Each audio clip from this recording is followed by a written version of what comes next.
6 comments straight off the air. I can't say them. I'm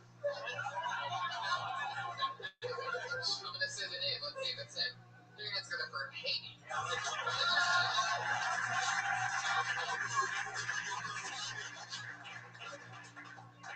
Yeah. She said, oh my God, that's what's up. Yeah, I'm black. Oh my God, yeah. I don't know why. You know, people want an outfit. You think it look really nice until you actually went outside. I look like a black janitor. But I'm actually from Haiti. You know what Haiti is? Haiti is a small country. Good government. You know, poverty. Not on the same black, all bad shit. Like, we like the, no one give a fuck about us unless the big happen. We like the new warnings of earth. Like, I don't want you to ask me stupid questions about my country and be stupid enough. I'll take you some stupid ass replies. Like, they always ask me, what kind of clothes do you wear in Haiti? I say, have you seen Tarzan? We were with that motherfucker. We were clothes, a couple of private parts, but it's Gucci though. Where exactly Haiti located anyway? Oh, never watched my friend, but for the other thing, I thought Haiti was in Africa too. But it's actually in Detroit. Oh, Haiti. Yeah.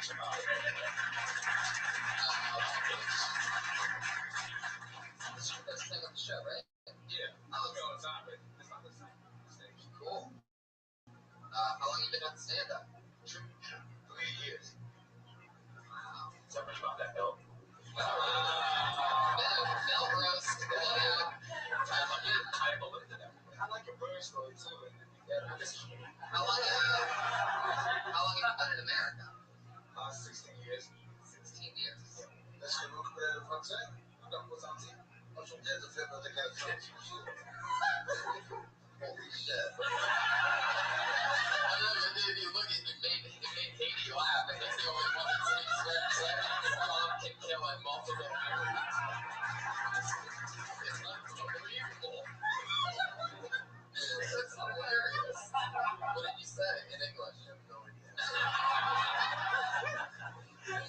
But it's nice to meet him.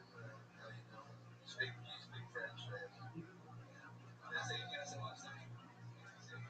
You don't have much of an accent, so you really have. You don't have much of an Asian accent. I took classes, going to this Catholic school, and they would make fun of me because of the way I was talking and stuff. So I talked to them. And you did the accent back that you grew up with. I don't know. I do it no more. I can speak my language, but I can't. But I'm from Philly. I can't do a Philly accent. I can do like South Philly or Italian, but I can't. I was wondering what your ear was like to that.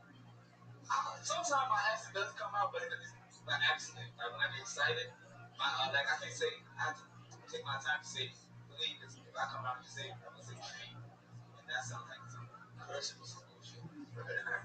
So I slow down when I talk. That's my accent usually come when I speak up. Wow, that's amazing. You really do. You speak great English. Like you look Asian as fuck. You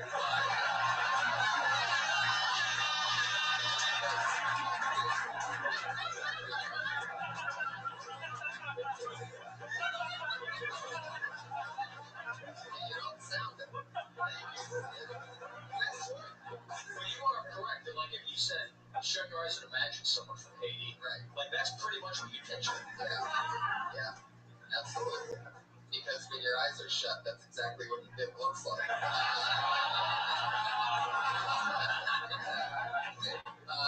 Fuck yeah, man. That's amazing. So like, you still have a lot of family in media, obviously. Yeah, I'm one of 20 kids, so I'm. Are you serious? Yeah, I'm only 13 of us. You've only met 13? Yeah, only met 13. Who's died all day? The oldest one came my father to my father for the funeral, and he didn't know that was my father till the day he died. Wow, that's amazing. I see your dad just fuck the shit out of you. Hell yeah, absolutely. And to have sex? Bet you do. So is Haiti like kind of like North Hollywood-ish, or is it? Haiti, what is the biggest like business there? Is it? I don't know anything about like you said. The biggest tourism is the island, all the islands. So have tourism. Jamaica is the number one. for American that is. And the Virgin Islands are like the main place for the rest of the world. But Haiti don't have shit like that. But we're doing good after the earthquake. We have a Marriott now. Are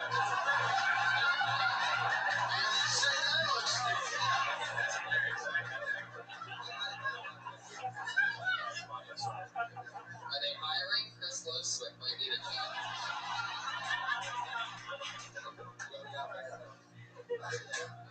What's your favorite thing about Haiti?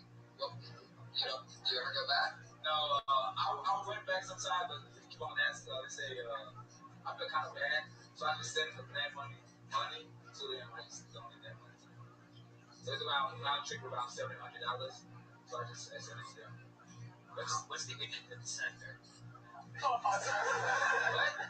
There's no agent. There is no agent. I mean, like $700 is 8 times, so it's around $50,000. Wow. Yeah, that's how it is. Don't Haiti the player, Haiti the game.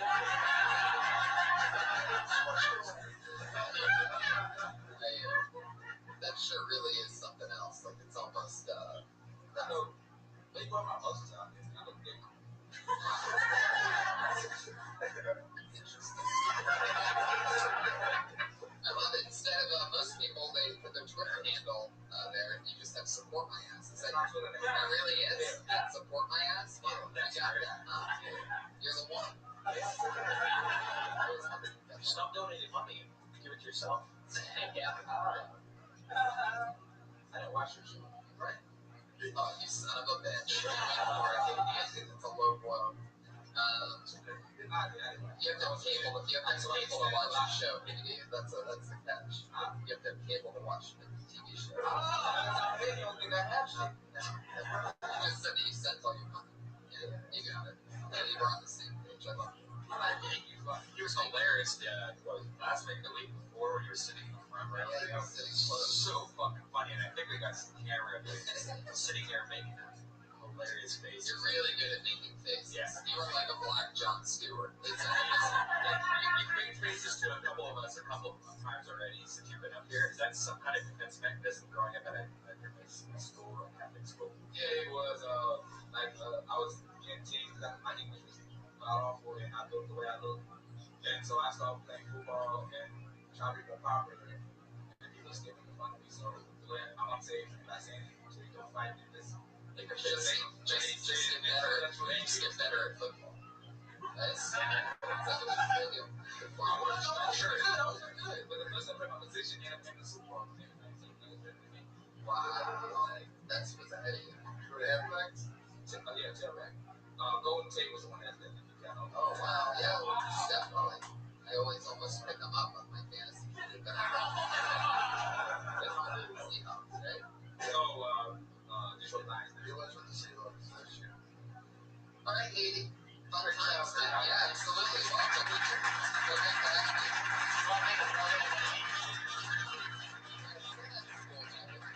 Yeah, I was just going to say. Take a step up and pull that stool back. Yeah, we need to reset the stage. Pull that corner all the way up. back. Yeah, just go with it. Guys are too likable. I know, right? I'm not bringing up an asshole. That's Eric Carter right there. He's a real villain, yo. I mean, he's a real hillbilly. Well, I don't fucking know. But it's kind of scary. Your next comedian goes by the name of Chris Naderport.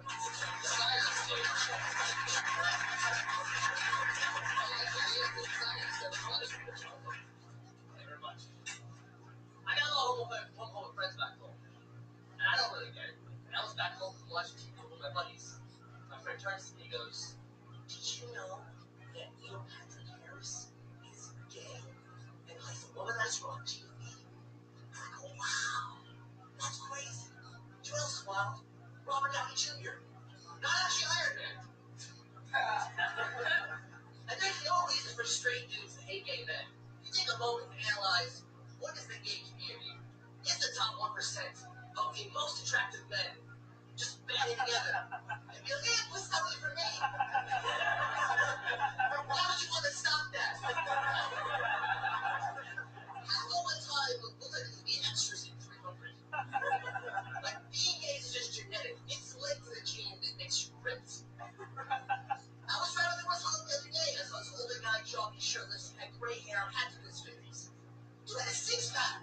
12 years old with a fucking six-pack. I'm 29, a quinoa, I feel anything I serve. I don't have a fucking six-pack. You want to be you were on what, a few weeks ago or something? Yeah, 3 weeks ago. Initial thoughts on Cyrus, guys? I just have to ask, is your pet turtle okay? Yeah, okay. He's very nervous. Why? You look like you would own a pet turtle. I'm pretty sure I said this a few weeks ago, but you're one of the funniest magicians that I've ever had on this stage. He's a regular. He's worked for a while. Yeah. I've been doing it for like 2 years. Yeah, because it came out of you too easily. Flowed out of you, the bend up the thing with the other guy. That's really good. Where are you from? I'm from Maryland. You've been in LA for a couple years? Yeah, I've been in LA for going on 5. I actually came for a regular job, and I started doing stand-up like 2 years ago. The job was Guitar Center. I tried to get a regular job, but the public demanded I do stand-up. I wanted so much to work like a regular person. It was this fucking gift. I didn't let them down. The little people. Scum in the brother. What do you do for fun, Cyrus? I surf. Just gives us a lot of surfers. I shave some of the back of the band like I moved down there. I moved down there at the beach. So. What is a bandwagon? People hop on something. They want to find what's popular. But is there a band on the wagon? Or do you have to... you say it, it's so arrogant, right? So, you really know what it fucking means. It's like one thing's doing well. Just hop on the bed. What is it, literally? It's a tour bus with like the wagon connected to the back of the tour bus where they used to keep gear. Hey, I'm asking him.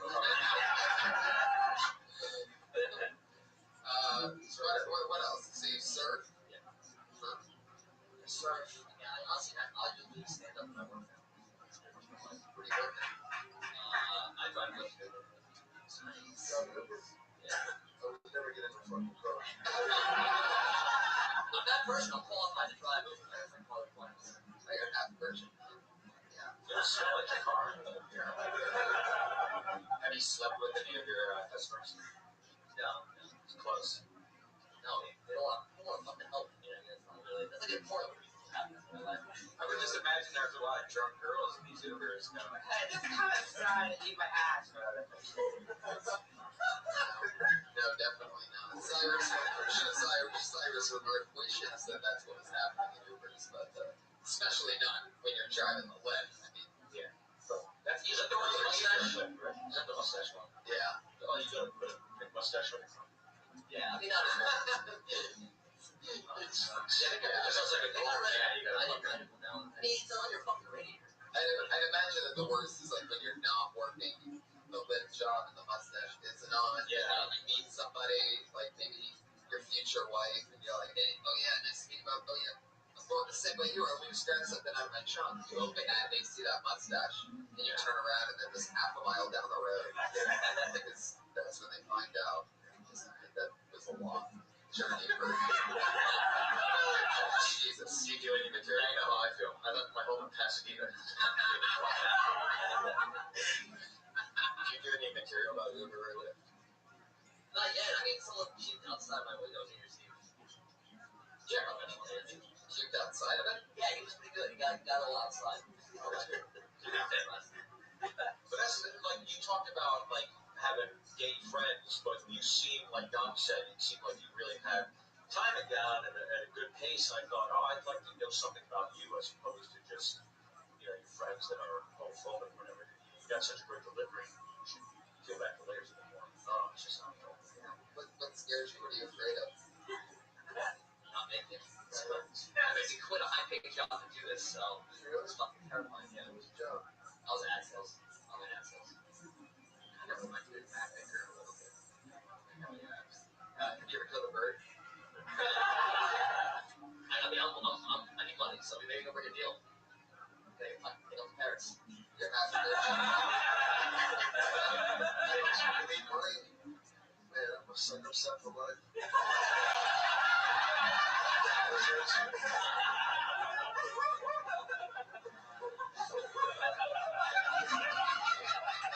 Try to relate to you. You said you're half Persian. What's the other half? Because you're super white. So I'm imagining it's just like German or something crazy, right? Polish, man. That's one of the ones. So, That's why you consider that as wit from. he's got those good Polish Oh, I guess Polish guy did that. I couldn't read. It wasn't as funny as the Swedish guy I met the night before. But yeah. Well, good job, man. Cyrus, it was nice to have you back on.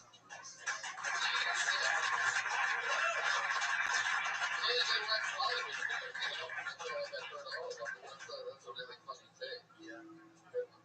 He's on Twitter at Cyrus the Clown, all one word.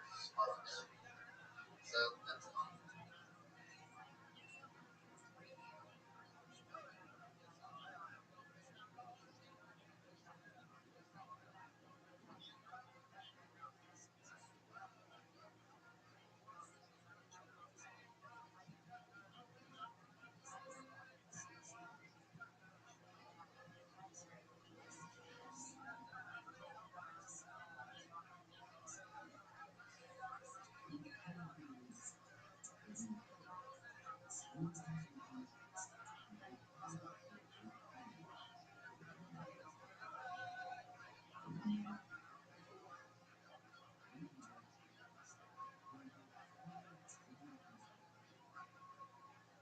Steve, I always ask person, I guess, this question. Was there anything that you did or said or anything when you first started stand up, very first started you know, you said or did, for example, like, like one day Chris Boswick's going to look back on his barber bit with the, he's going to go, holy shit, I've never been funnier than I was that night.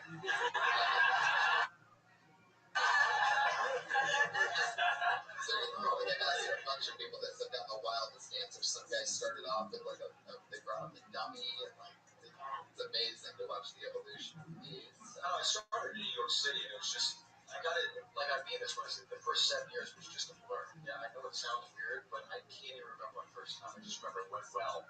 And I was hooked after that. I said, I'm doing this the rest of my life. I've been dying. I just, it's pretty much how it's been. And I had because I've been on TBS last year. So. But no, it's all just been a complete blur. I know the shittiest joke I ever wrote. It was like the first month, and I told him I was like, "Dad, you'll never do worse than that." And it was, I'm glad I'm not in the E Street Band because if Bruce Springsteen ever got pissed off at me, I couldn't say you're not the boss of me. And it's just like, even as I wrote it, I was like, I hate you. Oh shit. I wrote a bad one like that a few weeks ago because I was writing well, I don't know if they did it. So, but I'll just tell you the joke. But I was writing for a show where I end up writing topical things, and anyway, the subject was the U2 putting their new album out on Friday. And what I said was, or what I wrote was, I still can't find what I'm looking for, is what people say when they're looking for a good track on that album. That would probably made it on that show. A writer's guild minimum for that joke. So you guys can laugh at that. Dumb. What's the crazy thing you did when you were a kid? You were starting out. I did the stand-up in first grade. Yeah. I did really. I was in a Catholic school, so 8th grade was where they graduated from. And the student said, "You think you're funny? I'll take you up to the 8th grade." My cousins were in 8th grade. But I did stand-up, and I don't know what I said. The desks were this high, and the kids were all laughing. I'm thinking, this is great. And I had to work clean,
charity or hospital.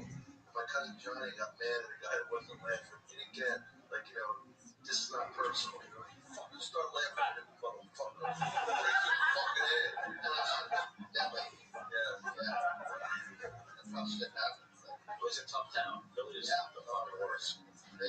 I always think of Vegas as the place that all the pretty people from LA go to party, and Atlantic City is where all the ugly people from Philly go. Yes, it is. I did a tweet or on Instagram. I had all these girls from the Laugh Factory. The way she's real beautiful. And I sent it back. I said, I wish my friends in Philly were as beautiful. My Hollywood friends, they got all kinds of fucking hate shit over there. Fuck you. How about battery acid in your face? Guys, it was a joke. Right on the Facebook, they were right on the Let me tell you more about my first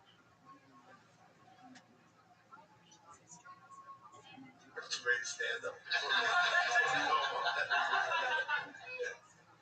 All right, I think we met this guy for the first time last week. The name is the one that I think of. Experience it for Tommy Rico.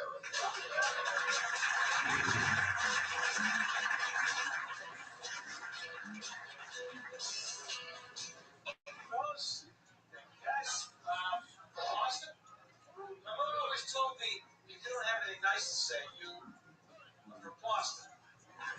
It's very aggressive. Every city has a travel slogan that makes you.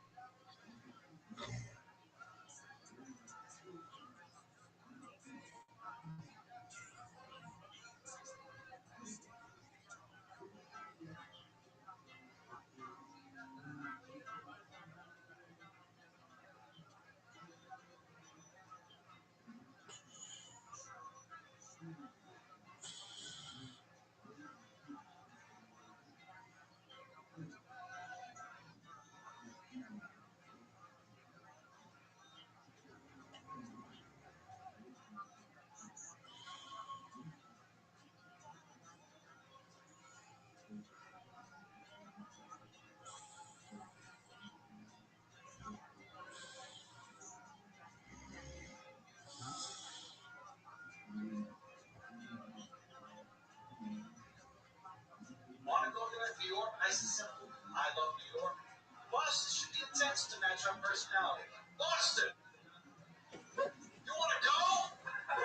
They're irrational, stupidly angry people. Sometimes people get passive aggressive when they ask things about Boston. They say, oh, you're from Boston, huh? A lot of racism up there.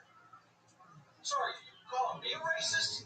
Or you somehow suggesting I should have fixed up Boston's little racism problem all by myself before I left? Either way, I'm not interested in either of those jobs. And by the way, it's not that Boston's necessarily racist. It's that everything in a Boston accent sounds racist. You got an old Irish guy say, in the 1960s, I marched with Dr. Martin Luther King Jr. Now, anybody's hearing this, I think that guy killed Dr. Martin Luther King Jr. Thank you guys very much. I'm tired.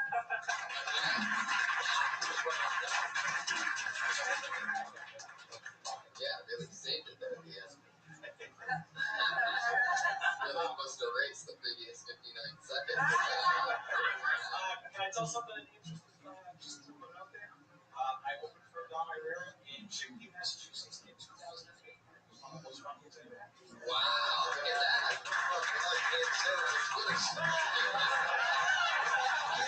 See you, buddy.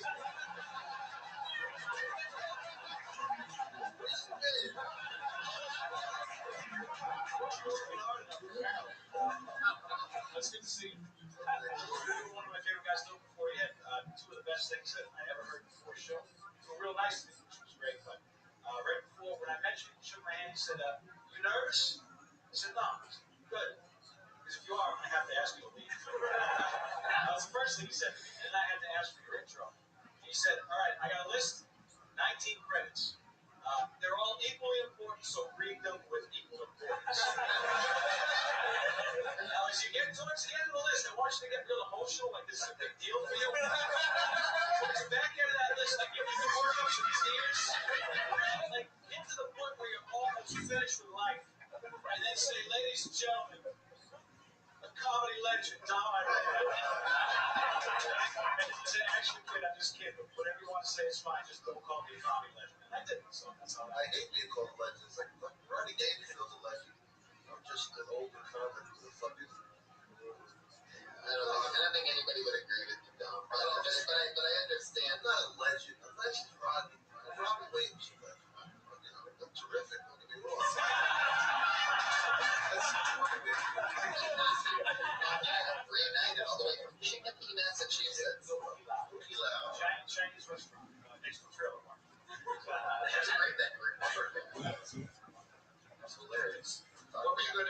say no.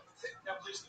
Oh, No, you had that Boston confidence about you that Philly doesn't have. But you did. It's one of that, semi-nicked Apollo sounding cadence.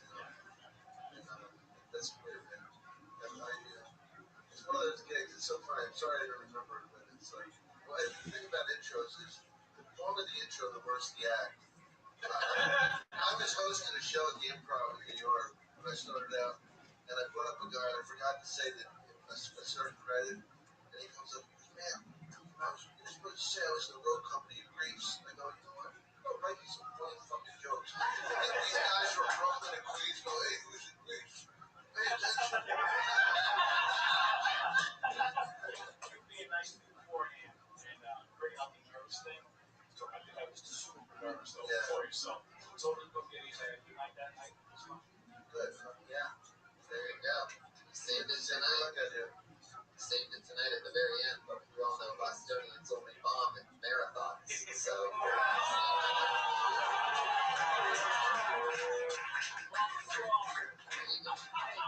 No party horn on that one. Oh, that's awesome. There it is. Tommy, thank you so much. Thank you guys very much.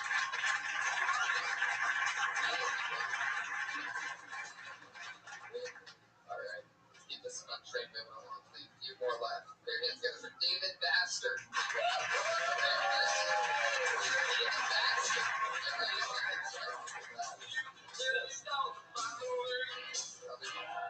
David Bastard, everybody. Hey, big give it up for me, David Bastard. For yourselves, what's up? Alright, shut up. The next day, the day after Christmas, I was like walking down the street, that's what I did. And I saw like brand new Nerf guns in a recycling bin on the sidewalk, and I thought, wow, someone's mom's a real fucking bitch. I let her kids play with their guns. Or let them play with the guns for like 2 seconds, and it was like, okay, it's dangerous, and I don't think I can. Let's see, there's a movie coming out, it's Selma, a new movie coming out, it's about MLK, Martin Luther King. I thought, this is a good movie, this is a good movie that's going to be a nice reminder that tells me a time when the blacks and the whites didn't get along. Remember that time? And I think it's because, like, the Negro overload. I think there was a time when the blacks and the whites were pretty cool, and man, you black, you strong, you built this house, and I'm white, I'm smart, I'll just tell you how to do it. And I'm gonna get some more of you Negroes. And but you know what? There's actually there's a lot of you guys out here. And, there's a lot of niggas over here trying to notice that, man. There's a man named Kente. And I was like, I can't spell that. Yeah, there he is. It is Booch.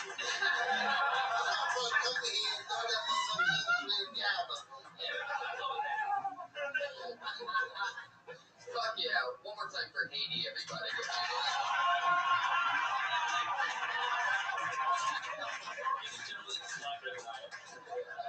More like what would the punch be? I don't know. Fill in your own punchline there, everybody. That's Like Burgle and Carl. right. There you go. I was completely lost. You guys completely lost. Well, what you did was you did more of facts than jokes. Like, yeah, if that mom threw out the Nerf guns, then yeah, she is a bitch. Yeah. It was like a setup. Yeah. I was waiting. Yeah. I like the line where he said there was a time when blacks and whites didn't get along.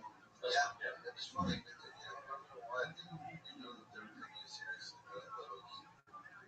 Because I thought now, I'm not born then, so it's like I had to take a guess from like history books and stuff like that. Yeah. Yeah. So you asked me your answer. All right. What's up? Is your real last name Bastard? Yeah, my dad died. I don't know who else returned for rent. Oh, you did it for that joke? Oh, now the horn means nothing. So that's not your real last name, so you use it. But you've been going by Bastard lately. How long have you been doing stand-up? 8 years now. 8 years. Yeah. The other things like acting. Have you been in anything that we can watch? I was in a Slaver reenactment once for like the History Channel.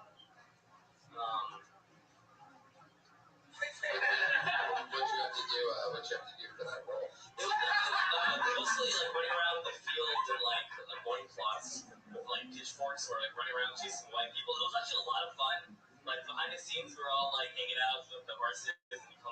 here. Those are the white guys are saying that, but we're just shutting them in. Reminds me of Philly. You're dressed very well. Probably one of the best dressed of the night, if that means anything in this universe. But it really doesn't. You have a job that you do here in LA? I do this thing where I cut cardboard boxes into squares. Oh, is this another one of those wacky setups you've led us on so far?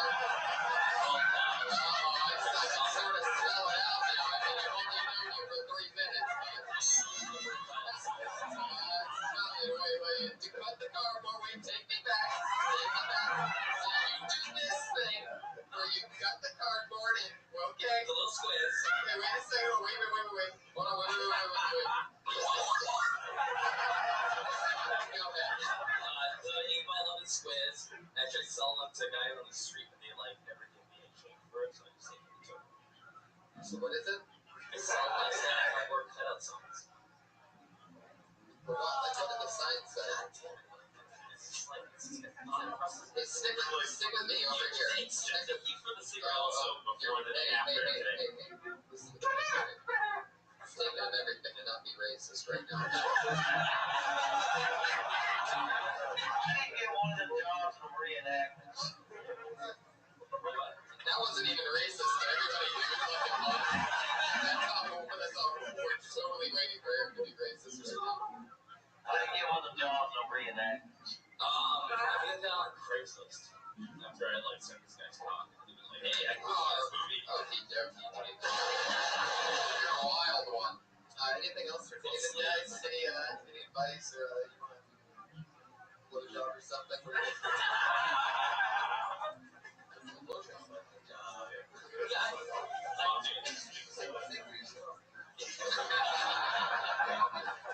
No, I thought that there were, I thought that joke I agree with Dom. I thought that was the best joke in there. And I thought, I think anytime you get more personal, I think if you did a historical reenactment on the history channel, that's right for comedy. Totally. Yeah, I wish I knew about that. Yeah, absolutely. No, it's all good. Now you right, start that, turn that into a bet. David Bastard, everybody, there you go.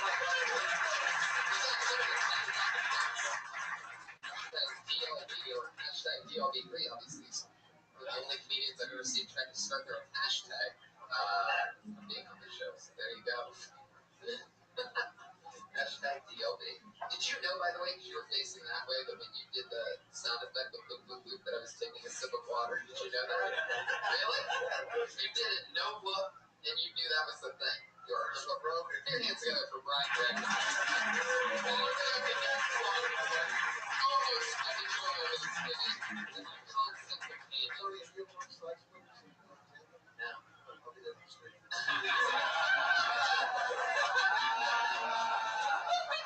ever work Kansas City in the road? No. That's always a week after that. The funny boat. What are you funny about? The week after Valentine's Day. When I hear encapsulation of my career, it just says, it struck me funny. One week, I was on the Sydney Opera House. Right? Fucking cool. Sydney Opera House. And I enjoyed the performance. 3,000 people.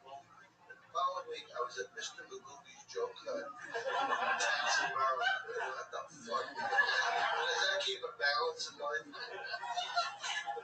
It's a gut ratio. Is it really? Yeah. Oh, they really love it. Yeah, so that strip mall way in the back. Yeah. That's funny. It's a picture. Well, there you go for your next comedian. He goes by the name of Michael Perkins.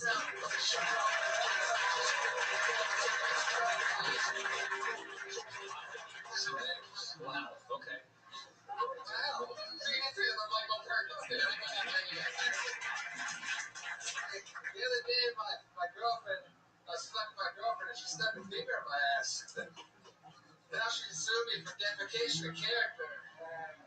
Now I'm the one getting shit out. I don't think that Trix Rabbit was silly at all. I think he was hungry, and those dumb kids starved the rabbit.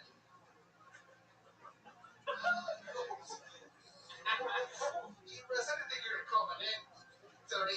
Man, every time I see someone fucking a tree in the woods, that happens more than I think that's so Avatar. Because if you see Avatar, they kind of the woods kind of fucking nature. You think, remember we were kids and they had that scrubbing bubbles commercial? Remember those little brushes came out, danced around your tub and cleaned your tub?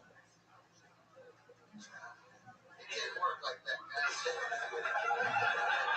love your style. Michael Perkins does.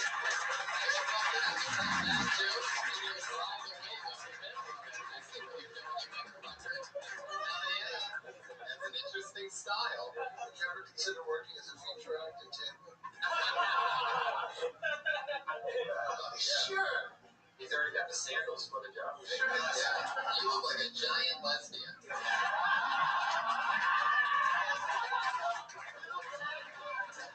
Daniel Tosh with AIDS.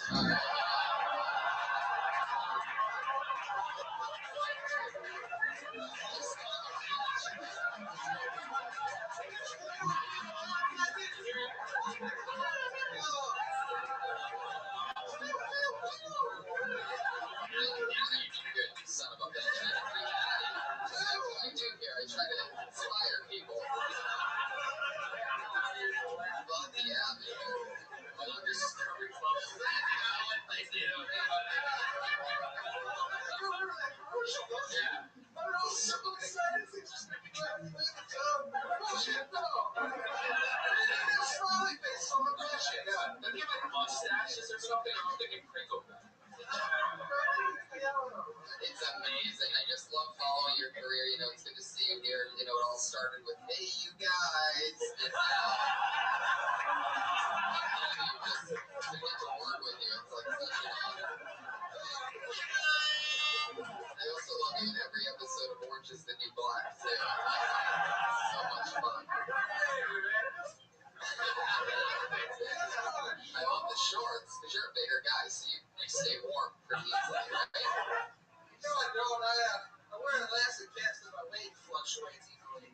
I love you. How long have you been doing stand-up? Doing it off and on for about 4 years. But no, I've never really had good jokes. A lot more off, you know? I love this guy, the out-of-breath comedian. Always love it. I'm getting into all you guys. Turtle, how's it going? Your mom is now. Michael, what do you do for fun? Do you live here in LA? I got here 2 weeks ago. I was selling plants at Huntington Beach for 3 weeks before I quit that. Plants. I learned a lot about plants. Didn't sell any though, but so I just got here from Florida, 2,000 miles about a month ago. I'm fucking terrified. Quit my job today. I'm living here now and plan on kicking ass. Who knows? Yeah. Should I live by your bush? What? There's some plants. Man, it's a lesbian joke. I tried to come up yesterday. Did you hear how everybody laughed after I said it? Yeah. That would have been worked on fucking David Bass. Are you a fan of Bert Kreischer? Never heard of him. Her. Yeah, her. Oh, shit. Who is it? I don't know. You're from Florida, right? Yeah. It's one of Florida's biggest comics. Don't know anybody from Florida. Tampa. He's from Tampa. How old are you? I'm from Pensacola, Florida. I turned 29 on the 30th. Wow. Hopeless. Is that what you're telling me? Hopeless? No, I love it. Hopeless to the voted? You have a look that, you know, the comedy movie stars had for the last few years. And so I don't know if you're getting here late or... Is this like the Napoleon Dynamite to Will Ferrell? Napoleon Dynamite to Will Ferrell. It's like Neapolitan Dynamite. You're fat, buddy. Oh, God. You can donate to Tony's web fund, cystic fibrosis for... Come on. It's in the kidneys of the liver, Tony. Looks like you've been eating the only family roast that you've been doing lately?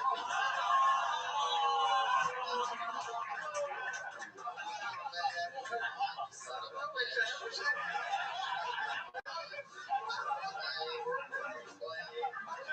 The only guy that goes from the lens crafters to the fucking Burger King. Michael, I like your style. So what do you do for fun? What do I do for fun? Yeah, I tell jokes. We get that I part. play tennis. Get the fuck out of here. Really? I'm teaching. As a matter of fact, man, I'm playing professional tennis. I gotta play. I got a game against Jack Sock. He won Wimbledon doubles this year. Holy shit. You're like Andre Big Assy. You and Kirk Fox should have a game. No, man. Where are you going to get a job at? Why did you teach tennis? Okay, you know what's great about you playing tennis, though? I'm sorry to put off that question. I love that you play tennis because it's one of the only games where it's never shirts versus skin, so you can keep your shirt on all the time. I have nothing on that since I cut off the question. It never works after that. No, it's because it was never going to be funny in the first place. Oh, maybe it's finding that. Just like when he sleeps and then his heart stops, you think it's over. You think it's over. It just keeps going.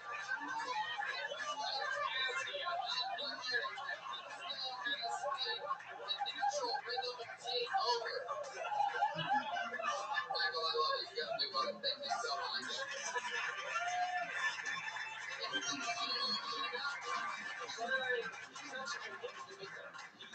He's got like a great stage presence. Yeah. You just I think jokes. Yeah. But I think if he keeps that, it just his right comes up. It's like I want to hear what this guy You says. have two directions. You can do jokes, or you can just keep getting better at doing short, bad jokes. Just going like, oh man. There's something so likable about that everybody can relate to. You have a very great natural knack at doing that. So I don't know. It can go either way. It's got to be fun, right? Being able to have a style in which you get to write shit jokes like garbage. Like it doesn't have to work. It's almost the worse the joke and the quicker of a bad joke that it is, the more you get to actually do what you're like jujitsu is. It's just that weird shit. Jiminy Cricket. You see how so much comes down to likability? Yeah. Because everybody ended up liking him. And the first thing when his finger up his ass, you think, where's this guy going to go? When somebody laughs that hard at their own jokes, it's infectious. Yeah. It's either like sad or it's funny, and he was funny. It's infectious, which is also like the diabetes that he has.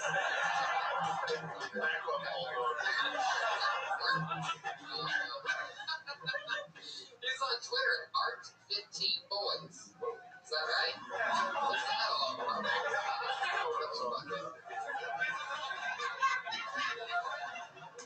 Art15Boys. Seriously. It's a clothing company. It's a military veterans clothing company. I don't know. Now we're all assholes. Fucking tennis game with I love it. Or it seems like that. Here. Let's order the door in here. All right, one more time for Michael Perkins. This is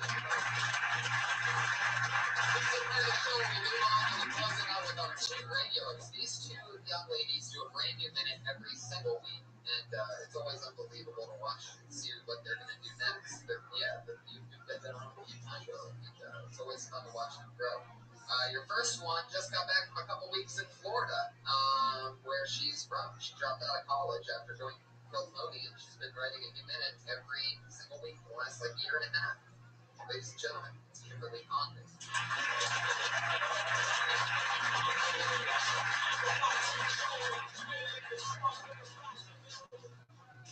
Hey guys. So I recently got on birth control, which is really exciting. It's good stuff. I'm excited about it because I'm Puerto Rican and I really needed it. And now I feel like guys can come near me and I can't get pregnant, which is nice. It's really exciting. I boned for my first time in Florida in front of all my friends and family, which is hard. Yeah, it's hard to tell dick jokes in front of grandma. She was agreeing with all of them. She was just like, I've done that.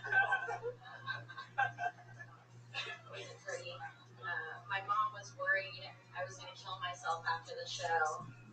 Not because she was going to miss me, but because I owed her $50. She didn't want me to leave without it. Being Puerto Rican is really hard. Why is it so hard? Because I saw a guy I thought was hot on Facebook today. I wanted to like his picture, but I wasn't sure if he was my cousin or not. So that's a true story.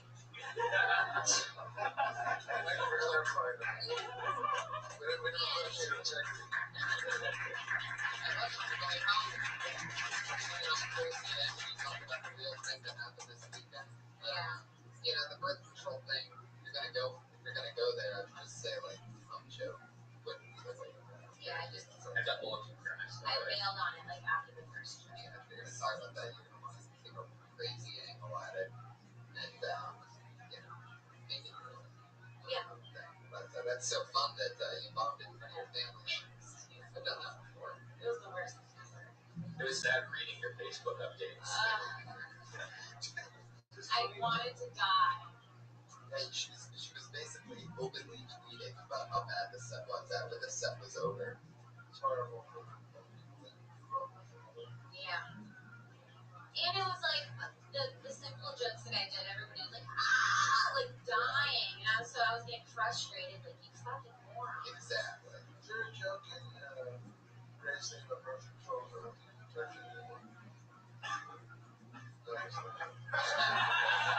Just the truth. I mean, how stupid somebody would be and think that. I mean, it depends on. That's right. That's right. I see what you're saying. Like say that you don't know that you get STDs. You're like, oh, actually. I never use a condom anymore. It's still on birth control. Oh yeah.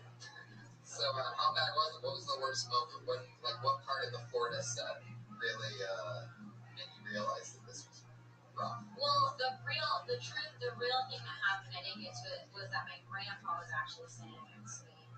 And I made an anal sex joke. And he was really hammered, and he was like, hey, don't talk like that. In the middle of my set, I was being like punished. It's kind of sexy. Yeah. When they said it, could you see them from stage? I didn't see everyone. It was outside. I was just set up. Was it outside? It was outside. Why? Well, now, is this your parents' idea? Because my parents have never seen you do stand-up comedy, and that's on purpose. This is what happened. I told my mom I was coming home for 2 weeks. She was like, let's set up a show. I live in a really small town. And I didn't think she was going to actually do it. And then she called me like 2 weeks later, sold out like 140 people from my town. What, your mom sold it out? Yeah. Your mom produced your, oh god. Oh, yeah. She was like, that is my whole town. And I couldn't turn back at that point because she was so excited and so happy to do it. And I was like, okay. But I told her that I was going to fail, especially because they wanted me to do 25 minutes. How much do you have? Not 25 minutes. Wow. I did really good up until like 15. And then things started to get weird. Things started getting weird after like 10. After grandpa said, don't Don't get big, yeah. Don't touch your asshole. Yeah. You ever tried doing crowd work? Because that's probably what you should have done. Just switch right to crowd work. I knew everybody in the crowd personally. Hey, so what do you do? Hey, I remember when your husband cheated on you with that lady, you know? What am I supposed to say? Hurt everyone's feelings I grew up with? It's already sad there. They're not going to see me headlines. It's called Palm Bay, Florida. Yeah. It's an hour southeast of Orlando. Yeah. The whole town came out. So that's the next closest city is Orlando? Yeah. There was like one club back home. It's called County Line. And it's a line dancing. You have to see these people after the set like the next day. Oh, I had to see them that night because afterwards everyone stayed and drank and I had to stay with my family. So I didn't hang out with them all night. So I just like blacked out with my grandma. What did they say to you? With the same grandfather that told you not to talk about the animals? Yeah, we just got real stuff. He's already shit-faced. Wow. What was that next one? So that's alright. It's a good time. So.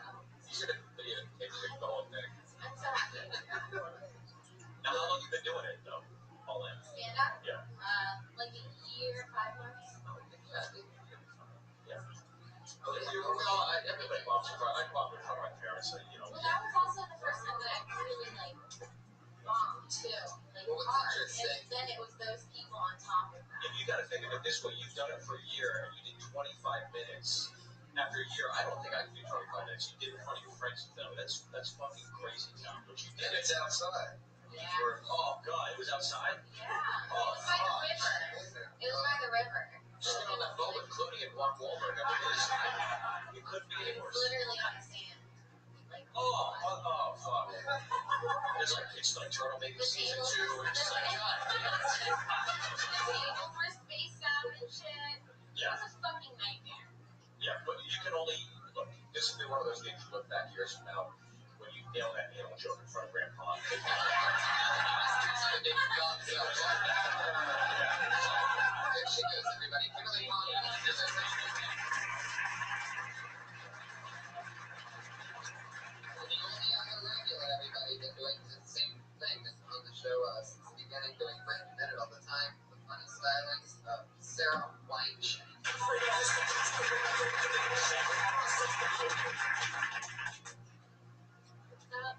I had a fruit salad recently, and it disappointed me.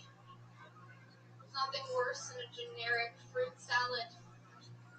A lot of places they do this. They say that they have a fruit salad, you order it as a side, and it's just the same generic ass fruit. It's a piece of pale cantaloupe, something that looks kind of like a watermelon, and a red grape. What is that? It's just the generic fruit salad everywhere. It's a fruit salad that normally just comes in a styrofoam cup. But if you go out and you order it as a side, they'll just empty it from the cup onto your plate. It's gross. What am I eating? I can't tell if this is honeydew or pale ass cantaloupe. It's just white. I know it's in the melon family, but you can't tell which melon it is. You have any more? Yeah.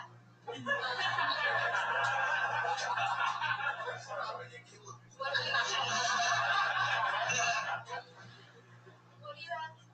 I was gonna talk about. I want how a berry would make me feel like a real queen, or something. That would be shocking. Piece of kiwi. Yeah. That would be shocking. Yeah. Salad. Right. It's interesting. Exotic. I love it. It's definitely a Sarah Weinstein joke. You're taking something small and you're ranting about it. That's in her wheelhouse. And I think fruit salad's very promising. I would say, when you started, I would get into the 25 seconds in and fast forward straight to start describing it almost immediately. You know what I mean? Instead of waiting on it. Yeah, the anger came out later on. Right. You got to come out of the gates. Yeah. I had been picturing the one piece of cantaloupe and the one piece of whatever was the watermelon and the one red grape for 10, 15 seconds before you said those things. So it's if you give it to people before they picture how bad a fruit salad can be, Right. you know what I mean?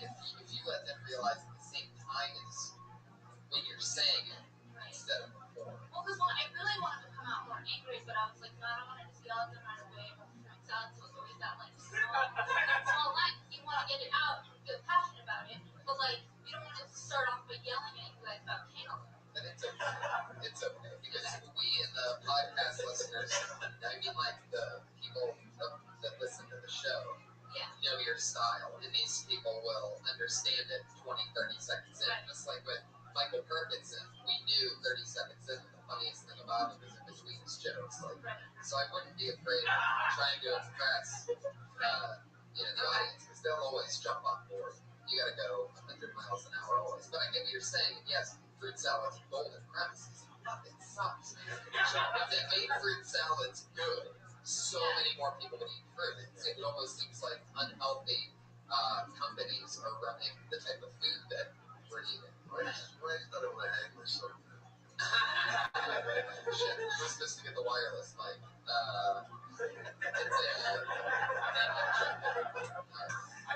I hate those salads because it's like a lottery. Sometimes you have to go on the good ones. I get a lot of fruit salads, and then you get the melon salad. You don't even have to say the whatever, the one piece of watermelon. You just say melon, because that's the most annoying things when you eat. It's all orange melon. Orange, green, and green ones. Well, it's The white. green melon, What's too. that one? Honeydew, but it's like Yeah. green and white. And it's usually super ripe, or not ripe enough, so it's like hard as fuck, and it looks like a volleyball with the one grape. It's just melon. Yeah.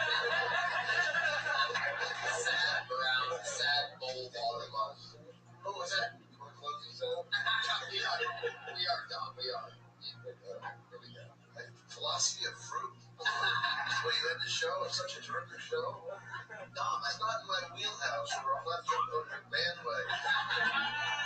You don't know what that means. Sarah, thank you so much. Who did satellite production? Look at the content. You better go on Twitter. Look at the content. It's Shane. Follow them on Twitter. Follow Call Me EC. That's Eric Murder, everybody. He's on Twitter. Everybody. So there you go. Thanks, Eric. Anything else you want to promote? There you go. Yeah. The great Steve Byrne. Thank you so much. You're on Twitter, Steve Byrne. Anything else? Any dates coming up or anything you want to talk about? It's all good. Especially check him out on Twitter and on his website. Thank you so much. It's been a great time. John Myrera, the best. I won't call you a legend, but I will tell you, you are something else. Brian Redband, we did it again. I'm going to be Hinchcliffe live audience. Thank you so much for coming out.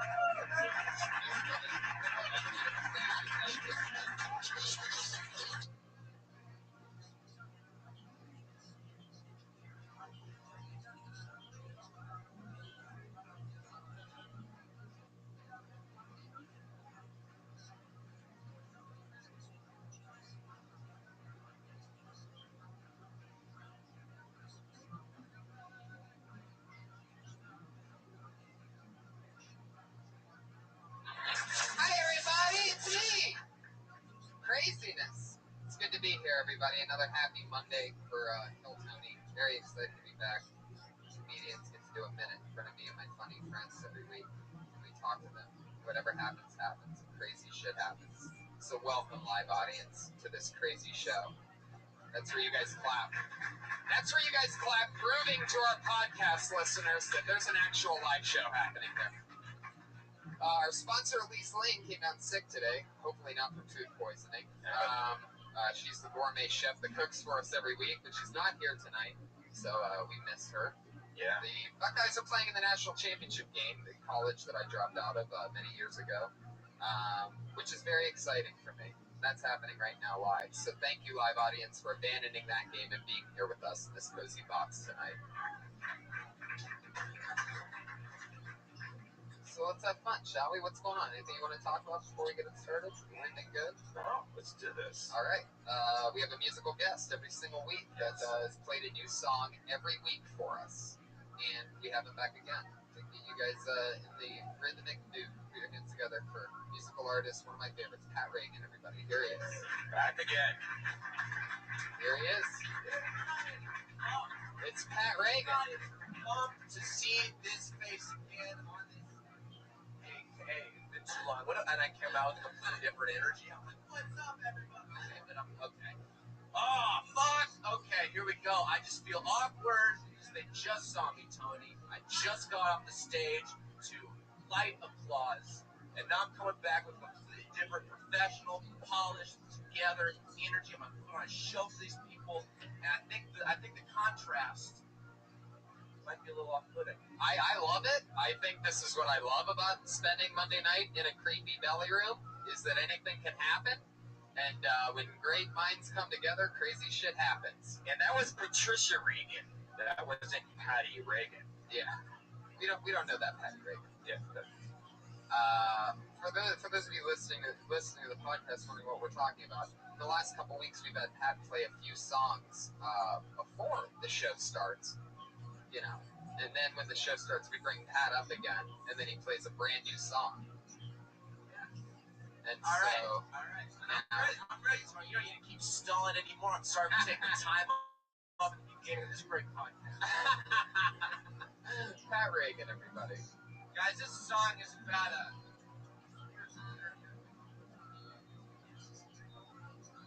not so long ago.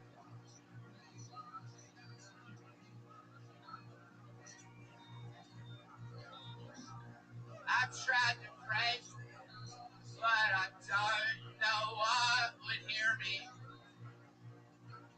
I looked all around, and I saw no spirits near me.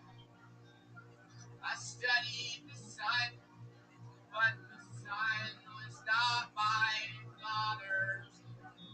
I gazed at the stars, there were too many to even bother. I stared at your face, but your face, it wore no meaning. I felt no holy grace, no benevolent force intervening. And so I've decided to start worshiping Satan. I've sworn my allegiance to his prickly red balls. He's the fiery prince of all darkness. I fucking bow down before him and say, hey, baby boy, I am yours. Baby boy, I am yours. Satan instructed me to find a Lebanese family and befriend them. Then Satan said I should loan them some books by Graham Greene. And I was like, Satan, my friend, what if this family doesn't like Graham Greene? And Satan screamed, and no mortal beast could resist his mean prose. He's a wizard of words and a champion. I fucking bow down before him and say, hey, Graham Greene, you are my king. Graham Greene, you are my king. Let me suffer your death.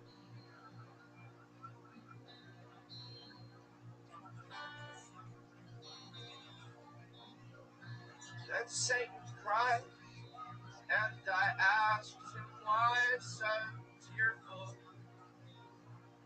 And he replied, I am pure, unfiltered evil. There's more to me than what you've seen.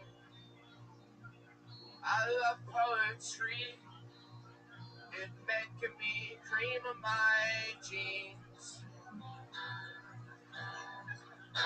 And so I've decided to stop worshiping Satan.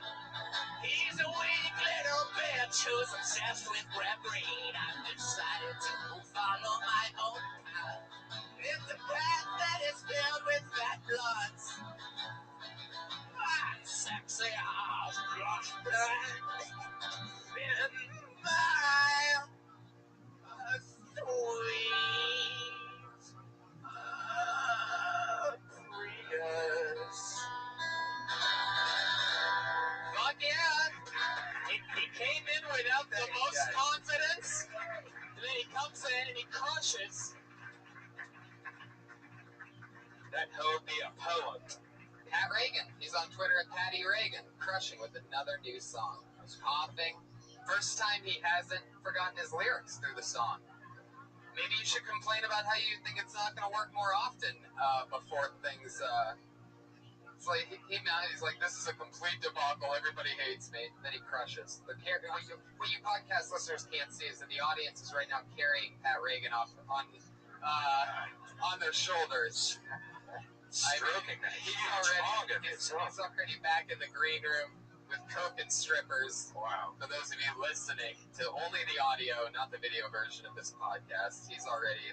His butt looks hungry. We just got word he's on a limo to heaven. All right. Josh Martin is right there, everybody, the little weaselly producer. Usually negative and grumpy, but tonight he's hustling around as always. Guys, every week we have a head of security that keeps us safe from anything that could possibly go crazy during this show. He's never had to do anything in the 90-some episodes that we've done, but here tonight, a brand new patriot, used to be a crazy man in a $5,000 suit. We replaced him every week to show him exactly how replaceable he was when he quit the show with a brand new person. This comedian doing it for the first time tonight is one of my favorite newer comics that I've seen around here, originally from Chicago. And he's been out here a few months and left a real impression on us. So why not make him the Patriot? Here he is, everybody. Ian Ellis, everyone. At Chicago Open Mic on Twitter. He's made some amazing art. And he's suited up. That fits you perfectly. Fuck yeah. All right. Hi, Ian. How's it going? Fuck yeah. 0 for 1, Patriot. 0 for 1. That's pretty good. I see the lights are out today. You know what I'm saying? Fuck yeah, buddy. Well, thanks for doing this. You excited about tonight's episode? It's going to be great. I love the guests. Let's do it. Me too. So let's bring them up. Ladies and gentlemen, I always have two of my funniest friends on. This one, unbelievable. I'm really excited about this. Two of my favorites. Bring your hands together for Anthony Jeselnik and Ari Shafir.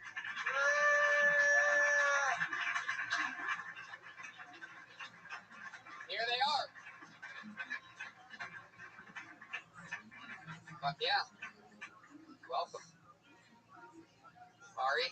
Thanks, Tony. How's your team doing? They're doing really good. It's 28-20 right now. Fourth quarter, 13 minutes left. You got to feel like positive about that. Yeah, I feel really good about it. Who are you rooting for in this? I'm rooting against you and your team and your interests. You're right. Yeah. So I'm rooting for not Ohio State. Pure hatred. Pure hatred drives it. And I was at a party earlier, and they all agreed for the sake of Tony not feeling joy. Well, you and all of them are losing right now. Yeah. So just soak that in, you fucking loser. Because that's what's happening as of right now. But anything could change. We could all pray that Oregon wins if we all want to take a moment of silence. You could. If you wanted to be giant haters, then you guys could do that. Anthony Jeselnik, your first time on the show. Last time we should. I think it's great that people would come to sing a live podcast and people watch it. Yeah, it's happening right now, and at first, I'm pretty sure we might break the internet tonight. Something like that. I don't even think we have the internet. I don't even know how this is happening. But yeah, we do have the game here that's just playing just for us. So sorry, guys. Hey, Tony, you really get people here now, huh? Yeah, it's fun. It's turned into a crazy thing. Look at all these dumb idiots. Right. A lot of these people told me earlier that they went to your taping, so this is not happening. Really? You're about to find out what 0 for 2 feels like.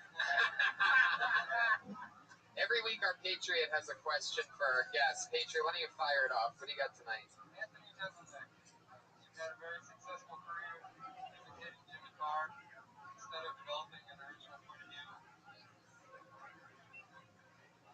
What is your favorite sketch in the new season, Baby Shark? Oh my God. Out of line. Start to finish, I would have problems with that. I don't have them run these questions by me.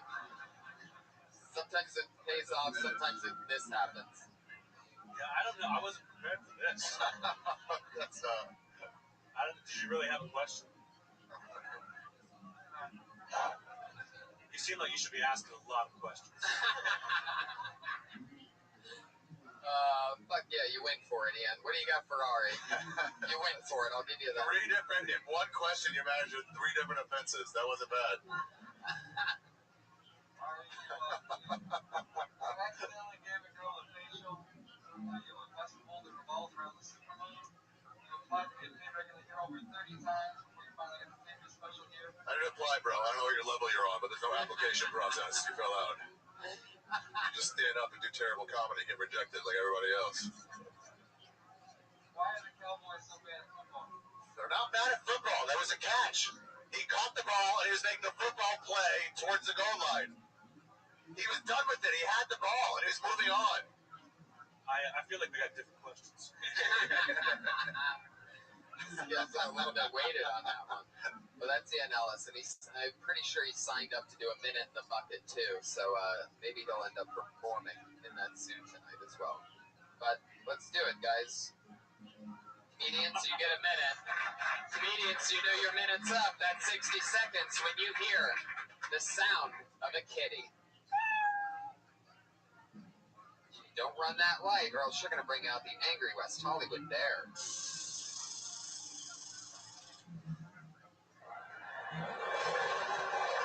There it is. Okay, got shot at the end. All right. So let's get this thing started. Your first comedian tonight doing 60 seconds and then talking with us about anything. Who knows what? First comedian is Chandler Raper. Raper. Got a good name for comedy. First time we've had Jesselneck on, and he already draws a raper to the. Do you think Raper's his real name? I think so.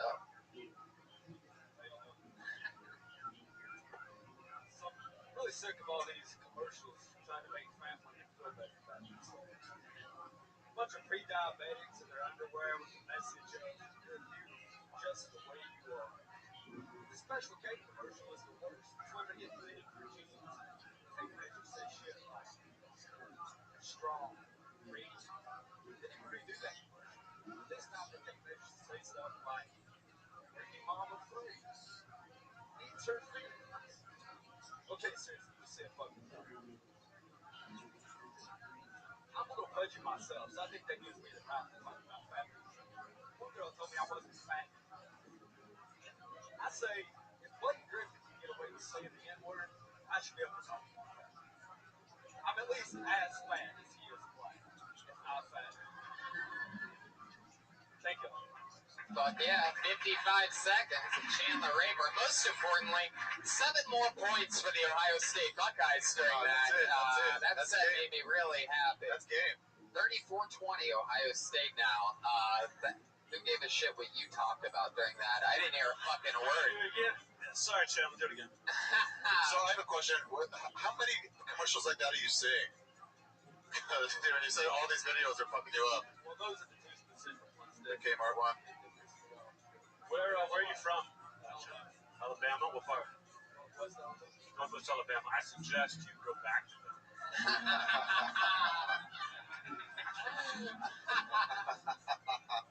I don't think there are a lot of rules in comedy. I would say almost no rules. Very few rules. But I would throw never talk about commercials into that rule book. Question we were wondering before you made it to the stage. Is Raper the real name? Real name? I'm tough. I think last names come from whatever your ancestors' occupation was. Wow. Tell me you've got a bit about that. Tell me you've got a bit about that. I don't. Holy shit. God. Get the fucking out of here and write it. I haven't been doing it very long. I'll get one. Make it an act out. That's got to be the first. Yeah.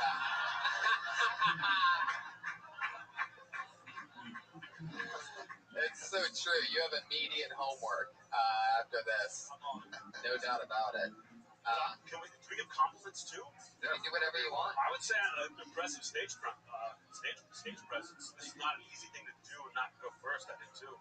You handled that well. Yeah, definitely. So your dad's a raper too. From a long line of rapers. And his father's father was a raper. Yeah. Like you guys are, I don't know, like all made without fucking consent. It's not as sexy as they say. I was straight from rape, and I'll give to rape. Right. What's your mom's maiden name? Victim.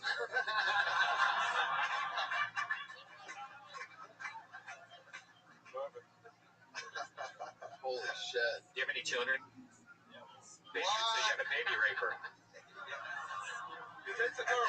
Holy shit. Be interesting. It's already written. Your homework's done. Yeah.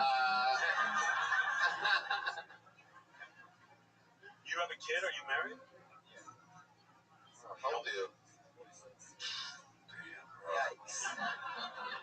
What You just state? heard 4. 4? Wow. Too late for the abortion. Yeah. What does your wife do? Put all your eggs in that basket.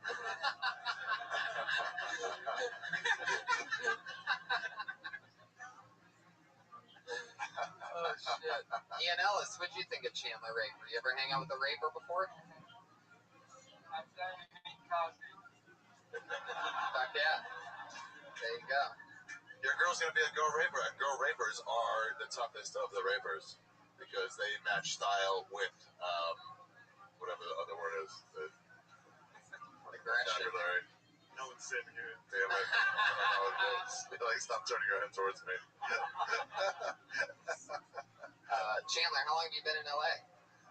Since April of this time. 3 years. You quit and started over?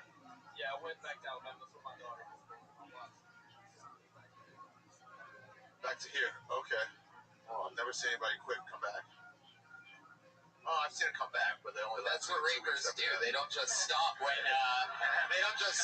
it first gets hard. Yeah. You gotta just fucking keep being aggressive. They won't take no for an answer. Yeah, exactly.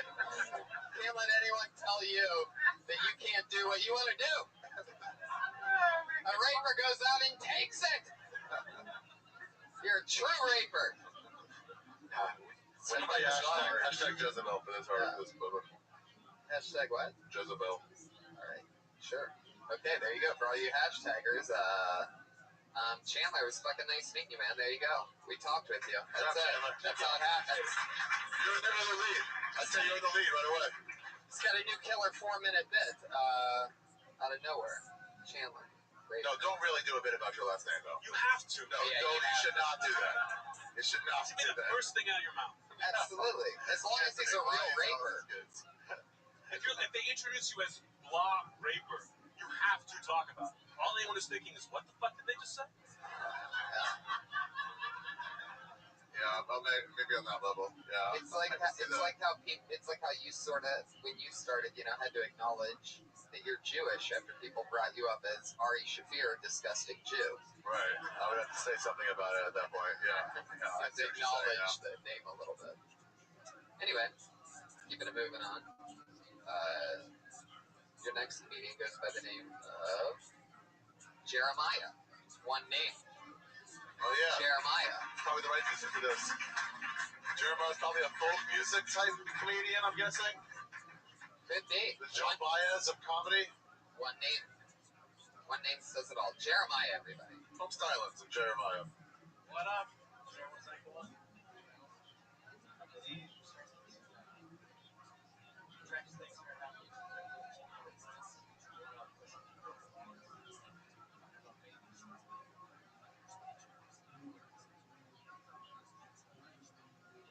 But concentrate on the good 7 seconds you did memorize. That.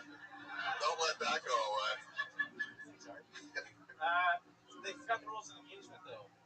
Pull out, big red button. And if those two don't work, they finally realize when you get a small dog first. Shoot towards the snare. Joking. But what's not funny is when you're one turns into a biological game of dodgeball. Then you're the fat kid that keeps dodging the same question over and over again. What are you guys doing? When's your turn? Shut up, bitch! You're the one with the ugly baby.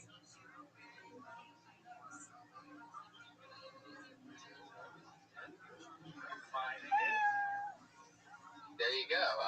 Good thing you didn't remember anything else. But I must say, Jeremiah, you are the funniest high school football coach I've ever had on the show. Was that your first time? Yeah. Wow, look at that. First time doing comedy? Yeah. Wow. You can applaud, but I still don't think you've been on stage your first time. I wouldn't count that. Still that? Yeah, no one ever has to find out about this. It's not like it's a podcast or anything. Pretend this never happened. Heck yeah. So, what made you want to do comedy? Always been thinking about it. What do you do for work? He's a bad guy in Happy Gilmore. Shooter McGavin? Yeah. I used to work for a railroad. Wow. Where did you work? The 1700s? Yeah. What did you do for the railroad? I was a tucker. Holy shit. Why would you walk away from that? I got busted for it. So they want me to do rehab. They don't let you smoke weed when you drive a train? It's the shitty part. How'd they catch you? You just laying on the horn? No. Well, the best thing is my partner is like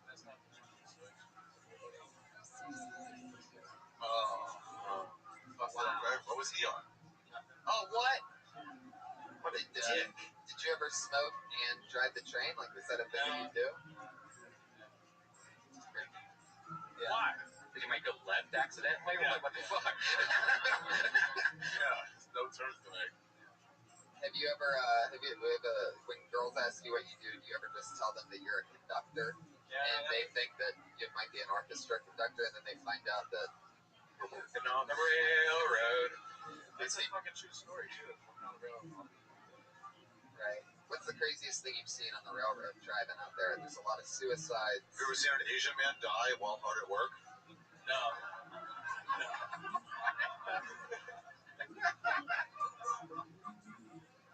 They buried them. So you've always just worked on a railroad? That's your one job? Yeah, well, that. When you're being chased or chasing somewhere on top of the railroad car, what's the best method of jumping from train to train? Someone down. Going down. Okay. I like that. Fuck yeah. Bigger fear, Ebola or people running alongside on horseback? Probably Ebola. Hell yeah. Good answer. You got nothing, you just nodded? It's a good real answer. Where are you from? Just moved to LA. What part of California? Whoa. Wow. Oh, Ian has a question over here. Yeah. A couple times. Really? They make you clean your own train? No, we just like hook up the train. They sometimes I'll just go out and work and walk around. Have you, if anyone committed suicide for real in front of you? No, I never got the chance. Is that your biggest regret? Yeah, because that would have been at least something to get tested for. They used to shoot us with rubber bullets because we, as kids, I lived by a train track, and we used to always have to put like GI Joes on there and then tape them down so they get squished. And So they shot us with right rubber here? bullets. Really? Yeah, those guys are crazy. Yeah. What? Wow. Is it true that you think black lives don't matter? No. Well, then good luck in comedy. Well, Jeremiah, it was fun. You spent your first time on stage with us. There you go. Do you have any questions or anything? Very good, Jeremiah. That was the mic stand. Since you used to work on railroads, I wish I could tell you that you're on the right track, but it's really tough to do in this situation. But you know what? If you work hard and you can figure out some way to do the opposite of what you showed us here tonight, then maybe. Yeah, I was somewhat prepared, but on the way up here, I was like, Well, I'll tell you this, man. It's so much more fun to go for it and get to try something than to be a giant pussy. So you got to have fun up here with us tonight. So thanks, Jeremy. The biggest thing is like just, be yourself. Because like you weren't yourself when you were doing it. You were just trying to remember all your fuck. Yeah, just be yourself. The guy that's supposed to be your... But you could tell you were just memorizing, trying to think of it instead of being like, hey, what's going on? What are you doing today? You know, you were, that's the biggest thing. Because it was really awkward listening to you because you could tell you were just trying to remember everything almost like a script. I would actually pick someone better than you and be them. Yeah. But yeah, well, there he goes, everybody. Jeremiah, he's on Twitter at Blaze Geek. That's his Twitter handle. Like Chandler, by the way, Chandler Raper is on Twitter at Chandler Raper. He's that guy. Chandler Raper was available and he got it. And Jeremiah, It was available. Jeremiah is Blaze Geek. For those of you that want to be Raper followers. Anthony, a question that I always ask new guests when they come on is there anything that you ever did when you very first started that you can't believe you did? Oh yeah. My first time on stage ever was actually in this room, in the belly room. And it was like one of those classes you take it at the end. They have like a ceremony. Barnhart? Was it Barnhart's class? Greg Barron. No, Greg Barron. Greg D. And I remember like killing, like thinking, oh, I know how to do this. I'm gonna be great. Yeah. And of course, my next time I bombed and I like learned it. But I went back and watched that tape like a year ago. Full blown fucking panic attack. I was like watching it. It was totally different. Like apparently, I don't remember this, but I had a huge Dennis Leary influence. Like really? And I kept. You had a panic attack watching it? You had a panic attack watching it? Yeah, watching it. Like it was so bad, so awful. I was. I was pretty green. I was pretty nervous, but I remembered everything.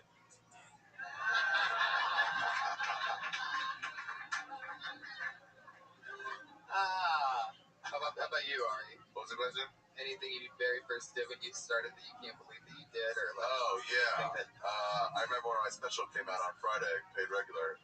Friday at Comedy Central at midnight. What was the question again? Available at arishapiro.com. I think that was the answer to all the questions. Yeah, no, we had to do some award ceremony. The Scoomies. Remember the Scoomies? Did we go to those just like? Yeah, once. The Southern California open mic. I don't forget however it went, but me and Brett Williams did this whole like piece together, and I was so excited about how good it was going to be. I called Bob Oshak in, who I really looked up to. I was like, you'll want to see this. Oh, it was just like 14 minutes of horrible. And since we were together, neither one of us knew how to pull the fucking cord on it. I just say this isn't working. Let's just stop. I still feel bad about that now that I think about it. Does he still talk to you? Yeah, he does. Like, did the show come to a halt like quite as much as you just made this one come to a halt? Yeah, it was like that. It was like that. Ian, how about you? Anything crazy happened your first time starting out?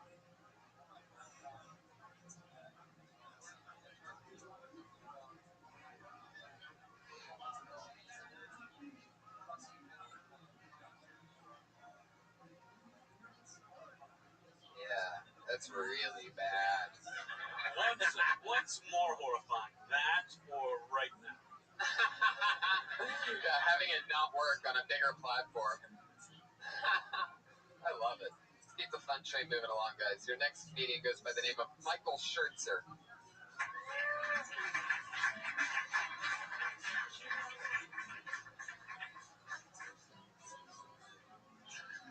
Brian.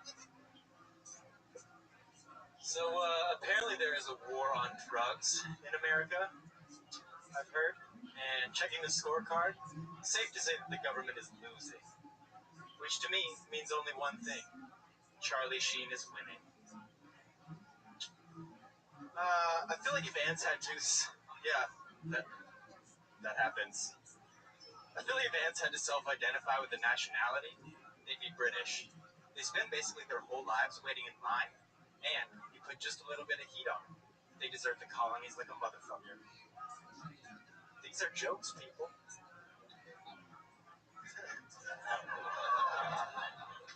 My friend tried to convince me that Ronald Reagan was a terrible actor, but I had to disagree. I mean, he acted like the President of the United States for 8 years. People are still raving about his performance. This killed in my living room. Yeah. Have I hit my time yet? Yes. Great. Definitely. Yes. Beautiful. I won't even let the cat respond to that. All I right. felt like time stopped. Yeah. I kept looking at the phone like, what the fuck is happening right now? Right. What day is it even? Crushed it right then. Those were, There seemed like there was one-liners from old 80s cheese movies that Fucking tackling Reagan, huh? deep hitter. yeah, tell us about that one. Walk us through that. Okay, well, people know Reagan from being... You already may be wrong. Yeah. Pat Reagan. Pat Reagan, 25. I worked in politics. Oh, yeah. Did you? I did. What did you do in politics? I managed campaigns for city council, Anthony. Whoa!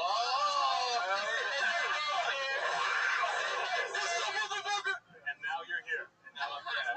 I could have been in Congress, but I gave it up to tell jokes to people who don't like my jokes. When are you going to start that? Well, I think that just happened. I just described it. You really think you could have been in Congress? Oh, yeah. Can you give us like a short little pitch of what it would be like, you giving us a little pitch about what you could do just for How a would you second? fuck over the people? Yeah. Well, just see. Because you're not fooling us with your jokes, that's for sure. So. Stop calling them jokes. Ouch. These are jokes, people. Yeah, you did pull out the old Frasier homage there. Yeah. These are the There's jokes. 3 of them. I love it. Why did you record these? I've actually been on Kill Tony like 3 times, and I record them all. Because I like hearing people talk down to me. You know that we record it. It's a podcast. Yeah, no, I know. I've checked Brian's Vimeo. You guys are up to like number 80. Y'all in a little while. Oh, Jesus. Pretty cocky for someone who just ate shit for Right. Sure, sir. Yeah. Fuck yeah. So give us a little pitch. What would Congressman Michael Scherzer be like? Oh, I wouldn't be like serving in Congress. I'd be working behind the scenes. So it'd be like me receiving emails and responding to people mostly. Like kind of assistant work, secretary. Kind of like, oh, you look parched. Do you want some water? Yeah. But it comes with government help. Congress. Yeah. God, you missed your calling, huh? That's so good. Bring water to Congressman. Ask them if they're just telling people they look parched. You look great. Oh. Michael, do you go on stage a lot? Like, you've been on this show, you said 3 times, but... Yeah, I go on stage. Last time I told you like 4 times a week to do jiu-jitsu, but I've actually been doing it a lot more recently. Okay, well, does it always go this bad? No, what's crazy is everywhere but here, people like me. Wow. Yeah, it's So weird. when you say Charlie Sheen is winning at another place, People laugh. like for how long? Like how hard? Where are these people at? I've had that joke actually work in this room on this stage minus you people. When did you Whoa. think? When did you... Oh, maybe we just remind them of good comedy. Like, how long ago did you write that joke? That's one of the first jokes that I wrote, yeah. How long ago? Like 7, 8 months ago. That was over, right? That was way over there. It's been a while. When was the roast of Sheen? Because they had about 4 months after that. Oh, that was about a year after Sheen. I started Well, 2 comedy. years after Sheen. I started comedy like just under a year ago. That's not an excuse for what you've done. That was Terrible. And the fact, can I say something? I would have let this go. I would have let this go if it wasn't for the Reagan thing. That's like still bugging me, and I'm just pouring it into this winning. Right. Can I say something? I wish you could say something. You are actually like one of the people that inspired me to get into comedy. That's why I'm so mad right now. Well, I'm happy to take your rage. Pound it, yeah. Oh yes. Come on, I'm at least good for setups, Anthony. It's like finding out your baby shot the president. But at least they picked a noble target. Oh shit, Michael. Yeah. Fuck yeah. Anything else you want to say? No, not really. Although, actually, yes, I just started working for Jimmy Dore. He does a political satire show on KPFK. You bringing him water? No, I wrote a few jokes for his show, Ari, and I'm actually, believe it or not, Ari, I don't believe it. Don't even say it, because I don't believe it. Don't even say it. Hold on. Don't even say it. Yeah. I'm opening for you on Saturday.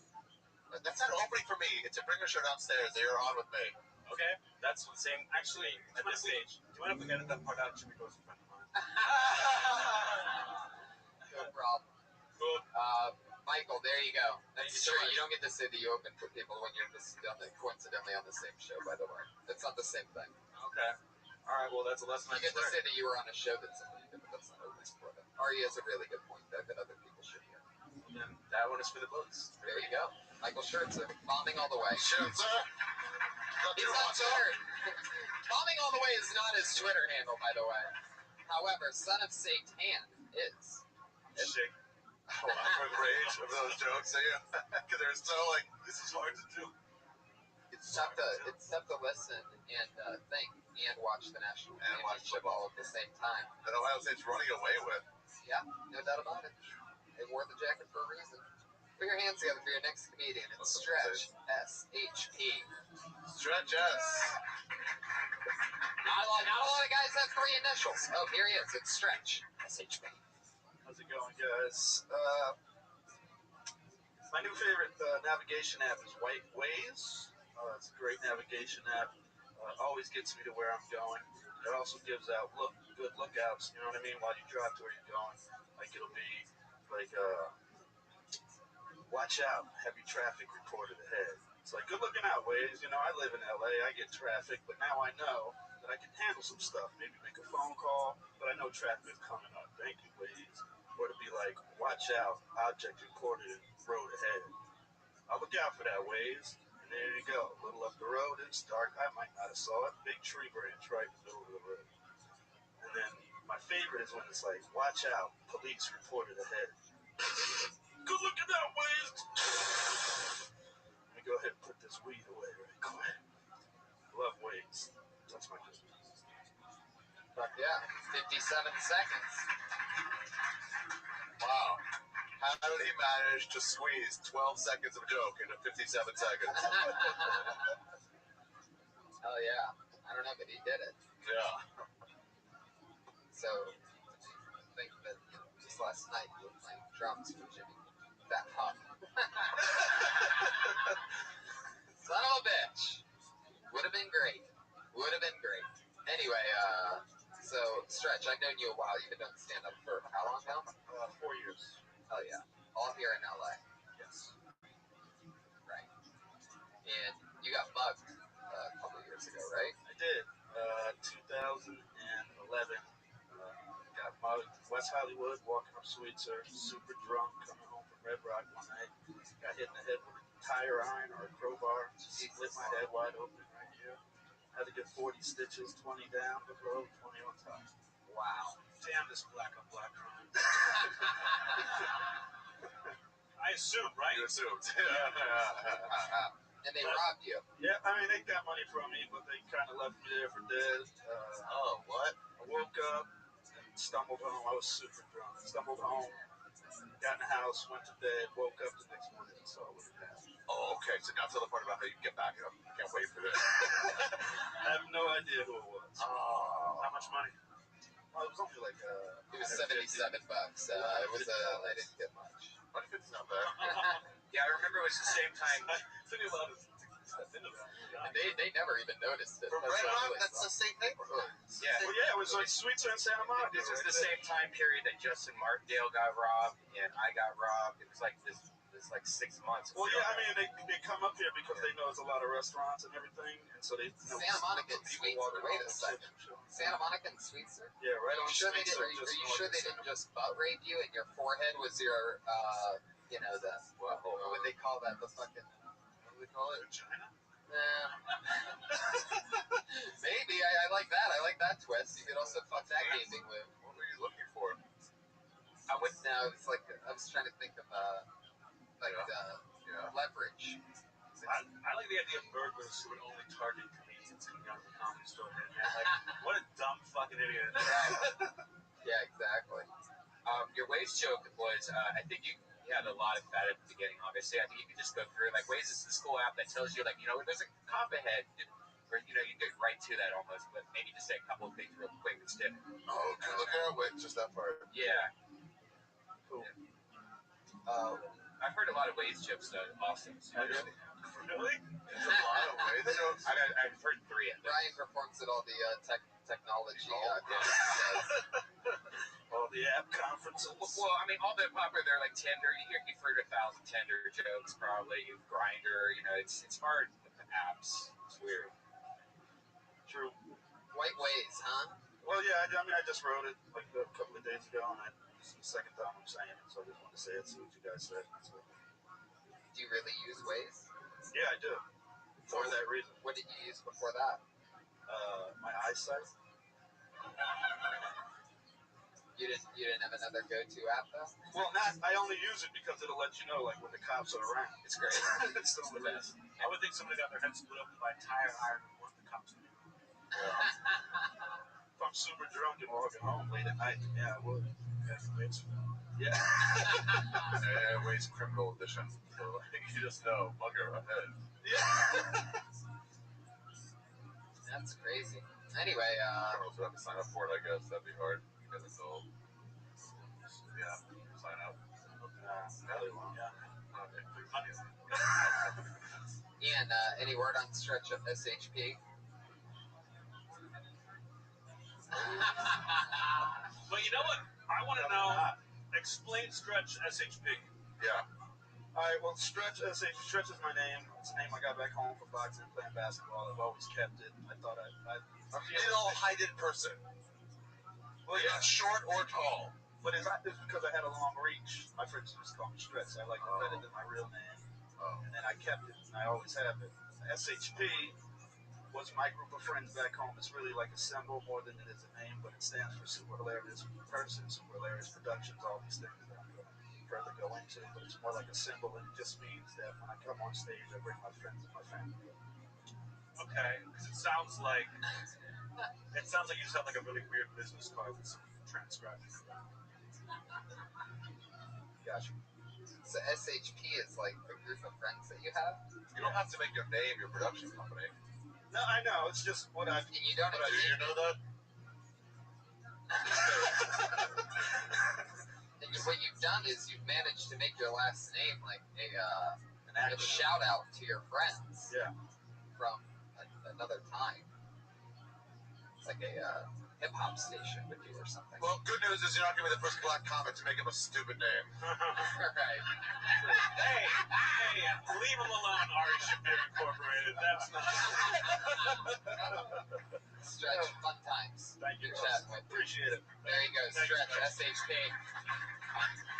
I love how you say that. Sometimes Ari, you say things so perfect. Like, these are like, you get kind of upsetting.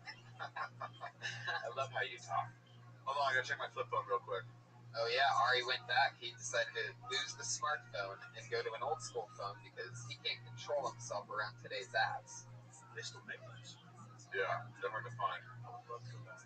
Go back. I really would. I'm going to. He started. You're not going to? No, probably not, but I would like to. Wait, Ari, what if you're in your car and you need directions or a map real quick? Like, you just call somebody that has... Learn how to get there.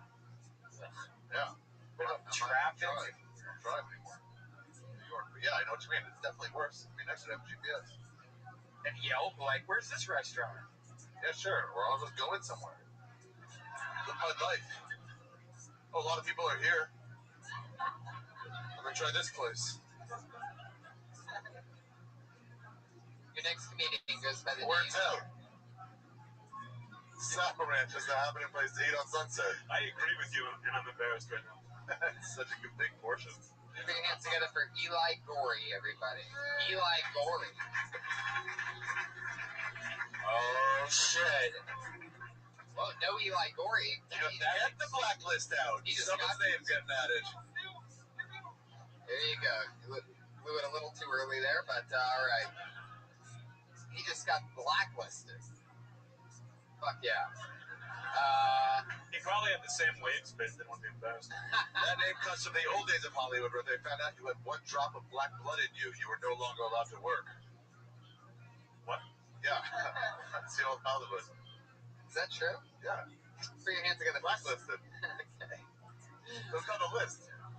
Because they didn't have to know who the black people were, so they kept track of them.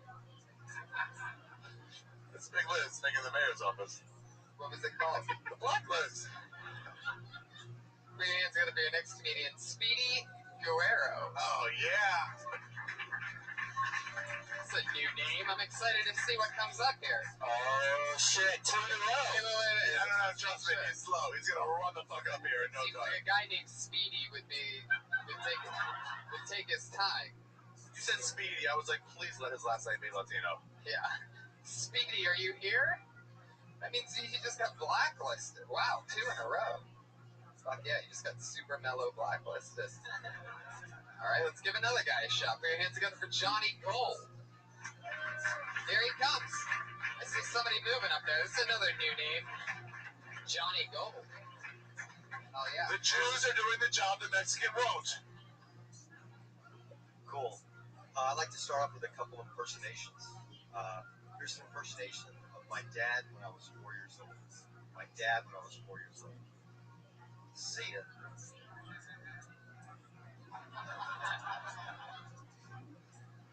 Here's an impersonation, another impersonation. Here's an impersonation of Dick Cheney going into a gas station. Dick Cheney going into a gas station. I'll take the blood of the innocent victim from Pump 2. And a Snickers bar.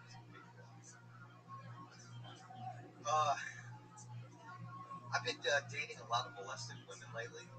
And I don't know if they're very sexually adventurous. And, you know, it's kind of shocking. I don't know how they became like that.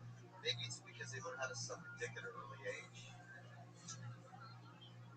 You know, when they tell you, you know, my uncle molested me, are you going to kick his ass? I'm like, no. I'm going to fucking give him a gift certificate because he taught you well. Thank you. Okay, for real, as a comedy fan, I have a question. Jeslick, you could take those topics and make them funny, could you not? It's just writing, right? There was like, the topics have been done. I mean, I think I have jokes on all those topics. Oh, okay. But there were some. You said he wasn't funny because you laughed at him. No, the setup of that, how dark that was in front of this crowd that wasn't getting it. You know what I love the You can make most? that rape so funny, right? Why do you keep asking that? Like you've never heard all my material. I guess. Yeah, I don't know why I'm asking it that way. Yeah. Mostly I was saying maybe like rewrite it or something for him. You know what I really, I don't know what I'm getting love? at, really. I don't know. I'm a famous comedian. You know I have jokes about this. Yeah. Maybe I was thinking help him make that funnier. You should have said that. Maybe that's what it was. And no, I won't. Okay. Johnny, I like your style. How long have you been on comedy? Since 2003. God, the audience was in disbelief. Holy shit. Well, to be honest, I really don't give a fuck what the audience thinks. So, We no can offense. That's cool. That's cool.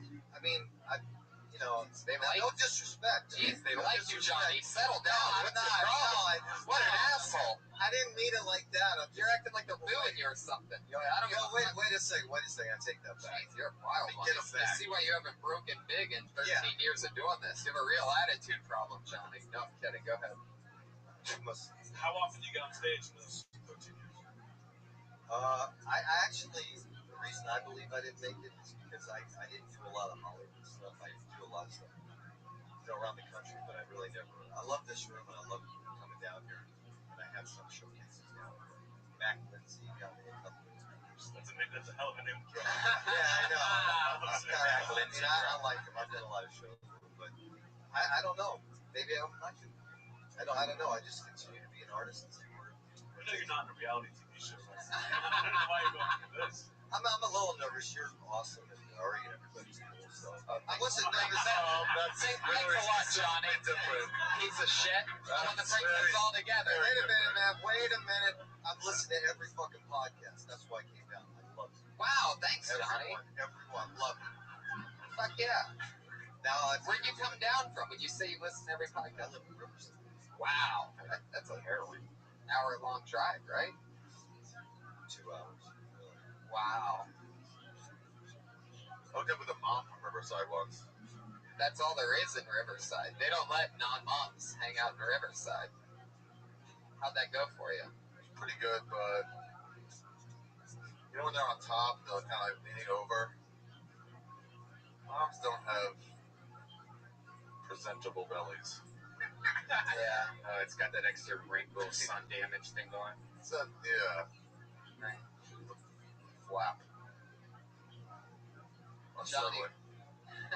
Johnny, what else do you do other than stand-up? What's that? Wow. How's that going? Good? Yeah, it's good. It's good. Better than stand-up. I think I did win a contest the other day that got free chicken wings. That's probably the best thing I've won in 13 years. Yeah, you don't even get chicken wings after this. No, I'm so fucking grateful to be able to do this. I love it. I love it. I love it. I love it. I love it so much.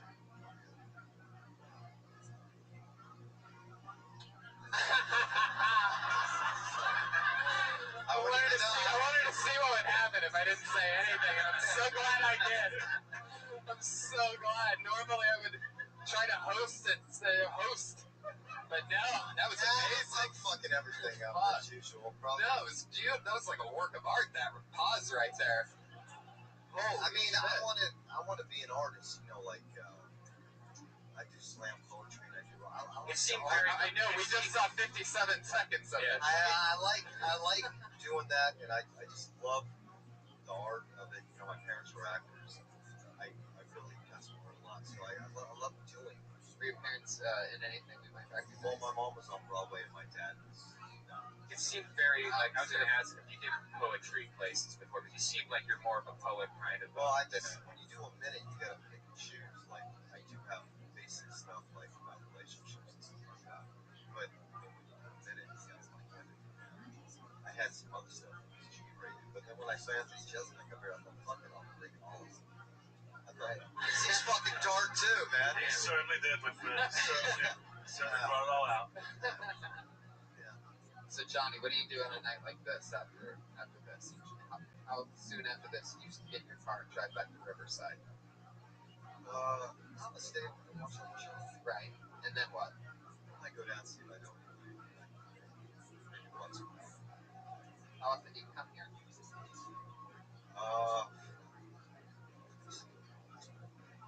Because you can't get stage time, you can't get bitches hanging out. So, I'm a Long Beach comic. That's where I did a lot of my comedy in Long Beach. You get up every night. You come down here, and if you're unknown, if you're not famous, well, fuck you. Fuck you, motherfuckers. God, I'm just trying to. Fuck it, I don't know. I wish I could get here, but I don't know the process. That guy Tommy, I tried to get him through him, but personally didn't like my comedy, so He didn't. I think one time I did do a set here, and Ari, after my set, told the audience, "I'm sorry." Ari apologized for you before? That was a long time. Wow. Damn. How long ago was that? That was 2000. What types of other art are you into? Like you said that you want to be an artist. You said that you do slam poetry, but Yeah, I like slam poetry. what exactly is slam poetry? I really don't even know. Well, a lot of people hate it.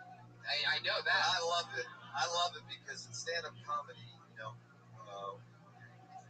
be kind of not very intellectual. So, slam Speak for poetry. yourself, buddy. Well, I mean, how many times I got to listen about somebody jerking off? But in slam poetry, on the other side, it can be also horrible too. Just make fun of it. You can't do slam poetry about jerking off? No, You can't? but you can. It's like softcore rap. Yeah. Wow. Can you give us an example of like 10 seconds of slam poetry that would blow our minds and sell us on it forever? Like 20 seconds. You hear that? That's your opportunity, Colin. When you hear that, when you hear the sound of that owl, that's what it was. The other night, someone broke into my house, and while I was in bed, I could hear them. And I didn't want that person to leave as much as I wanted to stay.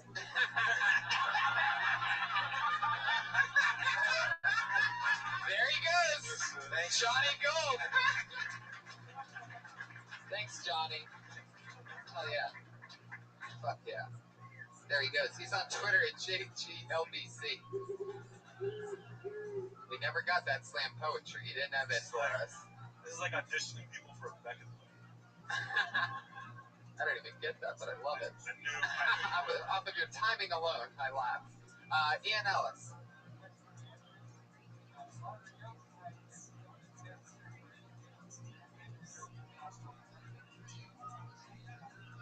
You don't get another chance at asking a good question, you piece of shit.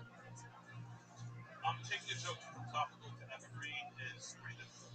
I think we try to do that with a bad evergreen joke. You don't have to. It's got to come naturally. Sometimes you can forget the formula and write it again. But I don't think there's any information that you're looking for.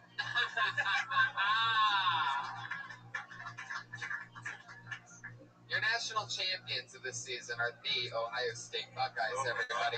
42-20.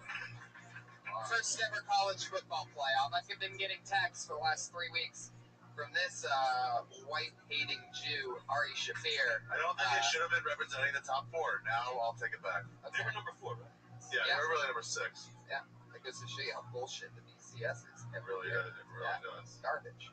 But now we know. Okay. Your next comedian. Thank God Ohio State was so injured. Otherwise, it would have been a tough game.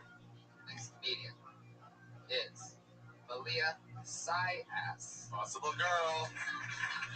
It is a girl.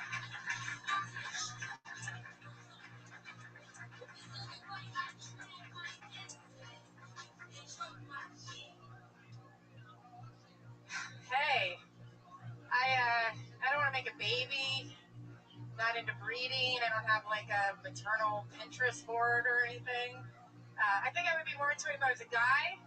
Like, you're so lucky. You're the injector, not the incubator. It's fucking awesome. Like, literally, if you want to make a baby, all you have to do is, you just walk away. But, I'd have to invest my time and my body and my sobriety. I don't like that. I think it's just because I'm lazy, right? It's like ordering a pizza. Guys can be like, "Hi, I love the pepperoni pizza," but girls have to like make it and cook it and deliver it, and then go back on Yelp for the rest of their life to make sure everything came out okay. I have that kind of follow-up skills. I'm not a monster. I like kids. I just I don't want one. You know, like I believe in the miracle of life. Like two people can get together, create a creature, shoot it out of their private parts. It's a fucking miracle. But yeah, right, there it is.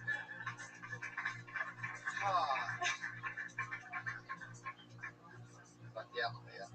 I have to say my favorite thing is when a comedian on stage says, "I'm not a monster," because that absolutely means they are a monster in real life. I say it every I single fucking hate kids. I like how you were not at all like the last guy. Well, thank you. Oh wait. However, they both live in Riverside, I bet. Malia. That's an insult. Right, I know. How long have you been doing stand-up? About 3 years. Where you from? New York. New Jersey. Why'd you come here? My day job. I transferred out for a day job. What's that? I'm a fashion designer. I was. I got laid off. Oh. I'm on unemployment, which means I can focus on my comedy right now. Wow. Yeah, it's really paying off, obviously. What kind of clothes do you design? Well, I was huge. I was huge during the urban hip hop era. You're huge. Yeah, yeah. I brought you rhinestone encrusted denim hookups. That was me. That was you. Yeah. You're welcome. You can see my stuff on like Cops and America's Most Wanted. I see what you did there. That's a big ring that you're wearing. Right. The lime one? Yeah. Nordstrom's rack, $5. A bargain shopper. So when you're talking about how easy it is for the guy to make a baby and the woman to make a baby, like, are you trying to make a baby? Do you think that No. is that on your mind? Is Well, that it's like what you were talking about with the mom that you were fucking. Like, oh, like your body. Like, I don't want to have to deal with all the. Yeah. It sounds horrible. Yeah. Does somebody that you know want to make a baby with you? Well, no, I just think society puts pressure on you. I have a lot of friends that are having babies. I just thought about it. Well, you look like you withstood that pressure until it's too late. That's Well, age, that's the line. Age. It's true, guys. The biological clock does not end with the sound of a kitty. Biological. But it does have to do with your pussy. So. There you go. I see what you did. Actually, I don't. I got really confused with the part where you compared yourself to Yelp, because then you were talking about like making the pizza and then delivering the pizza, and I was like, wait, what's going on? Delivering pizzas. Well, I think it's like I'm lazy. Like I feel like the people that I've seen that have had kids, the mother's always like they're more attached to them, right? Like the guy can peace out if he wants, or he can like go like I don't know. I just don't want that kind of responsibility. I don't know.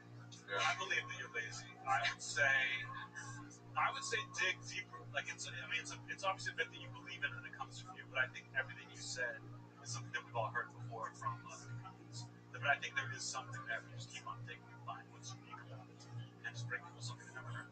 I don't believe that you think that what you just did is funny, although I do believe you probably are funny. Oh, thanks. Damn. Take it. I know who's getting you pregnant. But yeah, well there she goes, Malia Sayas. All right, thank you.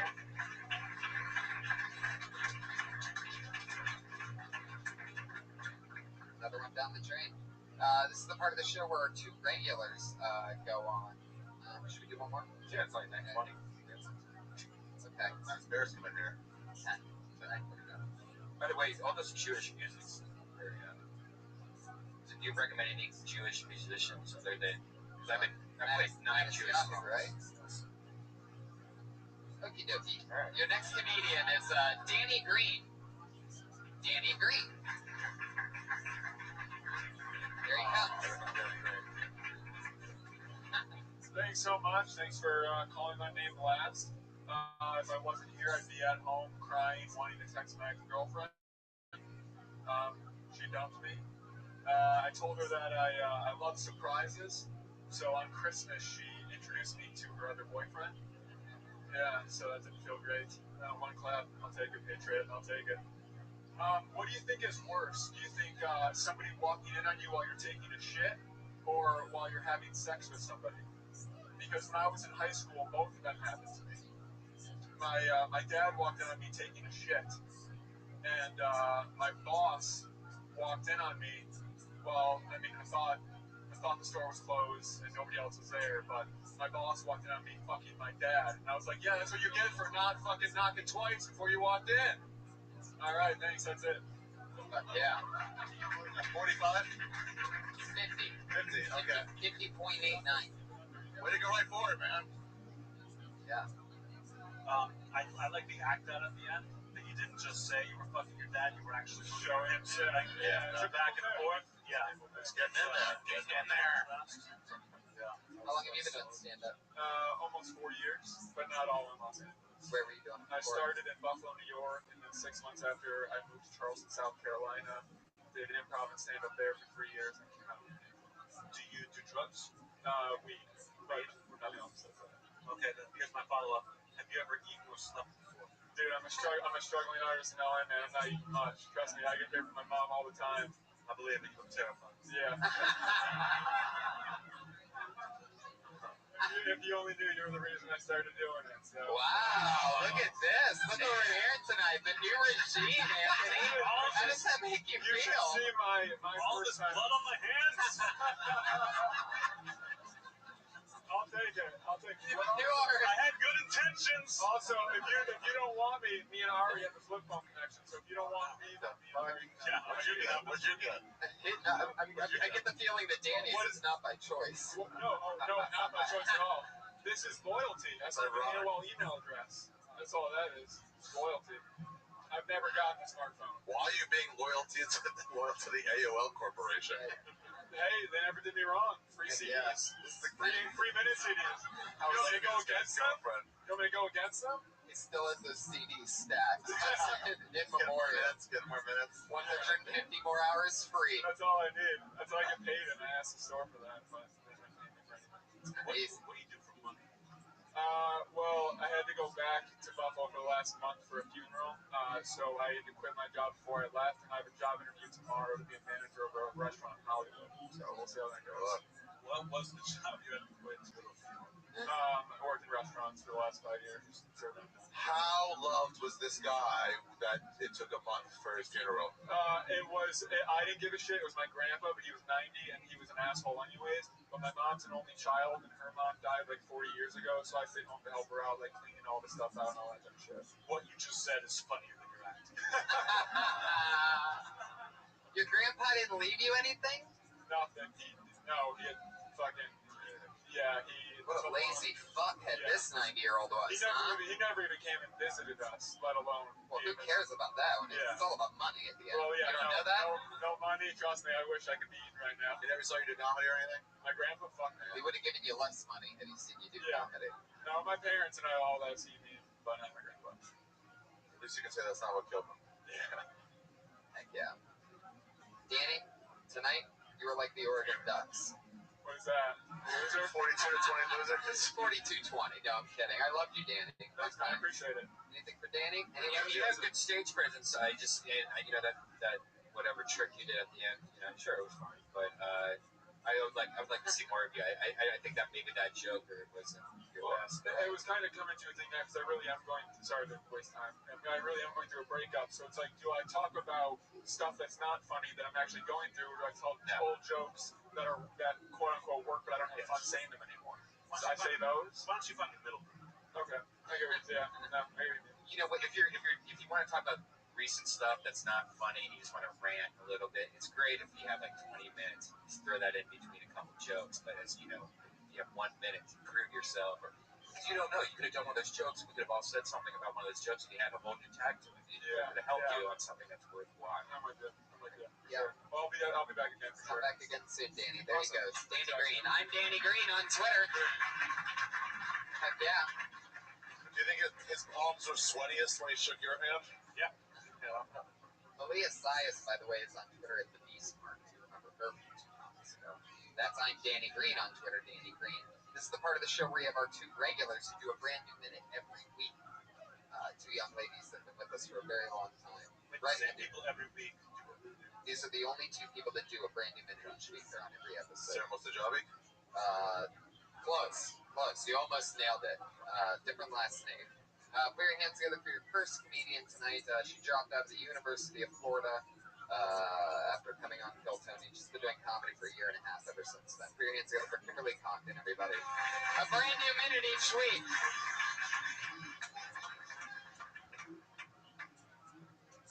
Guys, sometimes life's not really fair. For example, if I hang out with a guy for a little bit and then I ignore him, I get called a bitch. But if a man hangs out with me for a little bit and he ignores me, he just gets called my father.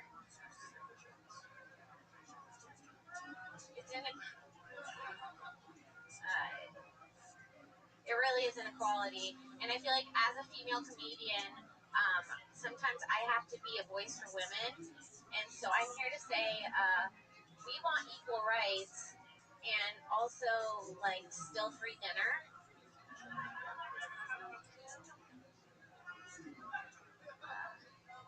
I feel like everybody's been in one of those on and off again relationships where you get back together with someone. I know I was, but you know what they say: fool me once, shame on you. Fool me twice, you're great at sex. Exactly 1 minute. Kimberly Compton. Fun times. I don't know what the bad comedy umpire at the top was doing during that. I was really, the last tag, all I was interested in is this guy gonna fucking go one more time? Right. With that dumb horn sound.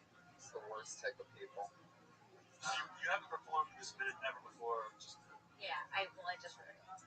Like when you say just heard it, do you take a week to write it, or you just kind of like day of, you're like, all right.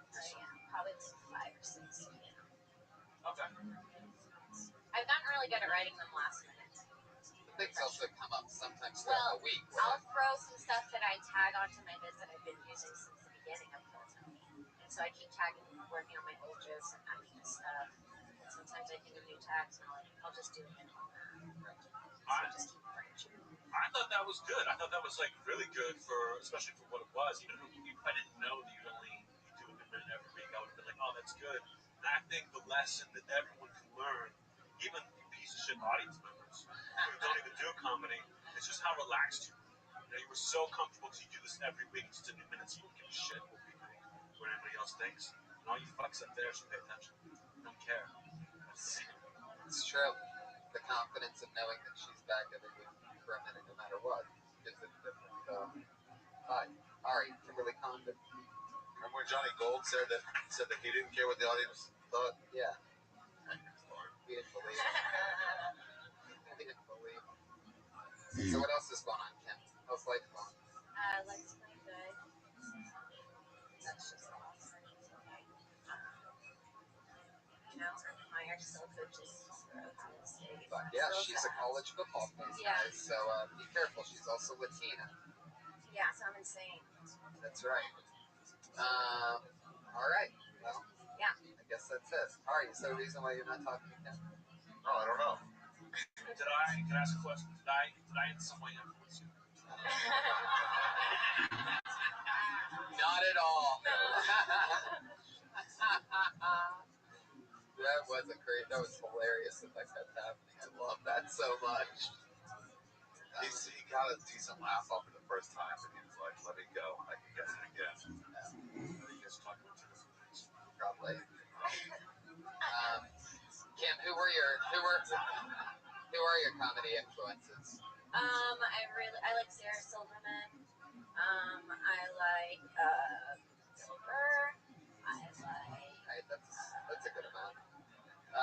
Well, thank you so much. There she goes. Kimberly Compton, everybody. Another new minute. They come in, they crush, they have fun. The other regular, put your hands together for, it's the great Sarah Wineshank, everybody. Here she is. up, guys? So I got a lint roller from IKEA. I didn't go with the intention of buying a lint roller. It was at the checkout stand. Who doesn't need a lint roller? So I bought it. And the only thing I can think about is, who the fuck invented the lint roller?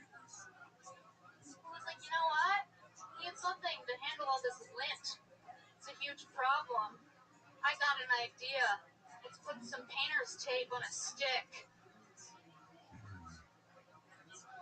The loneliest part of my weekend is when I was just sitting on my couch, lint rolling myself, just listening to the squeak of my lint roller. I'm really taking care of business. You peel off a new sheet when it's not working anymore and you have hope.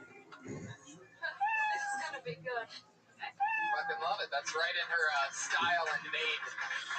To talk about things with extend on them, those little inanimate objects, and I love that. I think lint roller is a great one. It's definitely one that hits very close to home with me. I'm obsessed with my lint roller. You are? I have one little lint roller that I keep in the car. I have You a too? big monster fucking one at home, and you know, yeah, it's just it works. The motherfucking thing works. See, that's my problem with Bit. Is who the fuck invented this? Like a genius did. Right. Like that's Right. an amazing And I think invention. that's Like a exactly. sick genius, though. Like a sick genius. So different. I think you. Yeah, you're right. I think you could take them on a trip, you know what I mean? And start with the tape on a stick and then talk about the genius, you know what I mean? The evolution of it. The first one to put it on a roller, I mean, in the lint world, that's the invention of the fucking, it's like the invention of fire. You know what I mean? Like, it's a big deal in the lint world. Yeah, Not a good one. I also feel like it's like, Ball? What the fuck? I feel like Nothing. Take the microphone away. I feel like it's like a privileged thing to worry about. You know what I mean? Put some of that there. Absolutely. Oh yeah, the lint roller is the thing, in my opinion, that I send them to the troops. only lint rollers. I love it. Fuck yeah. Hook it up. I liked you for that minute. I thought that the second half where you were laughing about rolling on yourself, and that seemed like the real you. The beginning was almost like we're trying to manufacture the bit. But you can tell we're already totally in the lint rooms. Yeah. Like you could have just come up and been like LR, and we would have known what you meant. And then you just jump right into it, you know? Okay. I use packing tape. I don't use lint rollers. Oh, poor man's lint roller. Yeah. Oh, totally. You're a fucking buffoon. I really have, man. I've taken the step up in the lint roller game. I mean, I started with just a small rinky-dinky one, but some of them you peel off the one and it's not a clean break, and you're like, fuck this. Dude, I don't even peel it off. I just toss it. Oh. Just the entire lint roller? Yeah. Use it once, gone. Disposable lint roller? Who cares? Yeah. Holy shit, you are living a life. I got money. Wow, I can't wait to get to that point where I'm using lint rollers one time. So good. Beautiful. So good. That's amazing. I really do. I love the fucking lint roller, and I started small, but it's one of those things that you don't want to go cheap with. You know, it's worth the investment. Another thing that I did very recently, got new hand soap, went for the fancy, and I'm like, you know what? Why do I always have stupid hand soap? Like, what's a great fucking hand soap? Look that shit up, and now when I'm at home, just all day, just creepily smelling my own hands. It's amazing. You thought we'd be with you on that because we talked about lint rollers together? No. Yeah. I'm telling you, Now you're I'm ahead of you. fucked up. I'm ahead of you on the. You're super. I'm 7 months ahead of you. 7 months, you're gonna be telling me about the new hand soap you got. Sarah, so much fun. You did it again. Another new minute on something goofy, something great. Sarah Weinstein. You guys get it all in on her? Did you guys feel good about that? We did it, guys. That's the show. Iron Patriot tonight was Ian Ellis, everybody. He was there for us. Terrible questions, but he played it off well. Great guy. We love him. Follow him on Twitter at Chicago Open Mic. Thank you, live audience. Ari Shafir and Anthony Jeselnik on Twitter have a lot of shows coming up. Anything else you guys want to promote specifically? I want to promote Ari's stand-up special Friday at midnight. Saturday at midnight on Comedy Central. Friday at midnight, Comedy Central. Ari Shafir. Friday at midnight, Ari's new special, Comedy Central, paid regular. Catch me animated in the opening credits for that. I'm there, smoking a joint. I'm gonna go smoke a joint right now because that's episode where Bob killed Tony. Alright, thanks, live audience. We're gonna take a picture real quick.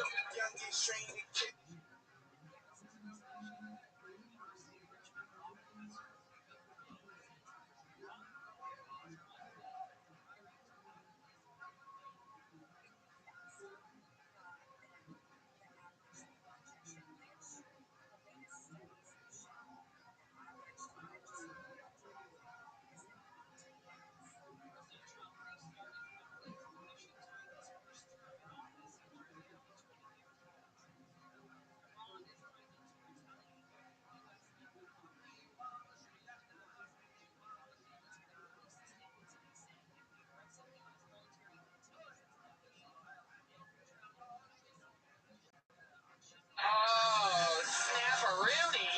Another wacky Monday here in the Billy Room of the Comedy Store. Thanks, everybody, for coming out. How you guys doing?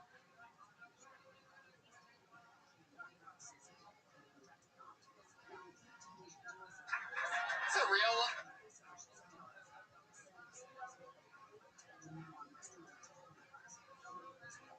That's a real live audience, podcast listeners. Holy moly. I'm so excited to be here. Another very fun Monday. It's good to be back. Crazy stuff happening with Kill Tony. A lot of crazy internet buzz right now because we found out that some young comic named Dusty Lester, who's been on the show before, directly stole jokes from somebody in South Carolina. They saw the episode here.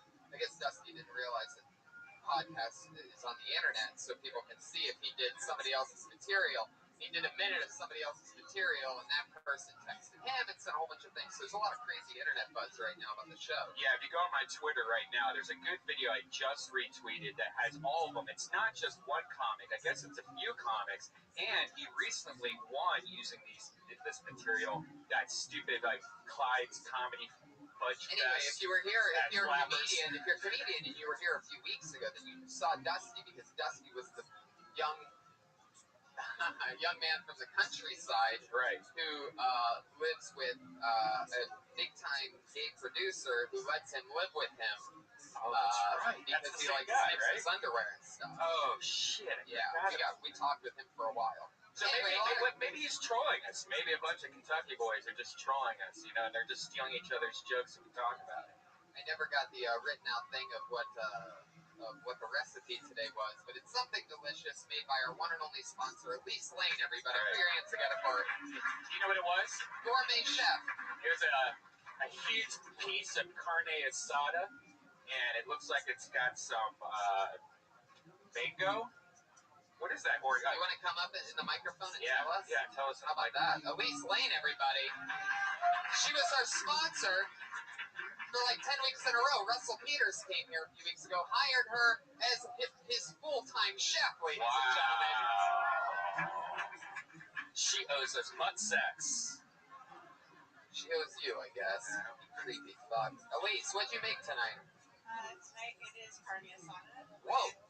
With Somebody, yellow and purple somebody was hungry when he got here tonight, huh? Romanesco, alton roasted with arugula, bell pepper. Elise Lane, everybody. Follow her on Twitter at Elise Lane, ELYSELAIN. She's at the Girl with a Pan on Instagram and Facebook. She's our only sponsor. She cooks meals for us and our guests every single week. We have a really fun show lined up for you. Kicking it off tonight is a little special thing that we're doing. A regular young comedian who lives in the Hollywood area that if you watch the show, you know that he's on the grind. Penny Lyman grew a dreadlock over a long period of time. Really gross. We didn't really know it was a dreadlock until one night he's like, hey, I'm like, what's up with that thing on top. We thought it was a bump. You know how girls put that bump in their hair, so it's like. I thought maybe he had headphones under his long hair or something like that, because it was a clear bump. And he lifts it up and he goes, that's just a clump of hair that has never, it got dirty onto itself. It's turned into a gel. Like, if you have a cat with long hair and it gets matted, it was matted hair, but it's like hard as a rock. So I said, we gotta cut that shit off. We gotta give you a fresh start. And, I told him we'd do it on the podcast, but I also have musical guest, Kill Tony regular, and, I'm just a huge fan of this guy, Pat Reagan, who's lately been playing a brand new song every single week on the show. So we figured, what the hell? Why not do both things at the same time? Put your hands together for Pat Reagan, Kenny Lyon, and Pete Cornacchione at PDC, who's going to be the barber for this situation. We're going to do both of these things at the same time. Put your hands together for the great Pat Reagan, everybody. Here he is. Thank you. Can I address something, Tony, about Kenny? Yeah. I would like to read, guys, Kenny Lyon has been starting shit with me. Whoa! This is for real. Kenny, stand on the stage. Get in the light so people can see how disgusting you are. Kenny Lyon's been saying, he's mad that he doesn't get spots, and he's been going around saying, fuck Pat Reagan, I want to get booked. I have a Facebook post here. I removed from Facebook, reported it to the proper authorities. And here's what it says. It says, the world is a cruel place. They book people like Pat Reagan. Fuck you, Pat Reagan.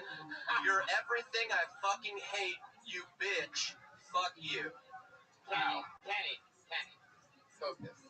I am. Kenny. Over here. Tony. Kenny, is there anything you want to say to Pat Reagan right now in front of all these people? I know what Tony wants me to say. I'm sorry, Pat. There you go. Do you even skateboard? You're wearing a Thrasher. Oh my God.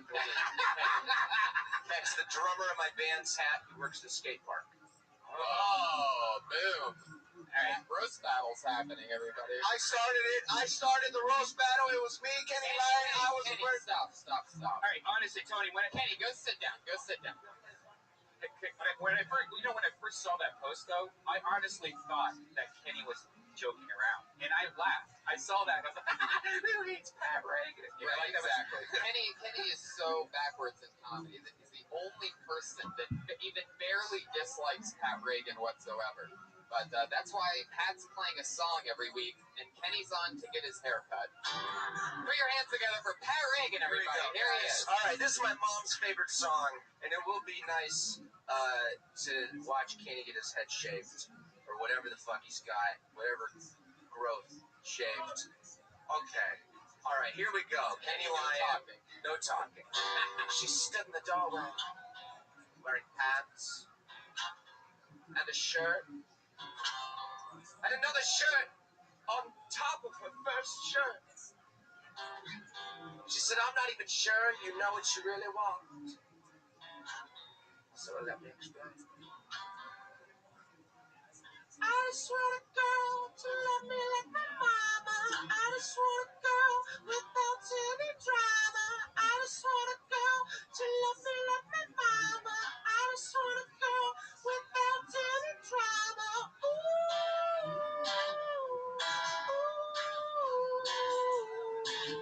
Does that feel nice, Ken?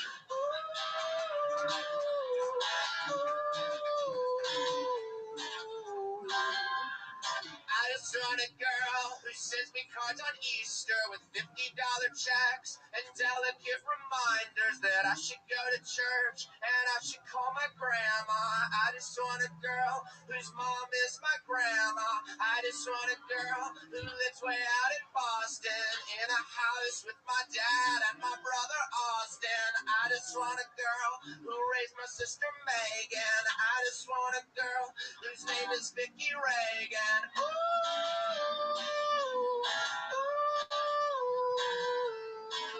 That's my mom's name.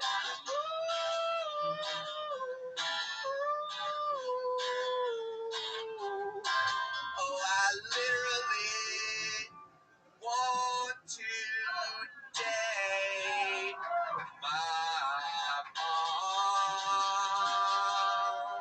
that's hurt me. I said I literally want to date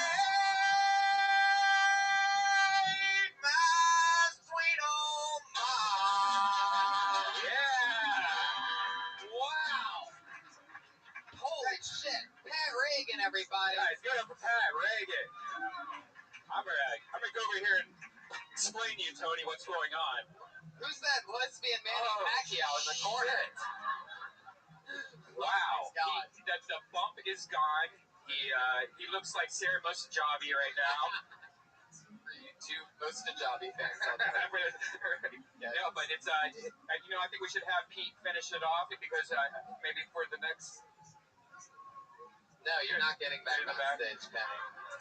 That looks perfect. That looks great. Go with that. Put your hands together for that haircut from at PDC. Yeah. Kenny, why are you by the microphone? I love every single one of you guys, and my name is Kenny Lyon. Please book me. That's right, Kenny Lyon. Yeah, that's the perfect way to get booked. That's how it works.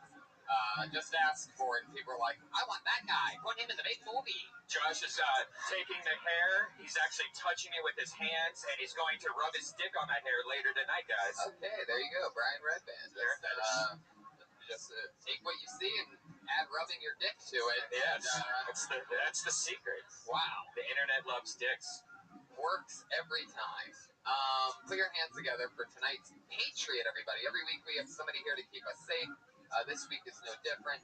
This guy's a return Patriot, one of my favorite rising comedians in all of LA. Great host here at the Comedy Store, one of my favorite people. It's Willie Hunter, everybody. Here he is. Wow. Look at the brightness on these lights. Damn. Confident Patriot, I see.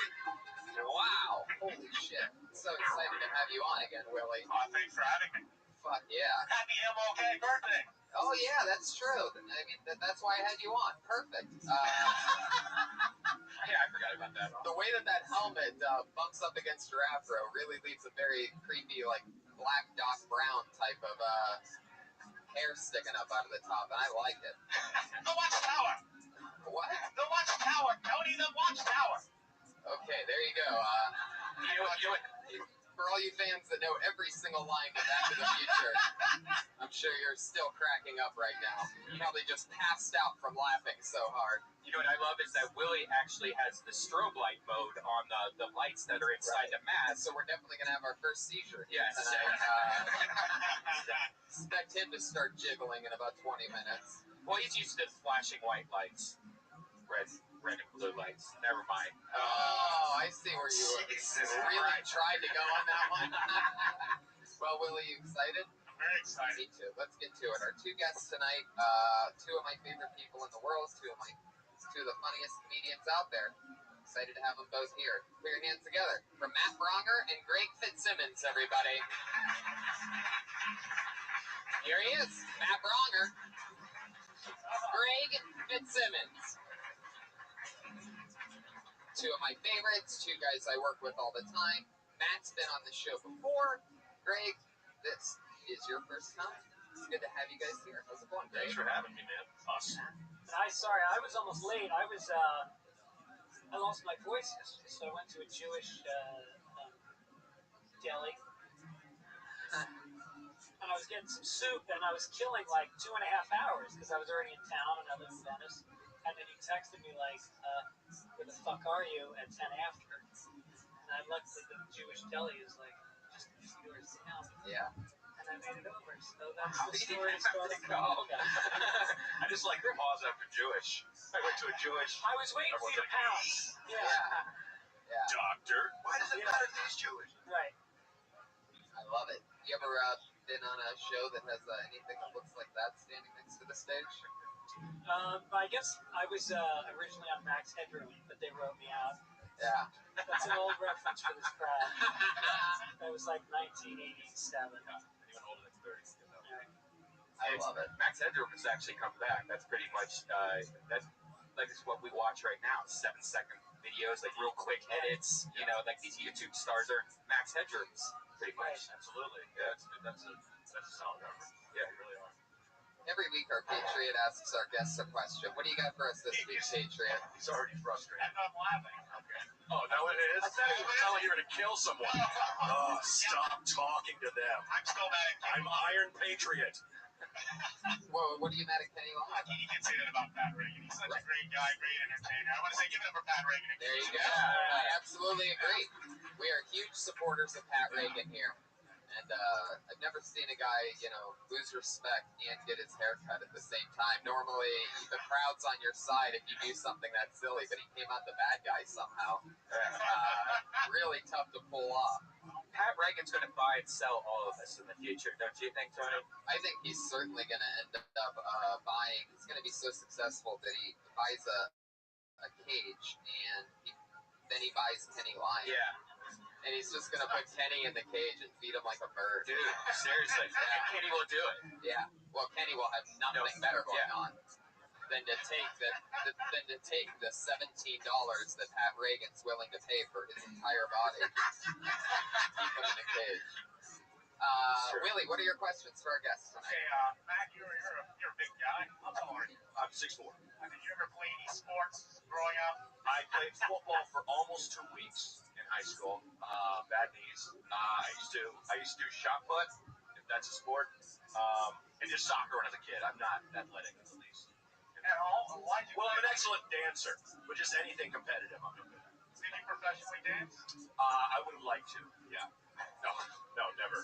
I don't even know what that entails. You mean like ballet or, Daisy Gold Sour, maybe Dancing with the Stars when I'm like 50 or something. You did shot put in high school? And discus. Did you used to be a fat girl? Yes, I still am. I mean, used to be. My whole persona. I always thought that. You know what? I shouldn't have answered you. I should have just cried. And literally become a fat girl. That's like the prop comedy of doing track and field. Oh, it's useless. Right. I wasn't even good. Right. It'd probably be more embarrassing if I was good. I was an excellent shot putter. Right. Like, you just have to be big. The track and field people that didn't even run. No. Yeah, right. No. It's the easiest sport in the world. It's like everybody else grabbed a distance, and then they were like, we got this hardware. Yeah. Who wants to throw it? Right. Who's going to throw it? Be rock. It's always the kid with asthma. Yeah. By the way, if you're just turning in, we do have a mob boss as one of our guests tonight. Hey, what are you doing over there? See, shot pudding? I'm going to do you a favor. I went to a Jewish accountant's. Which gave me soup. That leads right into my question for Craig. You're from Boston area, correct? No, from New York, actually. New York? Hope that doesn't throw off the preparation. Did you ever meet any mobsters? You ever get involved with anything? Did you threatened growing up? No, but there was a comedy club in Boston called Nick's, and it was a mob place. I shouldn't say that because it's still in business. It's called Rick's. Right. There, fixed it. But there was a lot of cops that hung out in the back of the club who just kind of drank. They'd just be on their shift, and they'd come in for a drink, and they'd hang out with these Italian guys, and then there were prostitutes that would go to Dominic's, which was the lounge next door. And there was this beautiful kind of just fluidity between the prostitution world and the comedy world and the mafia. Well, what jokes did you tell them? Well, I would tell jokes like this. These two gay guys, they had a baby, and they went to the nursery in the hospital to see the baby, and they said, which one is ours? And there were like 10 babies, and they were all crying hysterically, except one baby was sitting straight up, smiling, happy, and they said, and the nurse said, that one's yours. And they went, oh my God, is he always so happy? And the nurse said, yeah, unless we take the pacifier out of his ass. So usually those kinds of jokes work pretty good. Boom. Wow. Well, you guys know the show. We sit here and we talk to brand new comedians, guys that are sometimes older and more professional comedians that just come on and hang out and do a minute, and then we talk to them afterwards. Comedians who know your minute is up when you hear the sound of a kitty. You better wrap it up then, or else you're going to bring out the angry West Hollywood bear.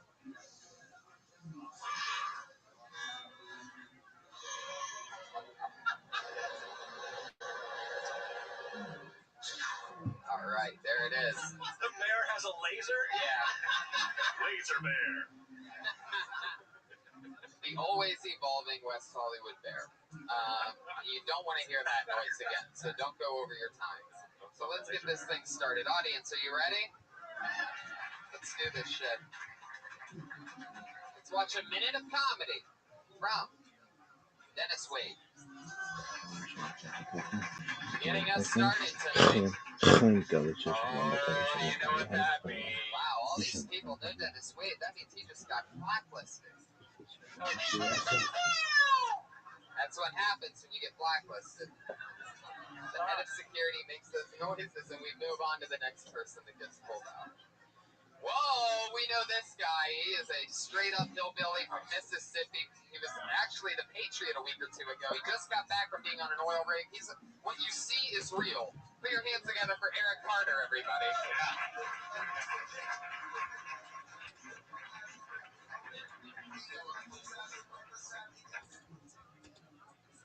It is true. I'm from the South. I'm from Mississippi. Just moved out here New Year's Eve. The one thing I get reminded of when I talk in L.A. is that Southerners do not have the best stereotype. They think we're stupid and we kiss our sisters. But what if the stereotypes are the other way around? What if somebody heard my accent and said, like, holy shit, I bet he's good at math? Or what if they hear my accent and be like, I bet he's got a big dick? Or what if they hear I'm from Mississippi and they'll be like, holy shit, don't piss these people off. They run Hollywood. But I have been working on the oil rigs for the past few months in North Dakota. And boy, do you work with some winners up there. I worked with this hillbilly from Arkansas. The only guy I know who can smoke crystal meth for 6 years and still have 6 chins. And you can tell by this guy's extra chromosomes that his daddy and aunt can see him in an El Camino over a bottle of Mountain Dew. Wow. You can almost say anything with your accent. It's pretty much funny. Yeah. Hey, are you loud in the bed? Like, do you make noises when you have sex? No, I'm quiet. I just thrust and push and breathe. What's the craziest? Jesus. Well said. What's the craziest thing you've ever said while having sex with someone? I don't say shit. I'm being You've dead. never said anything now? I pump and breathe. That's it. I let her do the talking and the screaming. All right, what's the craziest thing a girl's ever said when you've been banging her? Well, afterwards, I've had them tell me that my dick looks like their dildo. Oh, wow. I'm guessing the rabbit. Yeah. The ones saw the bumps, the ones with the bumps. Well, they see the vein and all that, and they're like, man, that looks like my toy. The vein? Yeah, that's just one. Wait, let me see. I want to put that to the test. Do you think anything you could say with a southern accent would be funny? Yeah. Like, you literally think any phrase? Yeah. I think you can say the fucking Pledge of Allegiance. All right, let me try. I'm gonna whisper something in his ear. Okay. And then you say it. And I just want to test this theory out. Yes. Because I think you might be onto something. Yes.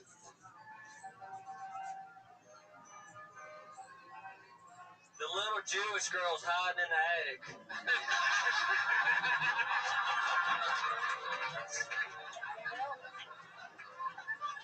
Somehow you made selling out Anne Frank hilarious. It just gave her right up. It's up there. Do one more. Can we do it again? Are there any more? Godfather. But this is a test. Godfather, do one more. The Godfather. I must whisper something in your ears. It will be hilarious. Just Your accent makes me smile. repeat it back, and you will take over this family one day. Wow. I don't think he's going to be able to remember this one. Don't worry, it ain't AIDS. Oh, fuck, don't. I thought the laugh was perfectly timed laugh. So, Tony, it's not AIDS. It's go. Let me tell you what it is, though. Oh, my God. Even half a punchline. Yeah. Right. No, it really doesn't need the rest of a joke. Oh, my God. Do you know the Pledge of Allegiance? I know the one for the CSA, but not the USA. What does that mean? Oh, yes, do that one. No, I'm just joking. No, there ain't no place. Oh, I think it's like a racist one or something. I gotcha. Fuck yeah, man. So how's LA going? What's the craziest shit that you've seen lately? Since I've been back, What's something that you see here that you never see in Mississippi? see trainees dancing in the street. Transgenders. I said that. Well, man, I grew up close to New I said that Orleans. you don't see in Mississippi. See, I grew up close to New Orleans, so I mean, there ain't really nothing here I hadn't seen in the Big Easy. I know that's not funny, but it's true. Sounds funny when you say it. What don't you see here? Like, I don't see truck nuts. I don't see. that's true. True. True. I don't see truck nuts either. That shit's probably going to take off in the next few months, so that's going to be the new hip thing. I always want to put those truck nuts on like a Kia. Yeah. Tiny car with huge balls. Oh, truck nuts are the things that hang. Yeah, I got nice it. I thought he was talking about the actual like fans of trucking that they would call truck nuts. I thought that there was like a group of such big truck fans that they were Another truck chrome nuts. scrotum sack you put on your trailer ball. But they're also they have all different kinds. They have realistic ones where you're driving, where they banned it from Florida because it looks like real balls when you're driving. Well, why don't they have like car pussies or something? Because that would be even cooler. Just driving and see this like pussy with like big lips. That's a damn good question. You should invent that. All right. Or at least boobs. Yeah. Oh, dude! Titties on the front. Bouncy truck tits. That would be so illegal. Yeah. Everybody would be flying off roads and shit like You have that. flop sideways when you take a hard left or right. Double D's dragging on the gravel and just breaking open. Oh my I god. think we all started a business. Right. Just give me 25%. Whoa. Absolutely. I don't think you got your math right.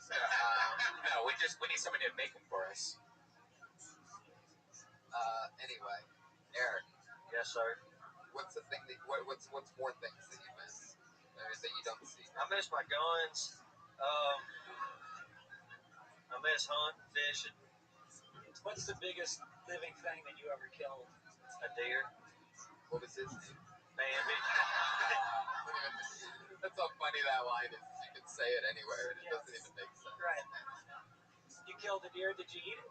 Of course. All right. Well, good. I'm I ain't glad. wasting a shell on something I ain't eating. Good See for the you. price of ammo? No, I haven't. I thought truck nuts was a snack. Probably is. It probably is some kind of. We're talking about those hard kernel things. We got some entrepreneurs up here, man. We own some. There you go. I don't believe you're really from the South now. You want to see my ID? No, but you just said entrepreneur. The whole thing is an act. I'm on Team Gray. I think it's an all act. I think it's like Larry the Cable Guy. He's from No. I am not Larry the Cable Guy of Foxworthy. Whoa. I'm sorry, I don't mean to get testy over that, but every time I go to Mike, I always hear, "Oh, you're like Larry the Cable Guy." No, I am not. He's from the fucking Midwest. He's not even a damn Southerner. Right. Right. I'm 6th generation Mississippi. Yeah. There you go. All right. Wow. Eric, I don't think you understand how show business works. Larry the Cable Guy's not from the South, but he makes all that money because he does jokes. Nobody's ever watching the down south comedy people like, this guy's hilarious, but how many generations is he exactly? Right. And also a generation in Mississippi. 6 of them, that's just a weekend in a keg, right? So you're all related? That's within 10 years, right? Right. Eric, it was fun talking to you again. Have fun. Thank you. Matt, you Yeah. got something? I love the crystal meth joke, the 6 chins. I like it was 6 years, the 6 chins. That's a solid bit. Thank you. Yeah. There you go. It's a good joke. Good job. Yeah. Excellent. Yeah. Eric Carter. Yeah. Fuck yeah. Shaking hands. Bam. Nobody else for the rest of the show. Please do that. That is not a thing that we do here. Southern gentleman. I like to keep my friends' hands clean. Eric Carter. I don't trust those hands. There he goes, everybody. Yeah. Sorry, I let my OCD co-host for a second there. Willie, what do you I'm think sick as a dog. He just fucked himself. Yeah, probably. I don't know. It seems like he's immune to everything.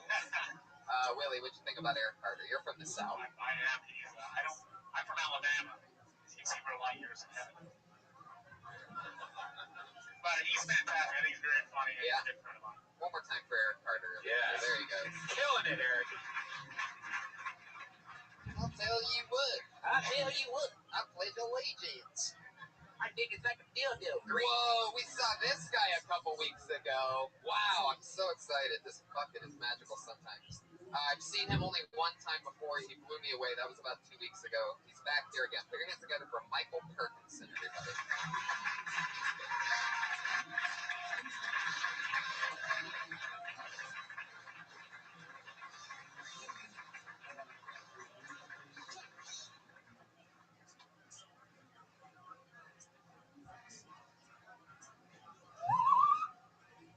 That's my skin flute. Oh, goodness gracious. Goodness gracious. Well, hey guys, I jerked off today. First time I jerked off in 8 days. Guys, you ever jerk off right when you're about to bust your load? They zoom in on the penis and you're like, oh, fuck, I'm gay. You know, ladies, you ever been jerking off? They zoom in on the penis and you're like, oh, fuck, I'm gay.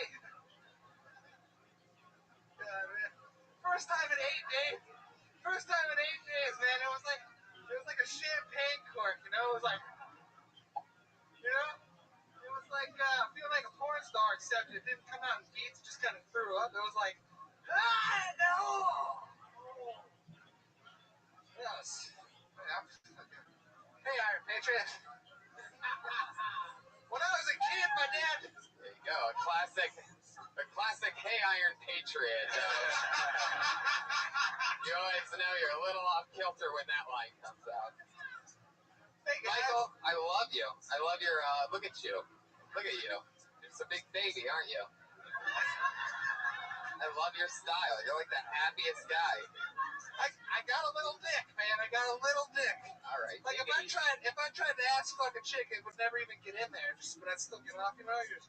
All right. Can I just say this? Is if we're gonna talk about your looks, get up. No!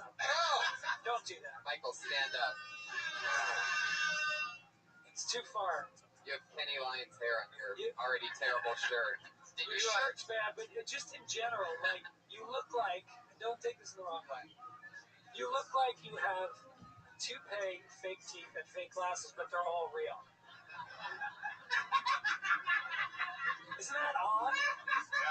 You're absolutely dead on. I got a bush that's so thick that if I put glasses on my dick, it would be Jewish. Stop. What was the beat for? I told him a couple weeks ago, I told him that he looks like a giant lesbian. Did you, like, freshly wrinkle that shirt for tonight? Like, I mean, I figure if you tried, you wouldn't be that fresh of a wrinkle. Like, I use this shirt as my cum rag when I jerk off. all right, I see what you're doing. Michael, you have such a great energy that you have to let that shine, not the thoughts that are in your head. You get, with a look like yours, let me tell you something, because I don't get this privilege, because I look like a villain. All right? No, you don't. And for me to get last, what I say has to be funny. Now, you, on the other hand, You look like just settle down. Settle down. Now you look like the white Kim Jong-un. I think the attire, it just looks like this. We're back in the 80s Comedy Store days. You know, the guy that just rolled in after a Coke binge. It was like, I'm up. All right. Michael, sit down. Stay a while. I'm here. What's your take, guys, on the man on stage in flip-flops? What's your reaction? You know what my take is. You want to fuck me, don't you? Kim Jong-un acceptable. That's what I say about that. He looks like the Campbell Soup Boy grew up, doesn't he? Hey, Redman! Where's Method Man? All right, you gotta stop. Michael, just keep smiling. This is what I'm telling you. You can't talk. People like you end up just saying what people like me write for you. That's your only chance. Right. A lot of times you'll tell a comedian, just be yourself. You have to try to be a different self. Michael. I love everything you're doing. Give Michael his microphone back. Be careful. Big baby. like everything he does, and I like everything every time I watch it. I love it. So I want more. I want to watch 5 minutes. Do you really? I do. Yeah. Cool, man. I love you. I just have to roast you because you're a pig. You look like. Oh Jesus! Here we go. You look like a fatter. Remember the Pat from SNL? Oh. You look like. I can't believe it. You look like Steve-O from Jackass, except you have hair and vagina. What is that, a compliment? Yeah. You look like that one ugly guy, except that one thing wasn't ugly about him. You really burned me on that one. Adrian's so sad. He just dropped his Wait, head. come here for 1 sec. I want to see your arm. How long of a set did you think you were doing tonight? He has like the Declaration of Independence right on his forearm. He does. Oh, Wow. I thought that was a tattoo. Loyalty. No, I write my jokes down my arm. Yeah. All right. Wow. Yeah, we got that. Well, We noticed that. maybe you shouldn't have jerked off on it so much. Does that say not Penny's boat? What the fuck? It says Skittles. All right, Michael Ferguson. It says here that your Twitter's at Bob Saget, but you're not Bob Saget. Bob Saget's my Twitter handle. I got it early. Come get it hot. See? Come get it hot. Are you finally a fucking laugh? Are you? God damn it! Are you serious? You guys are killing me here. Oh, I'm just floundering in front of everybody. Come on, nobody, nothing. you're taking too many chances, Michael. You are a big guy. Yeah, you're more like a flounder. All right. Okay, sure. I guess so. Michael Oh, Ferguson, Love my everybody. glasses, thank Jesus, you. got very excited. All right. Good, I like good dismount.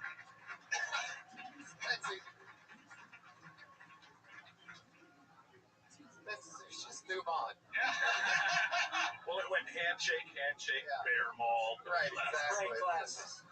Sometimes these guys they get a little excited. Yeah. Greg, something I always ask guests the first time on the show Right. is there anything that you did when you very first started doing comedy that you can't believe that you did, like that's sort of maybe embarrassing or or something that you regret doing?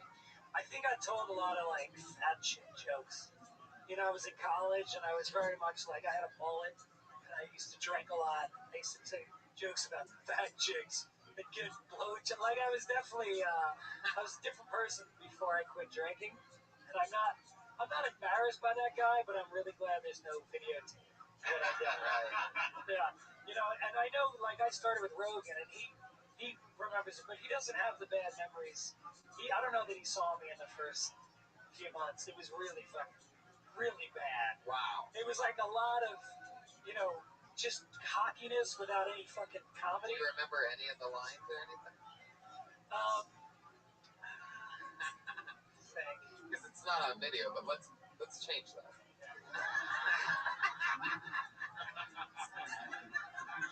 Let's get it now.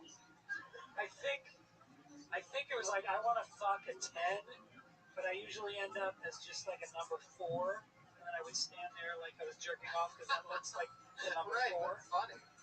I like that. But they didn't. Right. They got it. That was the old me. The new me will be doing that same joke on Thursday night downstairs.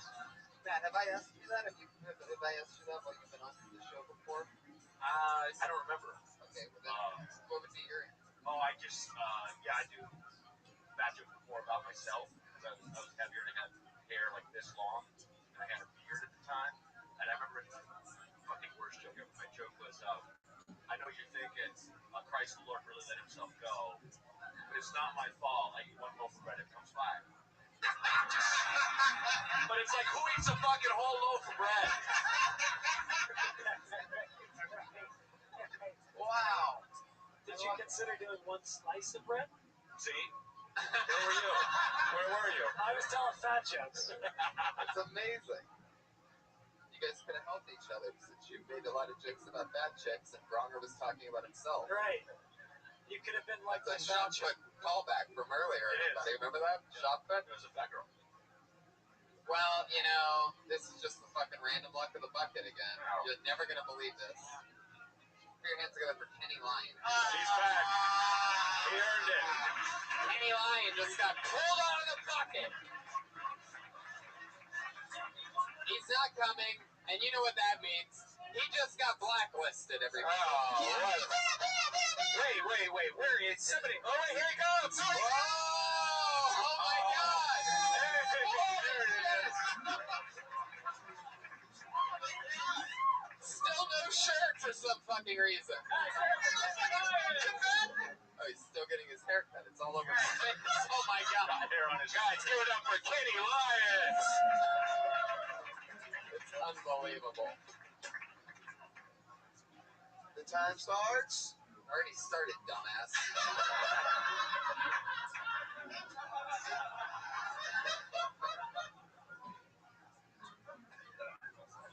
I don't own a ruler.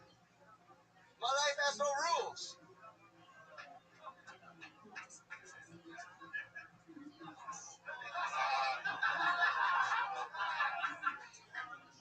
I put 5 quarters in the bus machine. The bus say it was at hold up. I'm missing 50 cents. I kept walking. No, ma'am, I missed 2 cuts. I lost my girlfriend Ruth. Now I'm ruthless.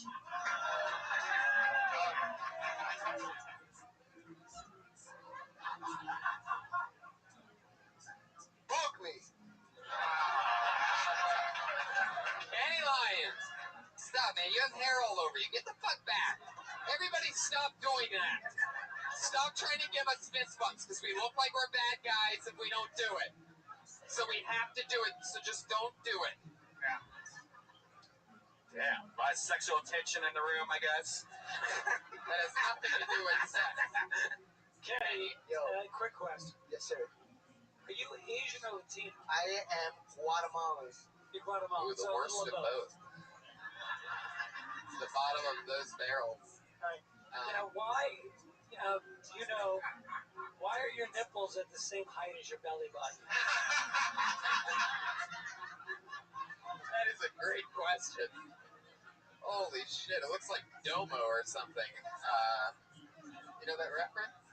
That fucking square cartoon thing? His chest does look anime. If you just look at his 2 nipples in the mouth, it looks like a piece of toast or something, like a cartoon. Yeah, it does. That's All right, weird. stop, Kenny. Kenny, stop everything you're doing. He kind of looks like a monk, right? Yeah. He does look like a monk. Most negative month of all time. Kenny, do you have a joke that when you're doing shit outside of the comedy store, you know, like when you're doing shows and stuff, do you have a joke that's your favorite joke to perform, like your? I have 2 brothers. Molested me.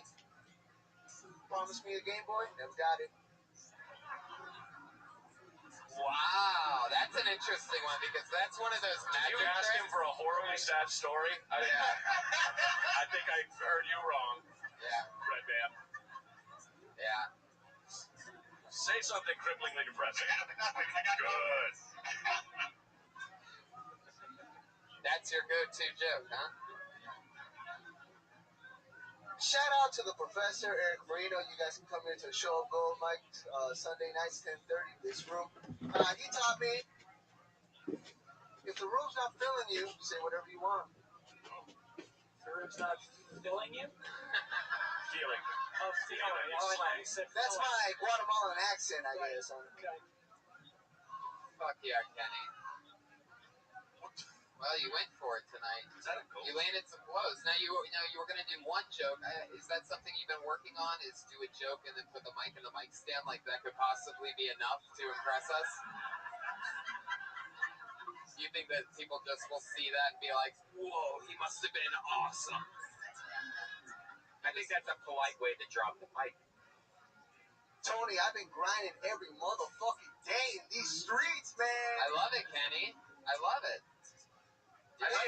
You think I let everybody get a haircut on my fucking lawn? I love you, dude. I come to this comedy store and I get accepted by Tony Hinchcliffe, Brian, Red Band. I love these Pat dudes. Reagan. I love Willie Hunter, man. Willie's having a seizure right now, by the way. What is happening? Hey, by the way, your hair looks Way better right now. Yeah, I can't wait to see. the improvement Yeah, we saw in Kenny Lyons. Guy had a rotten fucking dreadlock on the top of his head. Now get rid It of looked terrible. Now get rid of the 12-year-old Mexican female mustache. Drill. Yeah. And maybe instead of grinding so hard at stand-up, you know, do a sit-up or a push-up once. You know, take one spot off and fix it. It's not your arm we're worried about. Greg had a great point earlier. I don't know if your nipples are low or your belly button's high, but something's wrong there. I think you have low nipples. I got molested. You do? Oh, you know what? That is right. His nipples are really low. It's not his...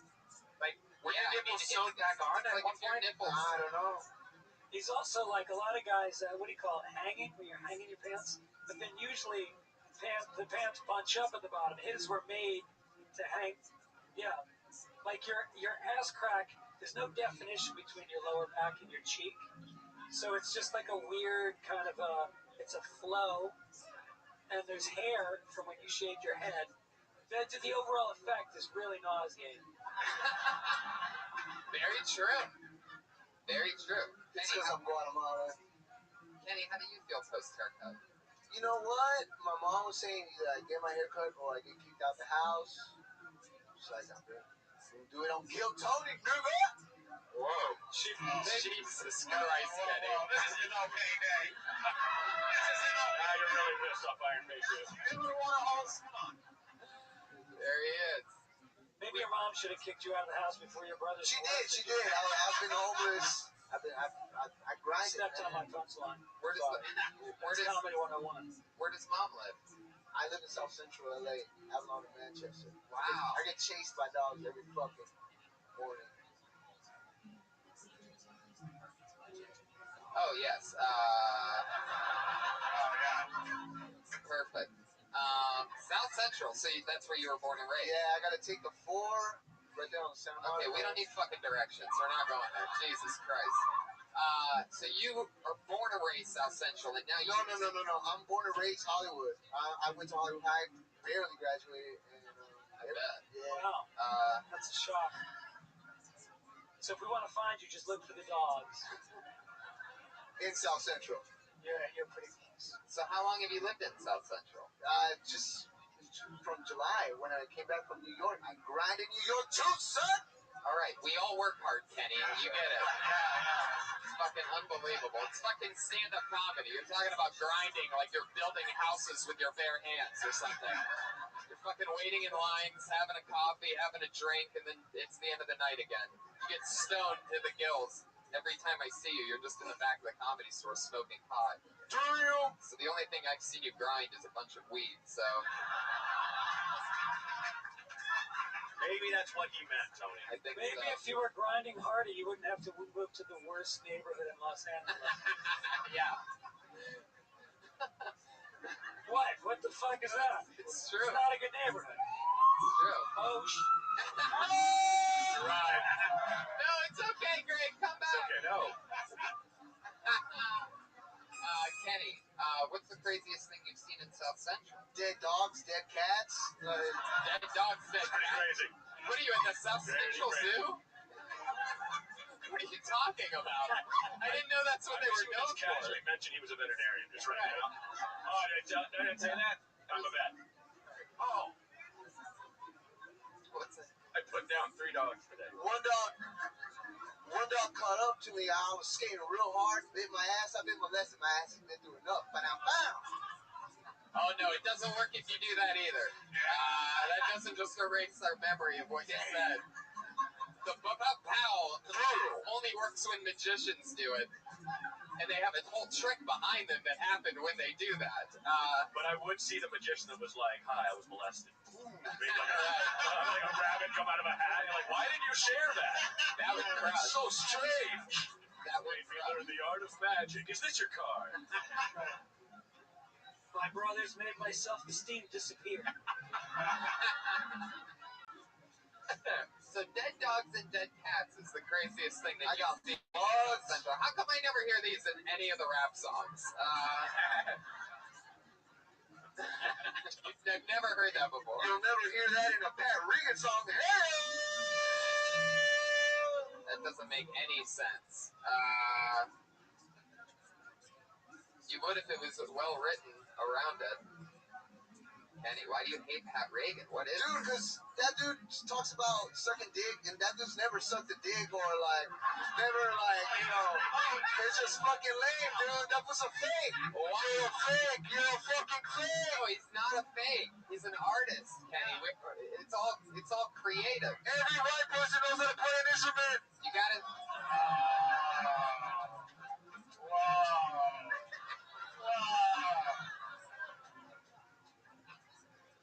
What did you just say? I'm sorry, dude. You said what about every instrument? I said Kill Tony Monday nights here at the Dollar Room. Kenny, they know they're here right now. A promo doesn't work when they're already there. This is live. It's happening right now. He's talking about the internet guys listening, guys. Come on, give him a break. He was trying to help out the show. There you go. You figured it out for him. Kenny's defense attorney, Brian Redband. You know how uncomfortable it is to do comedy with you got a new haircut? I mean, and he's very self-conscious about himself. He didn't have a chance to put on his shirt because he was getting a haircut. Have you ever done comedy with your shirt? Dude, I get naked. You've seen me naked. I like to get naked. Whoa, there you go. Truth's coming out. What? Holy shit. Making some trips to South Central, eh? Are you the one that's been running over all these dogs and cats on your way there? No. You're just going to range them. Pile of dogs. No, I get naked for when Don Barris, the great Don Barris. You know, I love Don Barris, dude. Dom show is going to be going on after this show. I suggest that every single Kenny, what are you, the fucking commercials? Yeah. Stop what you're doing. You're done. Go finish your haircut. Take a shower. you guys, book me. Guys, get up a Kenny Lyons. Kenny fucking Lyons. I just wanted to wipe him off with a towel so bad. It's real. What you see is real. That's a real guy that was just getting his haircut. Yep. Those are some real dark nipples, too. Really weird nipples. Dark, weird nipples. Those were some creepy, low nipples. Yeah. Like if his chest was a map, those nipples would be south of the equator. Yes. Yeah, there'd be penguins on them. Yeah. Kill Tony. Who would have thought that we'd get to see creepy nipples here tonight? Bring it together for your next comedian, Matthew Broussard. Here he is.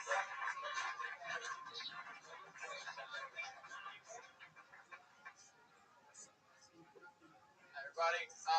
Pleasure to be here. I look like a douchebag.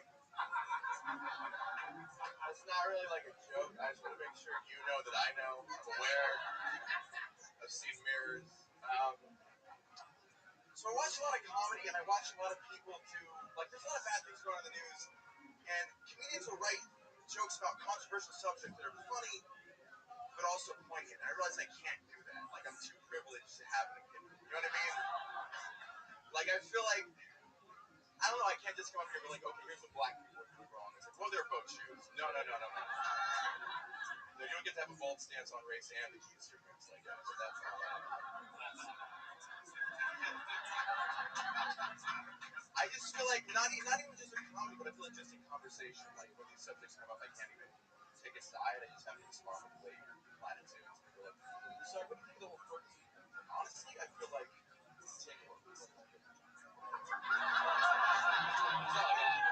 That's exactly a minute from Matthew Broussard.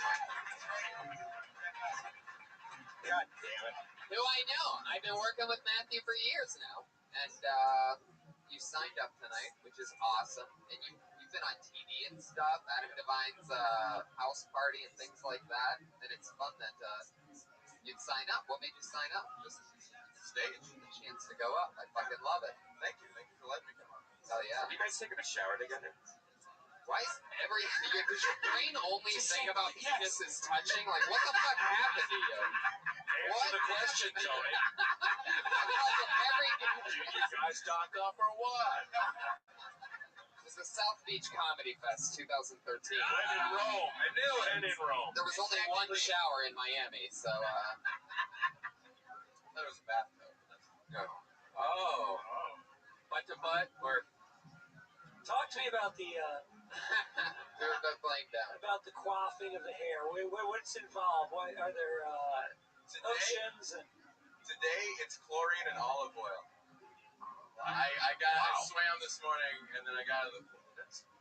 There's a lot of chlorine in it, and then I put olive oil on my face after I got out of the pool, and then I got my hair and made it greasy.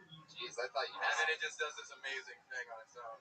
Like I don't even Wow. control it. Olive oil on your face? Yeah. Is that something you learned in like New England or something that like just handsome college men do that I never knew about? That's fine.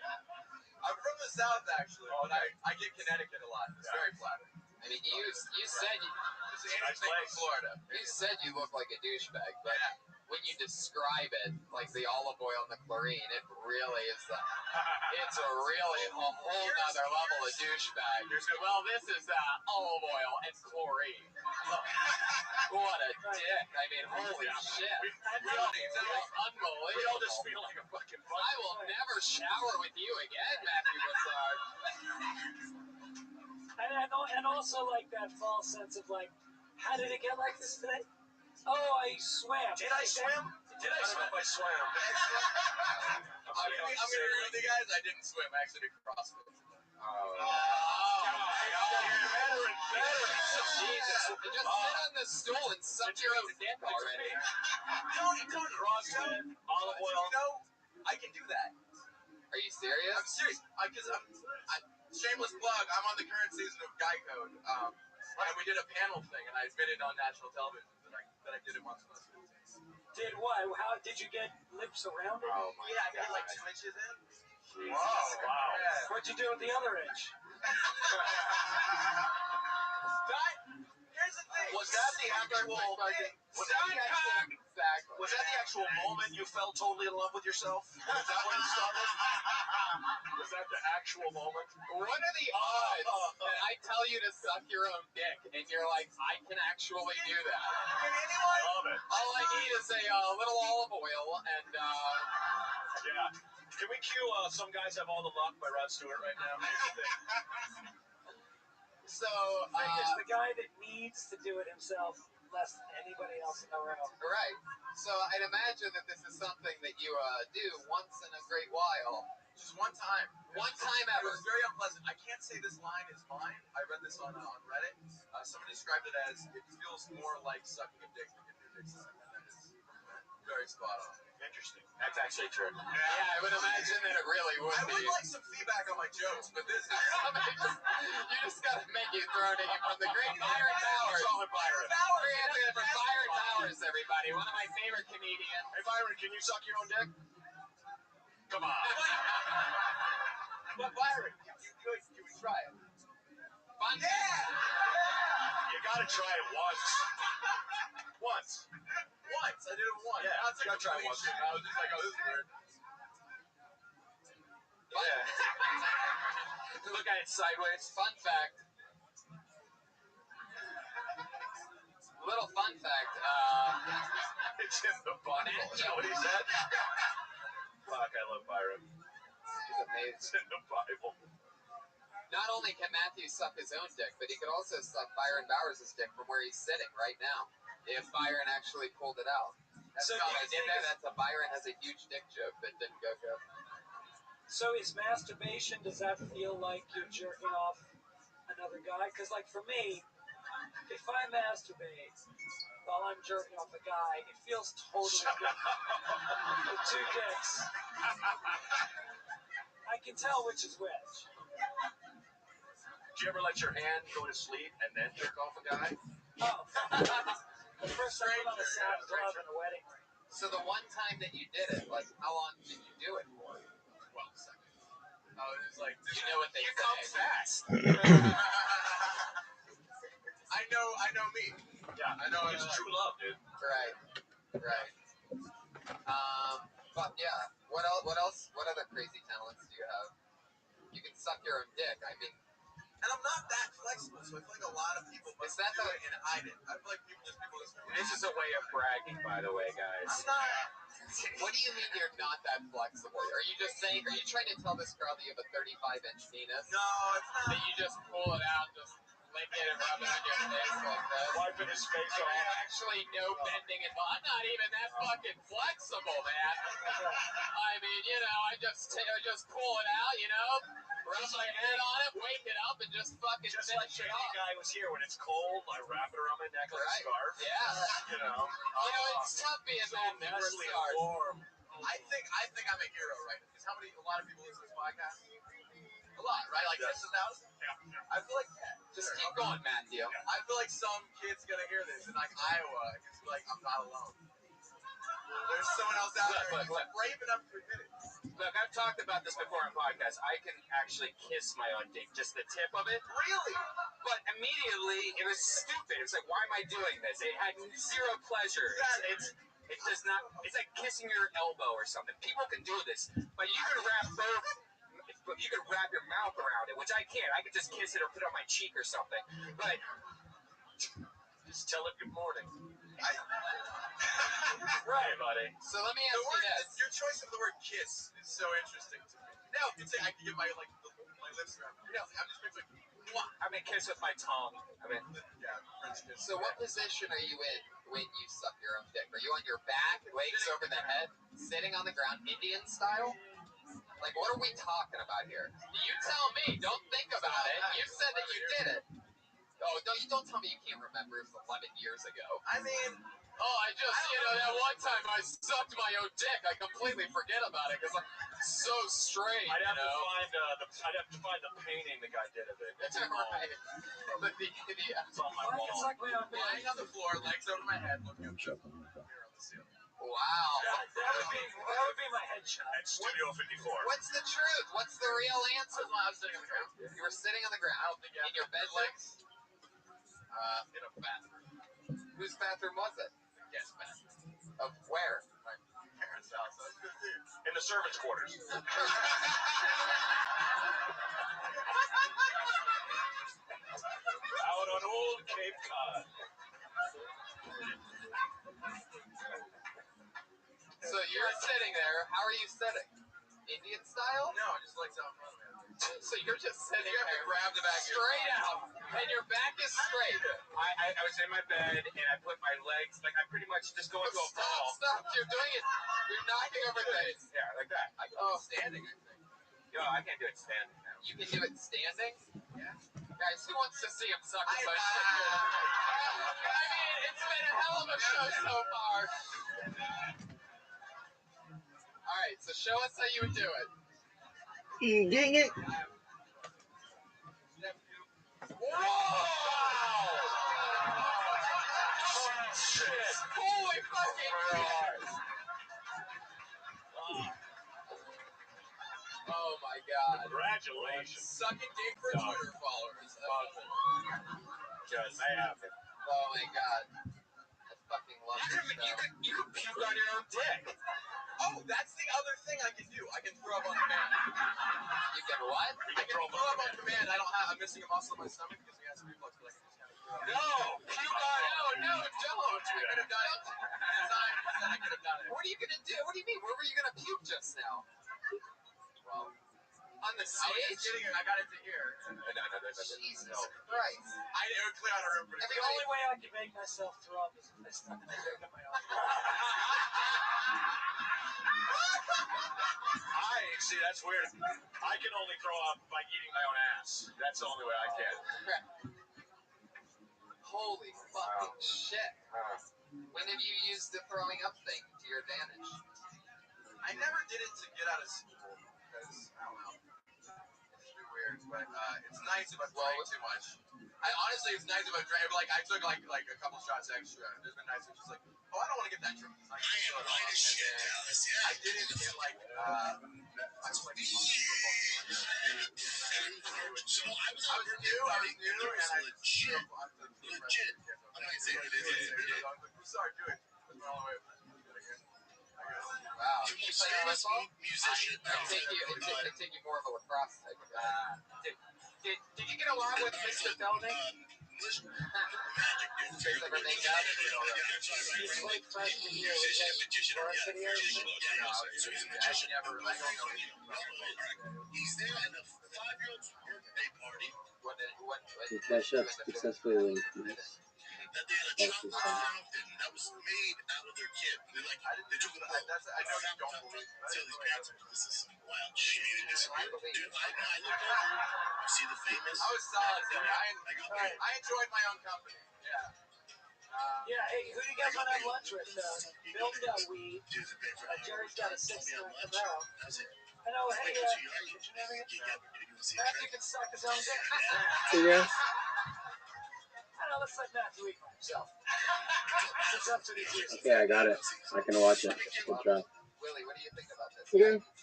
But it's in Spanish. I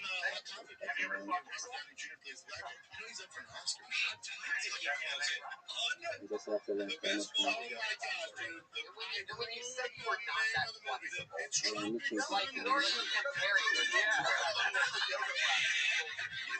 Oh, whatever, dude. Oh, that's pretty much something I've never seen before. Like you could go deep in your mouth. You're way more flexible than like a fucking monster or something. Just hold it right up. You seen the rallies by the Cowboys? The Dallas Cowboys this time? Is that coming time? You're such a I'm not sure, sir. I'm not sure. I'm a fan of the Ravens, and my team plays. You even trick yourself. They're like playing my team's game. My NFL team's game. Like, you're such a dude that you don't even tell yourself. That's right. You come in your own mouth and then you yell at yourself. You punch yourself in the eye. Do you like drink pineapple? Do you like drink pineapple juice just to treat yourself on weekends or something like that? You must have washed the shit out of your ass. Did you clean your ass really good before you went down? Go Axe body spray on the old brown eye. Tell us something else. What's a good streaming service? Paramount, NGA, I see one habit, Paramount Disney. Paramount. Yes. Are they low hanging? My Ravens game is gonna be on CBS and Paramount. Yeah. It was like his So I got a different plan of good imagining Yeah. I mean, I'm not smart, but I got smart. Holy shit. Yeah. That's exactly what it looked like. Any dead dogs or dead cats in your neighborhood? What do you guys want to watch for right now? Have you ever killed a bird? Right now. I've never killed a bird. It should be NFL or NBA going on soccer. So there's an upcoming one.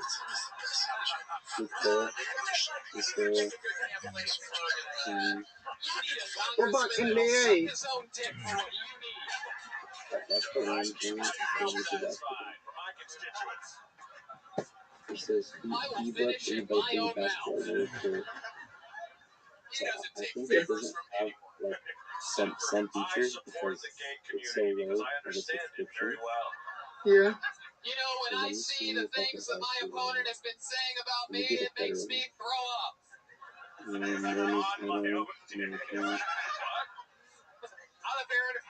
boil my hair. What's that, Brian? I didn't catch it. What did you say? The microphone just committed suicide. I like that. I stumbled. Yeah, I think you'd be a great congressman, Matthew. Should I get NBA TV? It's only $8.99 a month. Can I ask you this and be honest? NBA TV, that's it. Over 100? No. Like NBA, MLB. Yeah. MLB TV. That's another one. What? Or should I say, fuck it The and fact that get you the have zone? that number immediately available. Yeah. That's pretty fucking psychotic right there. This month. That'd be cool. That'd be something cool. Okay. I'll check it out. Do people? I feel like guys do. Have you ever like sat down and written down a list? No. To keep Hey, down bam. or a spreadsheet? It's like a girl thing, man. No, I can ask. Ooh, I can ask the fucking UFC now. Let's go. I like numbers. It's sparkle tags. Have you Sorry for cussing. ever watched WWE? There you go. I have it Wisdom, in the fire, past, and yeah. power. Only the ones that I watched it that somehow. got something. Yeah, all the raw sex is with.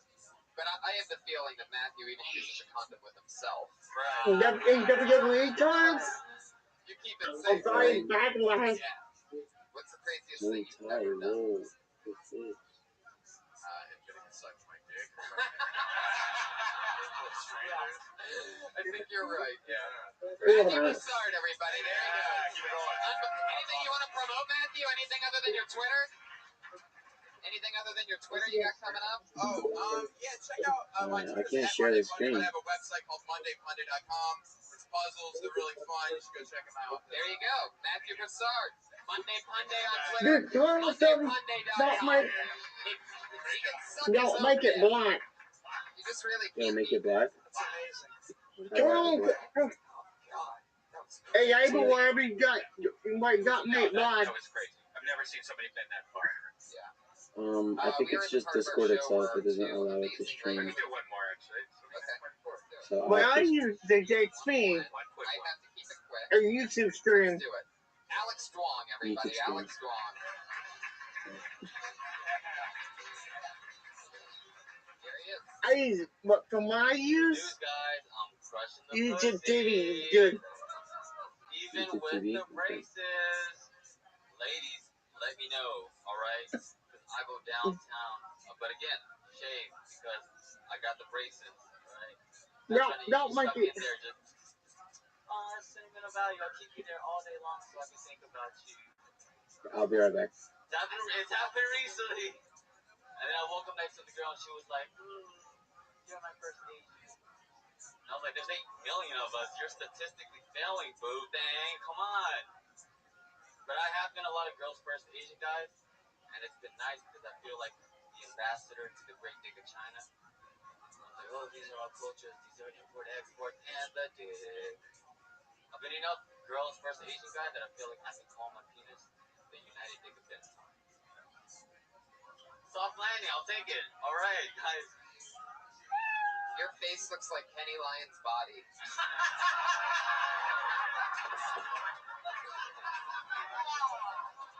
Oh my god. And your eyes are the low-hanging nipples. They're spread apart. You can clearly see.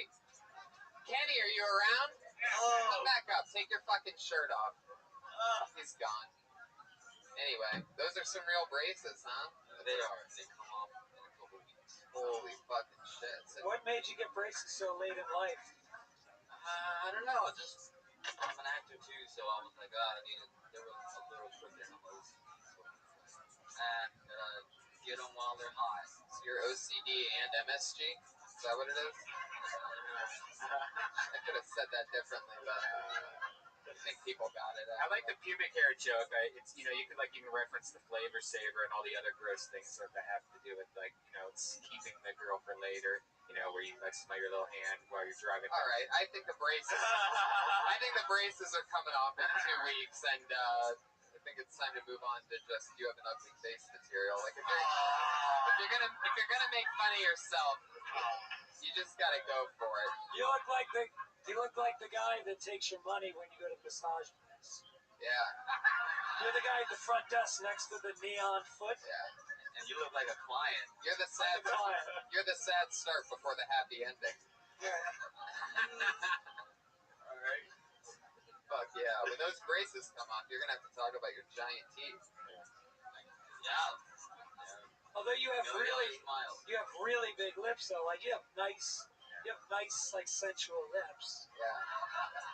You can suck your own cock, can't you? Yeah. What's a crazy thing that you could do that we wouldn't believe that you could do? I drive really well. That's bing bong. Yeah. Ping pong. It's in ping pong. Hey. Oh. No, you're the one with the MSG joke. Oh, come on. Ping pong is just as racist as ping pong. All right, maybe not. So you've never had a traffic accident? Yes, he's definitely. That must suck when you're Asian and you get into a traffic accident. Just the look on the person's face. I knew it. You know? I knew it. Had to have been. No, I used to race cars in Texas, so. You went from the races to the braces? You fucking moron. You took a swing at it. Yeah, totally. What's the coolest thing about you, Alex? He raced cars in Texas. Yeah, that's cool. Yeah. The joke's actually real. I mean, You could always tell which race car driver was Alex, because he was the only one going the other direction. Do you do jokes about driving a race car in Texas? no, I don't. Maybe that's. You should. I'm missing out. Yeah. You're a race really car. neat. Yeah, the one thing that you did in your life that's cool. Yeah, you should probably talk about that, Alex. That might be a good idea. Let's see, where's that list of cool shit I can talk about? Instead of grinding out jokes that are about your braces that are coming off in 2 weeks, so they will have no lifespan. I used to have braces. Sometimes pubes would get stuck between the braces, and that was like uncomfortable. And, so sometimes I would have like a hair stuck in these braces, and It's a visual. and until the hair was out of the braces, there was like there was hair in my braces. And then I killed 47 people racing cars, and I had to quit and start comedy in Los Went Angeles. down on a girl in a race car once. That was a story. Like something like that. He's gonna be bombing one night, like a year. He's gonna fucking pull the braces out of his pocket, slap back on. Do the classics. Yeah, problem. Sorry. Brace yourself. That's the album. Yeah. Guys. Okay. All right. Alex, we got a flag. Thank you, Alex Duan. Good job. He's on Twitter at Dapper Duan. We're at the part of our show where our 2 regulars, there's 2 young ladies that write a brand new minute every single week on this show and perform it.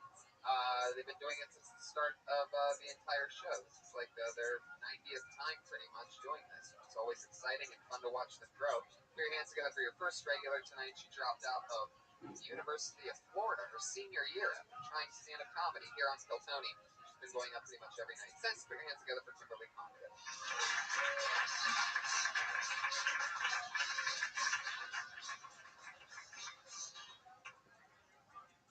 Yes, the guy that I'm seeing now said that he wanted to be friends with benefits, and I was really excited about that because I've never had 401k before.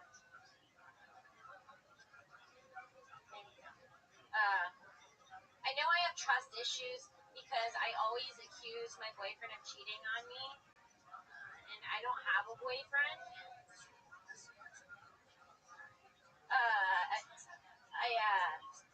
I hate people that get attached.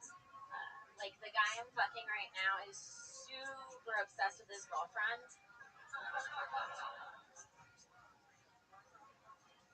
I think life's not fair sometimes. Like a guy can play with my hair and it's really cute, and if I start doing the same thing, it's voodoo. That's it. That's funny.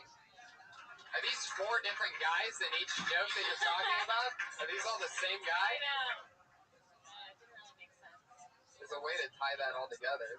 Yeah. That's, of course, by not resetting every time. You know? Felt like there was 4 different guys. Like there's another guy who I'm dating, and you know, To describe him, he's redheaded. Like there's something about. Right, you can take the Alex Duong approach and just talk about the pubic braces. Kim, when you do more than a minute, do you actually have like 3 to 5 minute bits? Or is it long more? stories? Yeah, because those were all pretty decent, but it was all very familiar and it was very set up, knockout. I just wondered, do you ever take those and those your best ones and make them tags for longer jokes, or you do? Yeah, that's a pretty critical part of everything. Yeah, I didn't know if you just did that for 5 minutes. When I come up here and do the 60 seconds, I just like to take as much setup from Sean instead of story because I feel like I'm not that good at the storytelling where I can tell a good one in 60 seconds. I like the premise of the friends with benefits thing. Yeah. I was thinking, like, what if you said, I want a guy, I'm dating a guy, I really just want friends with benefits, but he's black, so that would mean I'd end up with Obamacare. That's hilarious. Yeah. There you go. Wrap that up at the gift shop. It's all yours. Oh, yeah. The attachment joke was amazing. That's really solid. Yeah. Which one was that? I hate when people get attached. Oh, yeah, yeah, yeah. Fucking. Yeah. Such a girlfriend. You know what I'm saying? Like, you just don't have to, just go into the next thing. It's important that if you're talking about a guy that you're dating or a guy or whatever, just to keep it on and tag it. Yeah. And don't be afraid to do less than a minute, you know what I mean? Don't reset it just to fill it up because that can be like crushing glass. Yeah. You're breaking it up by resetting it. Yeah, exactly. Because all those jokes seem like you could easily have made that 1 minute, but it seems like every time you're like blah blah blah, next joke, blah blah blah, Like I next did 4 joke. jokes instead of 1. Yes, Do exactly. you only look at your notes if you bring your notes up with you? Yeah, that's a bad habit. Yeah, I used to do that. And then I realized that it's just better if you try to limit it, unless you just want to fall back on it. No, it's always worse when I read them. Have you thought about writing on your arm? Right. I don't know where I got that from. Maybe the idea just came to me, but I. Well, there you go. You did it again. Another great minute from Kimberly Congdon. That was great. Great job. Kimberly Congdon is Kimberly Congdon on Twitter, Instagram, everything. Always fun. Our other regular, for your name together, we're regular on this show, regular on Dysentery. Very, very, very funny. Goofy stylings of Sarah Weinstein, everybody. What's up? Went to my parents' house. I saw my dad using a shoehorn. I feel like if you have to use a shoehorn, you should just get a bigger size shoe. Because normally you can just like wiggle your way in. I looked up shoehorns because I'm really alone.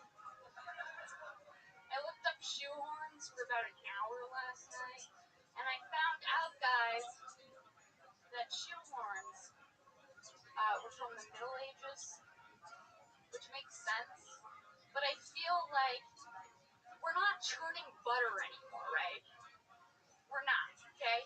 The bubonic plague, yeah, that took that out. How come shoehorns remain?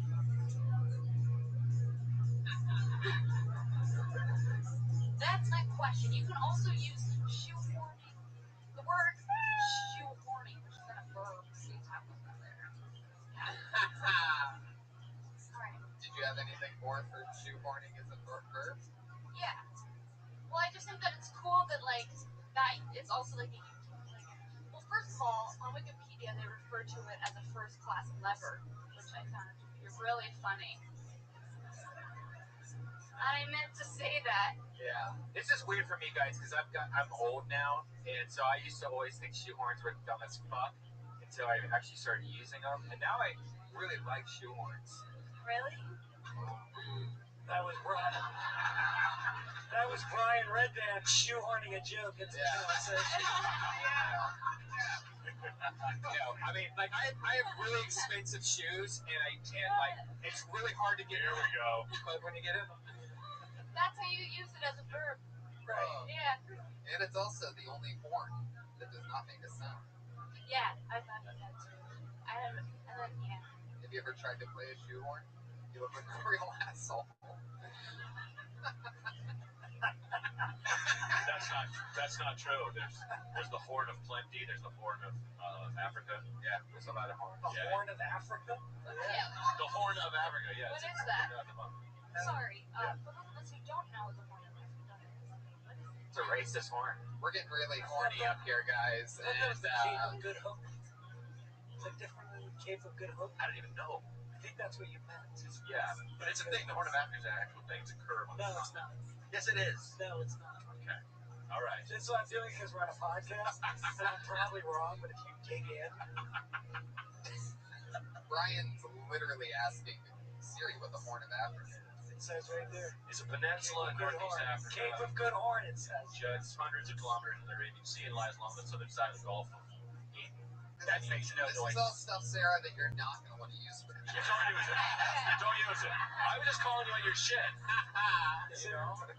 Just you're so full of shit with your horns that make no sound. I'm so angry.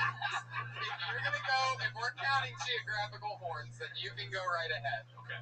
But again, just like I don't think people are checking the generational wealth of Eric Carter's bloodline of Mississippi, I don't think they're going to apply the geographical horn. Horn dogs make no noises. Okay. They make all the noise. Corn dogs. Wait, I thought you said horn dog. You're just completely forgetting what we're even talking about. I know. You went from shoehorn to corn dog. Look at you. Look at you over here. Well, I love it. I mean, it's a very wine-shank topic, you know. What about other articles of clothing that you would use a horn for, like a bra horn? You know, because women have those push-up bras, and you need a horn. I need a horn for that, guys. Pants. Right. Yeah. Pants horn. An ass horn. Yeah. Right. Asian I like girls. that. Horn, yeah. Spandex horn. You know, some women have camel toes. They must have pants horns. Yeah.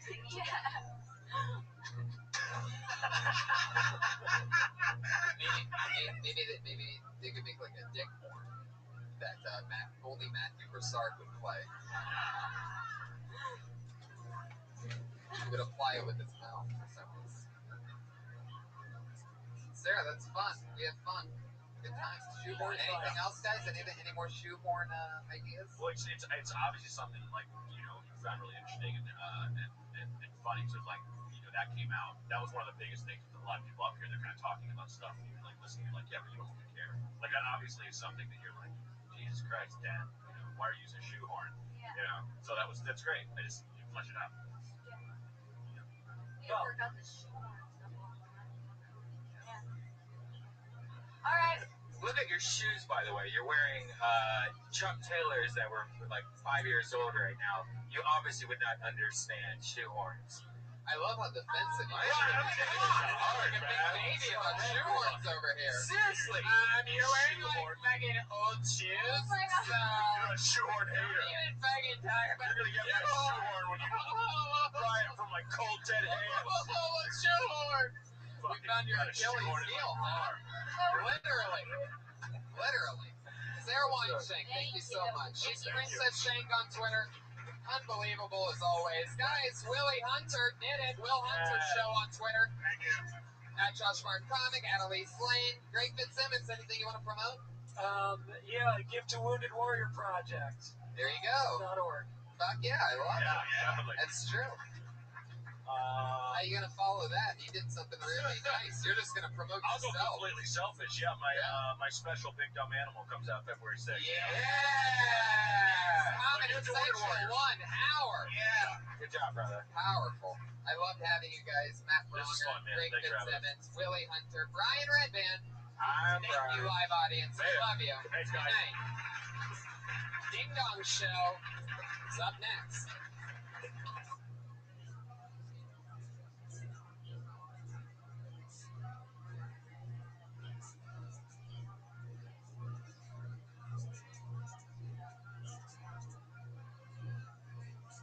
That's right.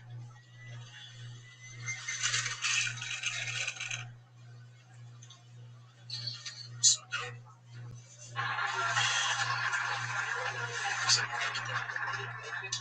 Can you tell me right quick what would be a better motor for my Sky? Gallon 12 or Gallon 24?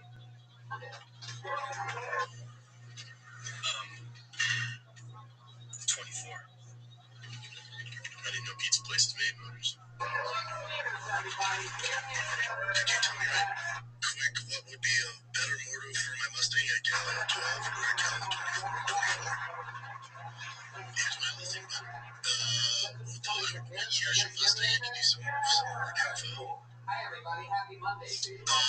Almost episode 100. Why the Galileo? Hi, everybody. Welcome. You guys ready for a crazy? Yeah, why the Galileo? If you can, I like anything with a 5.0 swap with a Ford. I can't get enough of 5.0s. You're running off an AM radio It's the before. best engine Ford has ever made. after the final. The money we made. There's an elite fucking sound system here. So amazing. That's right. Fucking on top of me. I'm finding it immediately annoying. So dope. Does it sound good? Sounds great. Okay, great. Can you tell me about Wait, we met him on Skype? I never had on the show, even though we always have fun every week here. You guys are monsters. So, yeah, by the way, a big thank you to the people around the world that bought tickets to that main event. I didn't know Pizza Place is made. Could you tell me right quick what would be a better motive?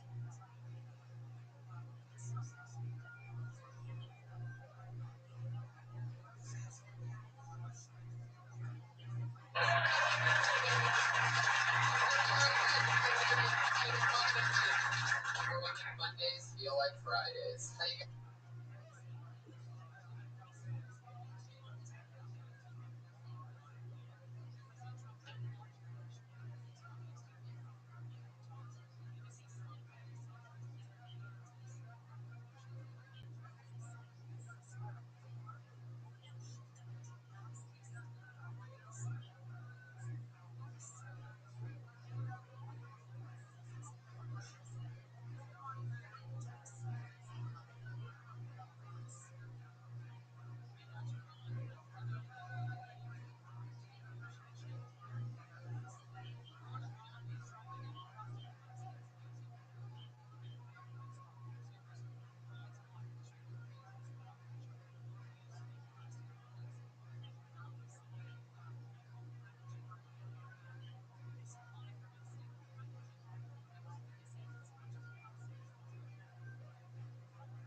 Let us know who the pedophiles are. You said you emphasized that the president and FBI director each had complete authority to release Epstein's client list.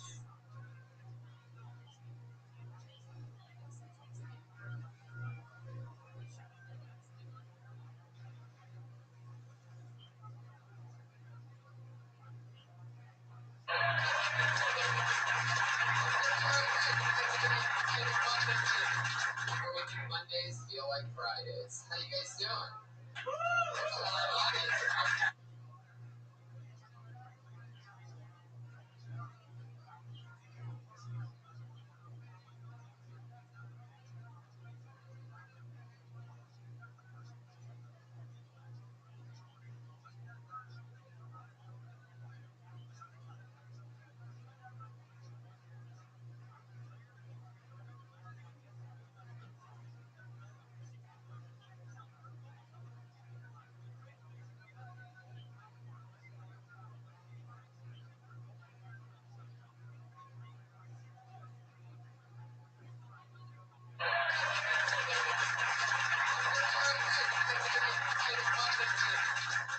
Mondays feel like Fridays. How you guys doing? Good here again. Almost 90 something. We got there. Oh, our lovely meal. What is it? Fantastic? Yeah, it's fantastic. Oh, fuck yeah. You know you're in for a good meal because our only sponsor, Elise Lane, is sitting right over there, everybody. Gourmet chef.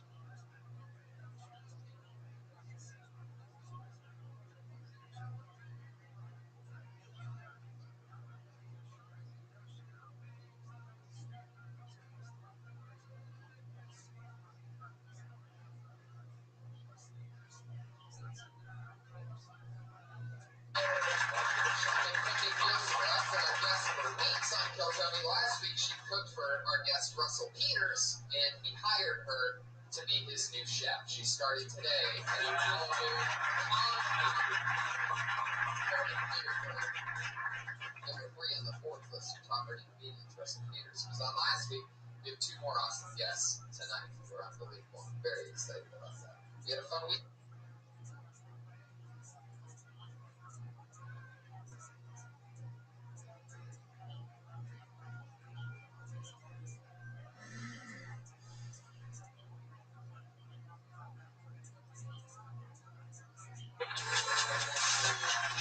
Holy moly!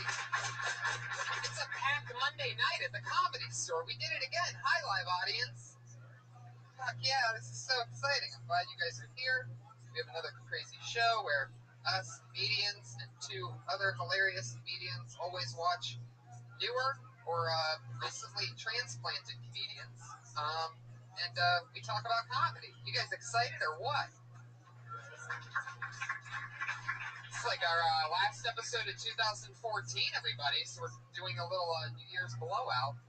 Not really. I mean, nothing really changed from the original format, but We are filming in 4K now, so we're going to have a crazy high-definition Kill Tony's coming very soon. technology, Yeah. everybody.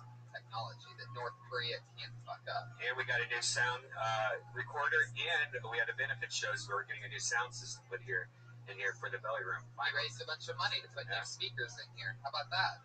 Yeah. Instead of listening to it instead of listening to live shows on these 2 Car speakers that were stolen from somebody's car in the parking lot. take a quick look at how small those 2 speakers actually are. And there's only 2. At a world famous comedy club. You walk inside and there's 2 AM radios hanging from the ceilings. That's what they look like boom boxes. Right, it looks like it has a dial that would get scratchy in between things. Yeah. Laney, be careful. There's a new camera there. Yeah, don't touch Super that camera. expensive. Laney and Jerry, put your hands together for them. They make it to pretty much every episode, these 2. It's like if I had real parents. And they're sitting next to our one and only sponsor, eating her own delicious food. It's the great Elise Lane, everybody. She's here. Live in the flesh. She made something delicious tonight. And normally I read, the crazy words that, she's a gourmet chef, so it's hard to say some words. And one of the things that we did in 2014 is we came up with a part of the show where Josh Martin, this was actually his idea, is he reads it and he has a speech impediment. And if he fucks up at any point or pauses or stutters or says something dumb, he gets hit in the nuts from Brian. And we did this, 6 or 7 times, and it was a lot of fun. And I think a lot of people thought that we were hurting him when it really was his idea. He likes getting hit in the nuts. Yeah, he loves it. He pays women to stomp on his balls with high heels, so it's nothing. Well, that part wasn't true. So we're going to do it one more time. It's one of our favorite segments of 2014. One last time, Josh Martin reads what we ate tonight, what the gourmet chef cooked for us. And if he fucks up at any point, he gets hit in the nuts. Are you guys ready for Will Josh Get Hit in the Nuts? It's that time. Now, you know the deal. I'm going to hand it to him. You guys get in position. And what weapon should I use today? Well, just make sure you don't. Something that happened a couple times is you accidentally tap him in the nuts before he fucks up. So be careful not to do that. Wait until he fucks up. Hold on, because he tries to read it before each time. Yeah. I don't want him to read it and get warm. I just want to find out which word I can fuck up on so I can get hit in the nuts. He wants it bad tonight. All right, you guys ready for this? If he fucks up at any point, he gets hit in the nuts. It's pretty simple. It's Comedy 101 to get you guys warmed up. All right, stop doing it. Just read it. Tonight we have roasted chicken with lemony Mediterranean orzo with cherry tomato. Just hit me in the nuts. Oh! Cod, tomato, olives, feta cheese, mint, and lemon zest. Very good.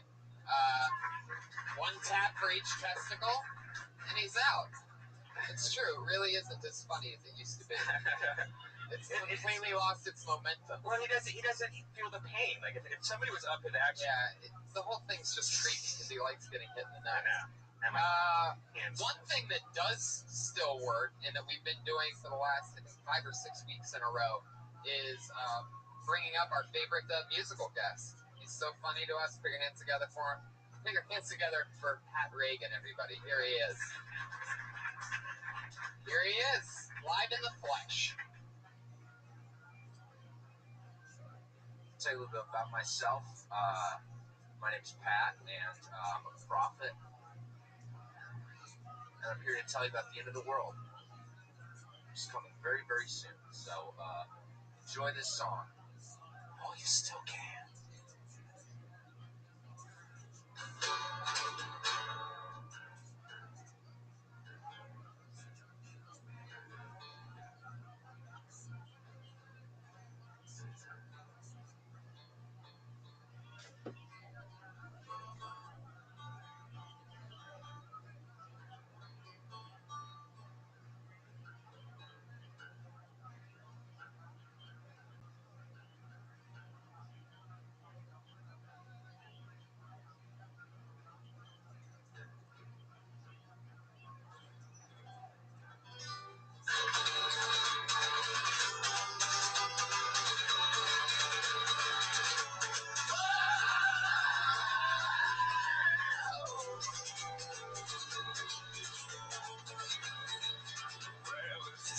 Damn hot in Los Angeles, all the birds and bees can fly.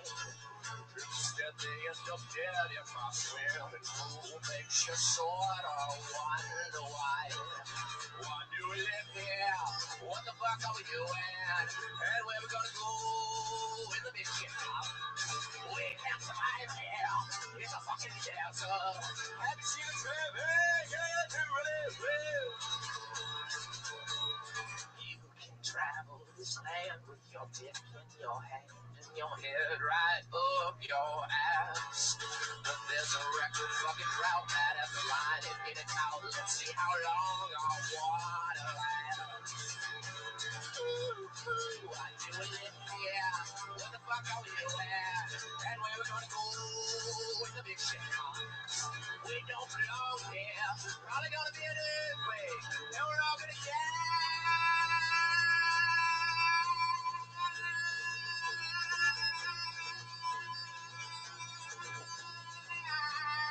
on the world.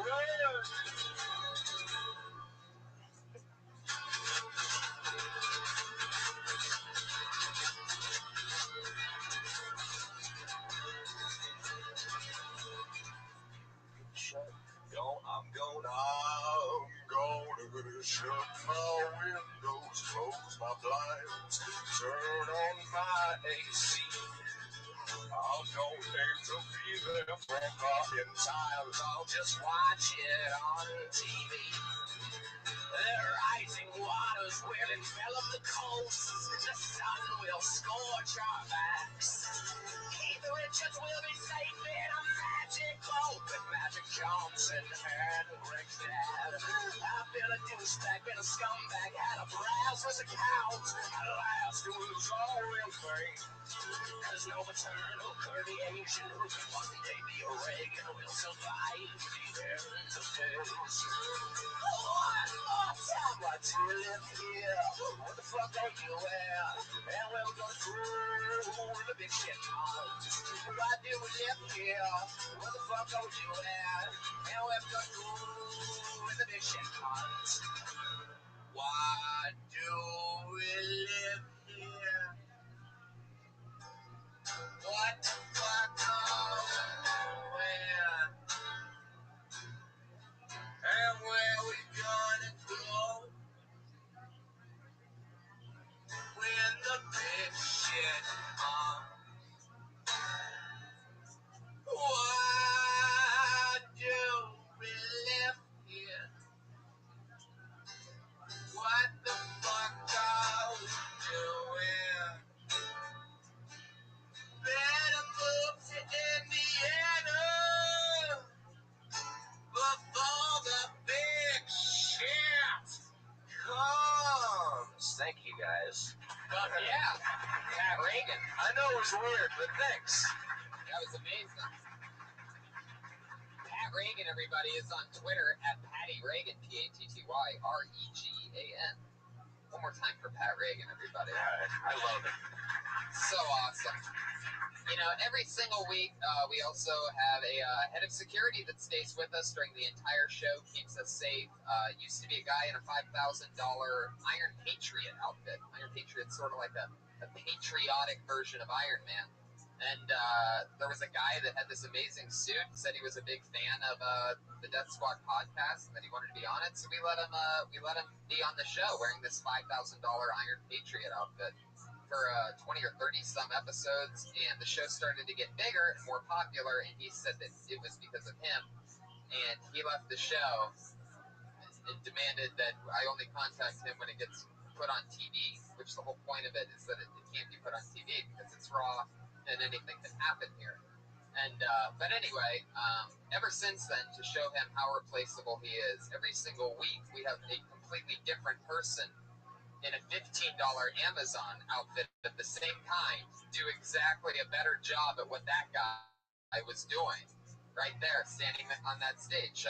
So our Iron Patriot this week is actually, it's this guy's second time doing it. We loved it the first time.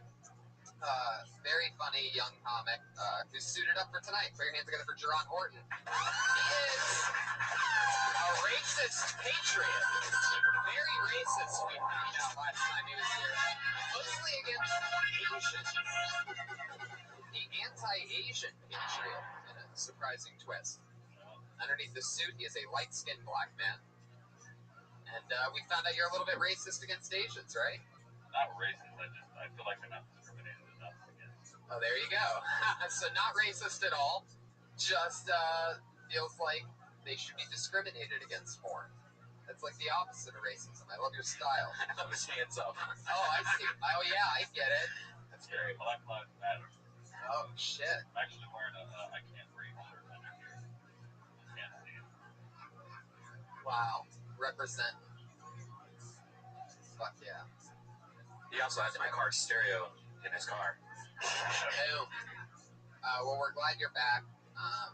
How's everything going? Things great. You excited about tonight's guest? I am. Me too. You ready to bring him up? Yeah, bring him up. Let's do it. Guys, tonight, two of my funniest friends, as always. And as always, a very special one. Put your hands together for them. It's Jesus Trejo and Russell Peters, everybody. Two of the funniest people I know. No big deal. What's up, buddy? Russell Peters, Jesus Trejo. They've both been on the show one time before. Our sponsor's a chef. That's Elise Lane sitting over there. Yeah, right over there. She's a gourmet chef. And I'm excited for you to try her Probably food. use a microphone, shouldn't I? I'm excited for you to try her food because you're probably the only comedian that we've had on this show in the past, 15 weeks that she's been our one sponsor. She cooks for the guests. You're probably the only comedian that we've had on the show that can actually hire her for something. I actually do need a chef because I'm getting fatter than you can fucking imagine. There you go. She specializes in vegan and yeah. I didn't say I became gay. I just said that. Oh, shit. You son of a bitch. Are you vegan too? Yeah, well, I dabble in it. I dabble. I can't have dairy. Really? Yeah. Are you from like Midwest? Yeah, it's weird. You're the weirdest. I know. And Red Man, what about you? I can eat everything. Yeah, you're like me, buddy. Yeah. And Jesus is just too poor to eat, but yeah, too. Jesus, how's it going? What's going on in your life? Anything crazy?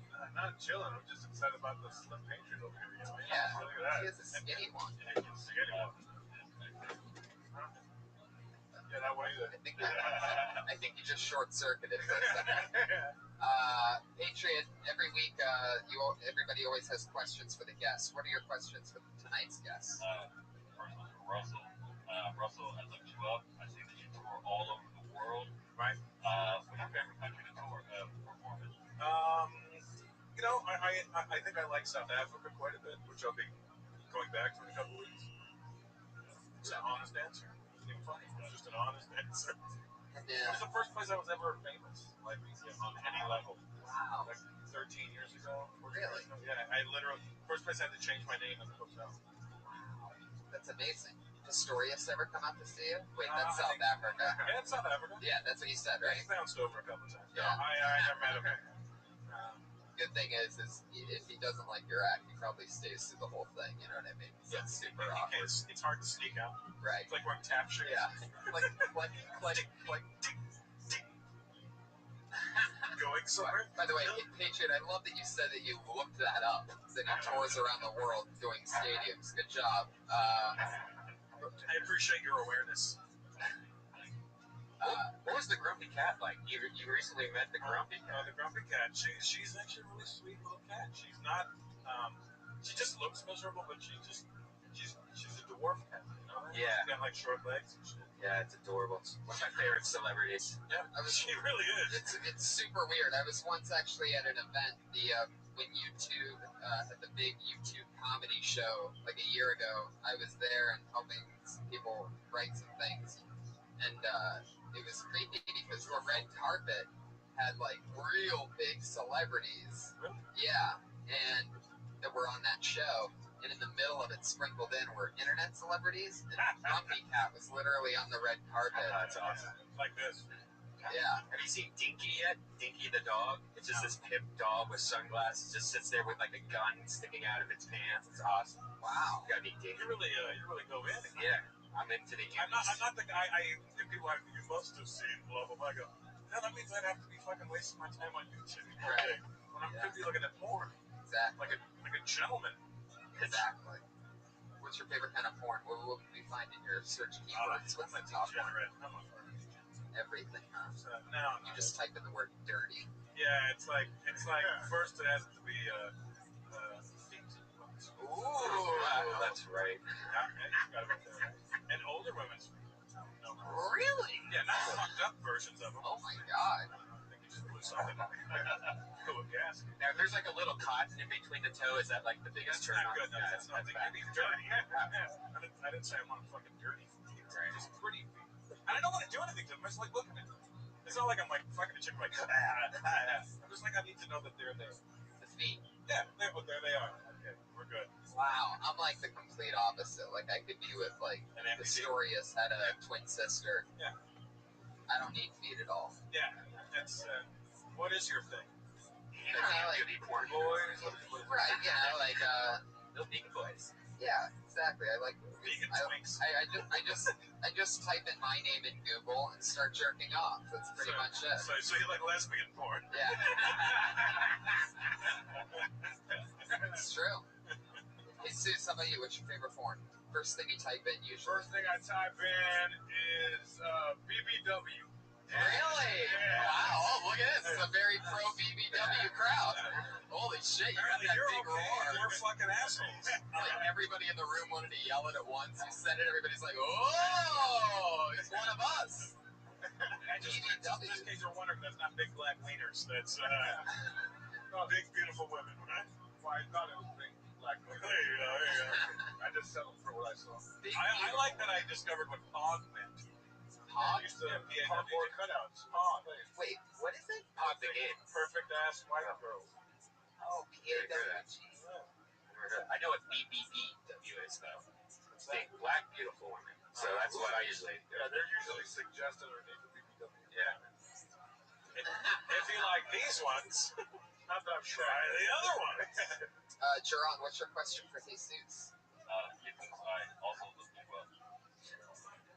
There ain't shit up there. I just said your birthday passed. It's Christmas. Yeah. No? All right. I noticed that you toured all over Texas. All over South Texas. What's your favorite city to perform in South Texas? South Texas. That's it. Corpus. I like touring Corpus. I know all 5 people there. Yeah, it's his hometown. So his family's kind of up to go see me, and that's my club. Yeah, Corpus Christi. Yeah. Lovely. Thank you. Great questions, Patriot. Well, you guys ready to get this thing kick-started? Over 30 comedians signed up for the chance to do 1 minute. Yes. Wow, somebody just figured out what the fucking show is. Thanks for coming out. I forgot what the fuck your show was about. Yeah. Oh, wow. Oh, wow. I know. It's like the Kool-Aid man just came here. Oh, Yeah. Keep that star on or something. Yeah, exactly. You know how it works. There's comedians stacked up against that wall over there, and they signed up for the chance to do a minute. And if you get picked, wrap it up in a minute. Didn't I do this TV show already? No, that's a different one. We don't judge. There's no winners and losers here. We just try to talk. Okay. A minute's up when you hear the sound of a kitty. That means wrap it up then, or else you're gonna bring out the angry West Hollywood bear.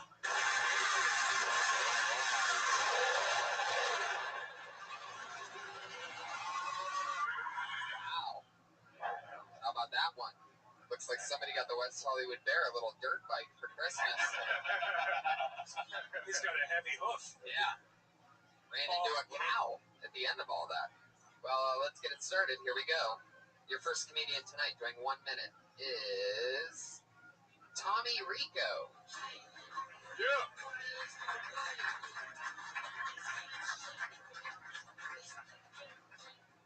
Thanks, everybody. Appreciate that. I'm a married guy. My wife is a successful attorney. I'm a stand-up comedian, a field where success is a more relative term. My wife, when one makes a little more money than you, people ask questions like, who wears the pants in your family? Hey, I wear the pants. I mean, she buys them. And I wash them. But then I get to wear them. When I put them on, if I look good, she smacks me on the ass, and I feel pretty. We got a 12-month-old son who I helped make. It's the cutest thing I've ever seen in my life, which is becoming a huge problem. Because you can't spoil your kid. You have to make sure the rewards match the deeds when they do something new. And a few months ago, my son learned how to hug his father. I wrote him a check for $25,000. I thought it was fair. It didn't clear, by the way, because I thought that was a lesson my son should learn right away. Daddy's long on love, but he's short on dough, kid. If you really want something, hug your mother. That's what I do. All right, thank you guys very much. I appreciate it. Boom. Tommy Rico, 53 seconds. Tommy Rico. Hey, can I ask, a 12-month-old son, wouldn't that just be a year? Yeah, it's Okay. Yeah. I have to commemorate when my fucking ADD was fixated on it. I'm like, that's a year. He just turned, so. And what's your son's name? Lorenzo. Lorenzo Rico? That's Holy amazing. shit. I know. Look for him in 18 years in corn. Yeah. Or 345 months. That's a math joke. There you go. That couldn't work out. It can't possibly end in a 5. Fuck. Where are you from? I'm from Boston. I can tell. Appreciate it. How long you been here? Been here for a little under 2 years. You didn't hear that? I didn't hear it. So I went home to my son. He was like, hey, what are you doing here? I thought he was doing a character. That's what I thought. Comic in the 80s. No, I talk like that. Like Bill Hartnett or something. It's a medium. I don't have that hard an accent, but when you move out here, everybody thinks something's an accent. It sounds like a character. If you weren't going to say Boston, I thought, all right, you're playing a character. No, I'm a Boston guy. That's my affliction. So you came out here 2 years ago? 2 years. For stand-up? For stand-up, took a little time off with the guy and just came back. Oh, yeah, with the guy. Moved out here and realized that no matter how many people you work with, no matter how long you've been doing it, you start over. And it's humbling. It's a punch in the fucking face. And if you can take it, it's a beautiful place. I love it. How long were you doing it in Boston? I did 11 years there, 2 years in San Antonio, Texas, and I've been here for the rest of it. Wow. That's crazy. What does the wife do? She's an attorney for a government agency. You're not paying attention. No, I missed that. An attorney for a government agency? Wow. What? CIA? Yeah, I can't tell you because the homeland would be less secure if I did. Wow. Don't run. You're Hey, Zeus is oh, goddamn. It's not INS. Pick it up. Is your real name Tommy Rico? It's my last name is an unusual last name. There's already a famous guy. My last name is Morello. Mom's side of the family's Cuban. Last name's Rico. Last Rico passed away. My grandmother passed away, so I took the name as kind of a tribute. But yeah, my last name is holy shit. That story went 9 generations. Tom Morello. Yeah. Is your first name really Tommy? Yeah. No, he's the guitarist from Mozzarella. Yeah. Machine, Audio Slave. Yeah, When I moved out here, I didn't realize that it was like telling people that it might, oh, I'm Bruce Springsteen. Can I go up and I got shit on by the So your name is literally Tom Morello. Yeah. Wow. Is that the bald guy? He's the night watchman, right? He's the guy that introduced Kiss at the Rock Yeah, and Roll Hall of Fame. yeah. He's a badass motherfucker. It's an Italian last name, but he's like an ethnic Milan. Yeah, he looks like me. I thought he was me. Like, he walked up like, hey, what am I doing there? Do you play any instruments? I do not, and that would make it difficult to pose. Have you ever met Tom Morello? I have not. He's a Harvard grad, and he lives up there, so he was aware of me because I did stand up on my own name for a while. He doesn't call. He's a Harvard grad? Yeah. Wow. How'd you do in Boston? Because I know Boston's comedy scene's coming back lately. It's kind of had a weird time. Yeah, I love all the top comics are from there. Yeah, but when I was there, guys, like there was a generation before me that was like Eugene Berman and Brendan Small and those guys. They kind of blew up, and then while I was there, it was Mike Kaplan and Shane Moss. So I mean, and Gary Goldman. I was there for a fun time, and I figured it was I should have get off the pocket. So I'd be somewhere other than Boston. And then Blumenreich closed down the club. Yeah, well, he sold up. I mean, he's got the big club now. 1,300 seats. So you've been the stay-at-home dad pretty much for the first year. Yeah, it's been awesome. What's that like? He's great. I mean, I never wanted kids, so when I found a great wife. I'm like you, buddy. I have one. I didn't want one. Yeah, but he's amazing. I'm glad I get to take care of his best day job.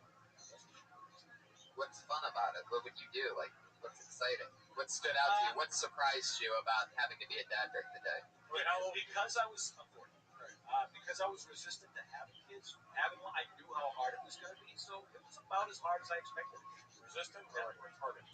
I think I did a little of both over the years. I didn't get married until I was like 37. So we wanted a kid. We had him.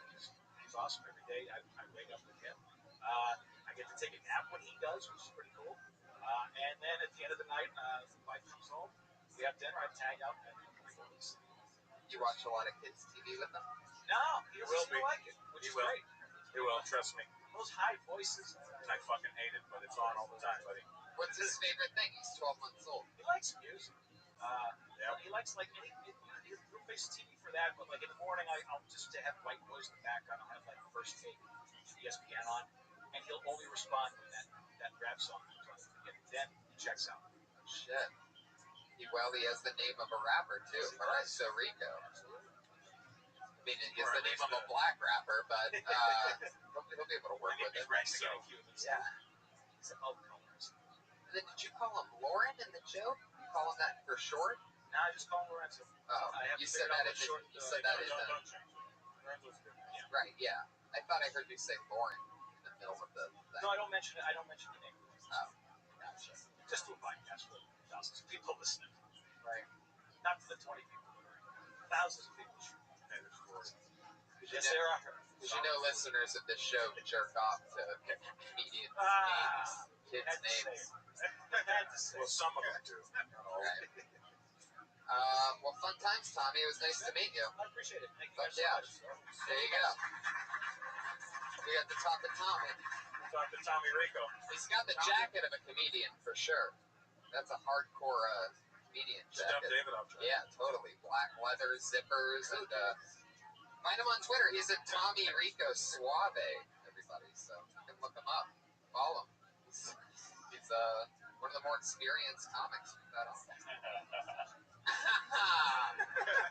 Wow, you hated that guy, huh, Patriot? It's starting to seep out over there. Yeah, I can smell hate out of that suit. Look like an old ass Sean Hunter boy before. Wow. Wow. Like if his dad stayed in his life, you know what I'm saying? Holy shit.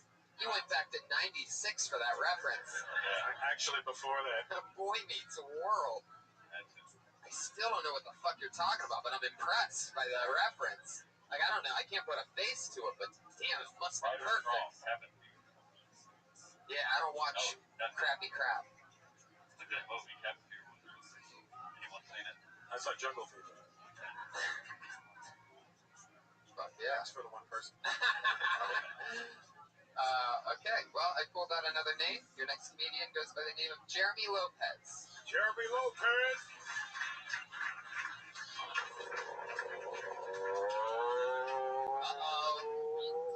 missed his spot. You know what that means.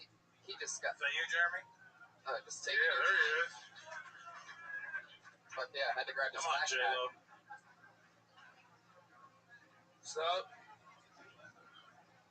you know about orange chicken? What you guys know about orange chicken?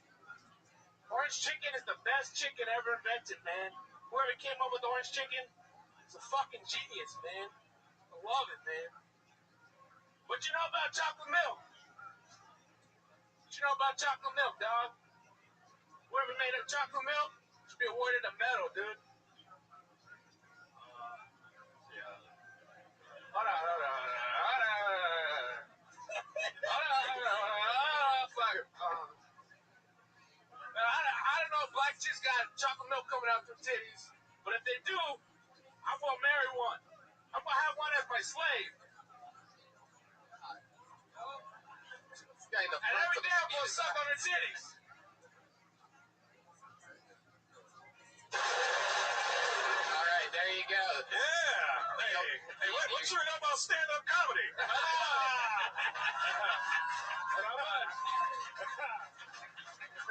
Yeah, man. Boom. What happened, man? Did you get orange chicken and chocolate milk for the first time ever this week? Yeah. Like, you can't eat those two together. You're gonna shit yourself. Right. He showed up with premises to a gunfight. Goddamn. Jesus. Yeah. Get off the premises. I was waiting for anything. You just kept naming things that you like a lot, huh? Well, not so much that. It's you just want to know what you knew about it. Right. It was like I think it was kind of like it was like a group Google search. Yeah. Orange chicken. What you know about that? It was like an aggressive Jeopardy or some shit. What you know about orange chicken for 400? Goddamn. Aggressive Jeopardy. Yeah. So you know, black chocolate milk and black women and slaves, 3 words that should never go together. Right. Yeah, the slave part. I mean, if you would have told me that the worst part was still to come in the middle of that, I would have been like, no way. But that was the worst. I was waiting on the ironic part there, like, And of all the nights for you to do it, the only time Lil Wayne is sitting in the front row. I mean, Lil Weezy isn't easy. Like, he kept tagging his ignorance. He just kept going and going. He went, and I was watching, by the way, you know, we have like the best cameras for people sitting in the front row. And as soon as he said slave, he was sitting there like this. I saw him react. I'm like, oh, his eyes just closed like this. Yeah, you know what it looked like? You know when you get that sharp pain, like you're sitting there, right. Fuck was that? Like you sat on a hemorrhoid or some shit. What you know about hemorrhoids? For 400. What's in the backpack, man? I don't know, but if he leaves it behind, I'm out of here. I don't think he's gonna double bomb.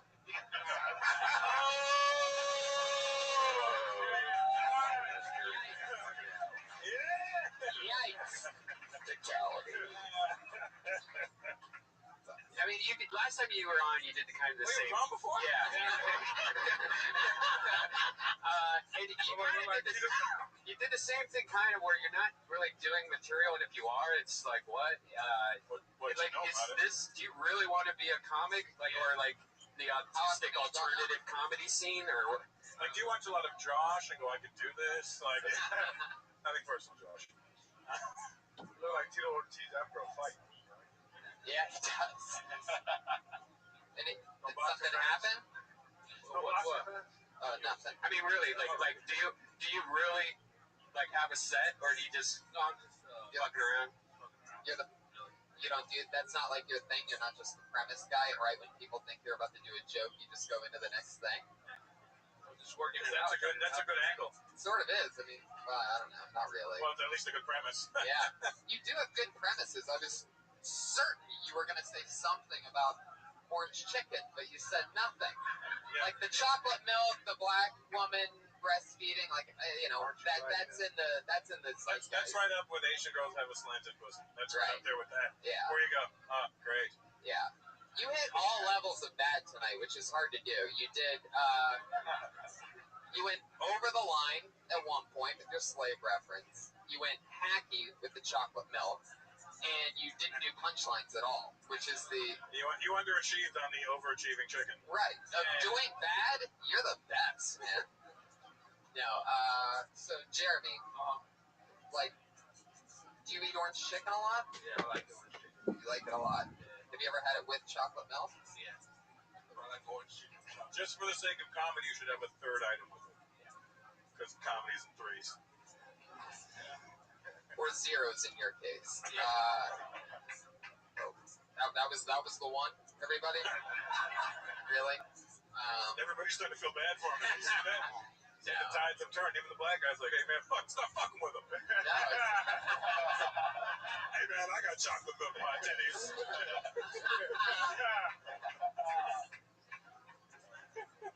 What were you gonna say about orange chicken? Did you forget something, or did you just? Or was that it? Were you thinking? That was about it. Oh, well. Maybe you should think about it next time you're chewing some. Yeah. Just really think about what it is about this chicken that makes you go, fuck, I need another line. I mean, you're Mexican, right? Yeah, well, I'm... He's just like, no. What? What'd you say?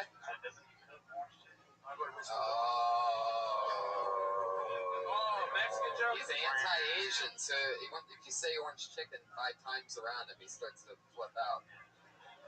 What's the hand over the mouth thing? What are you doing over there, Patriot?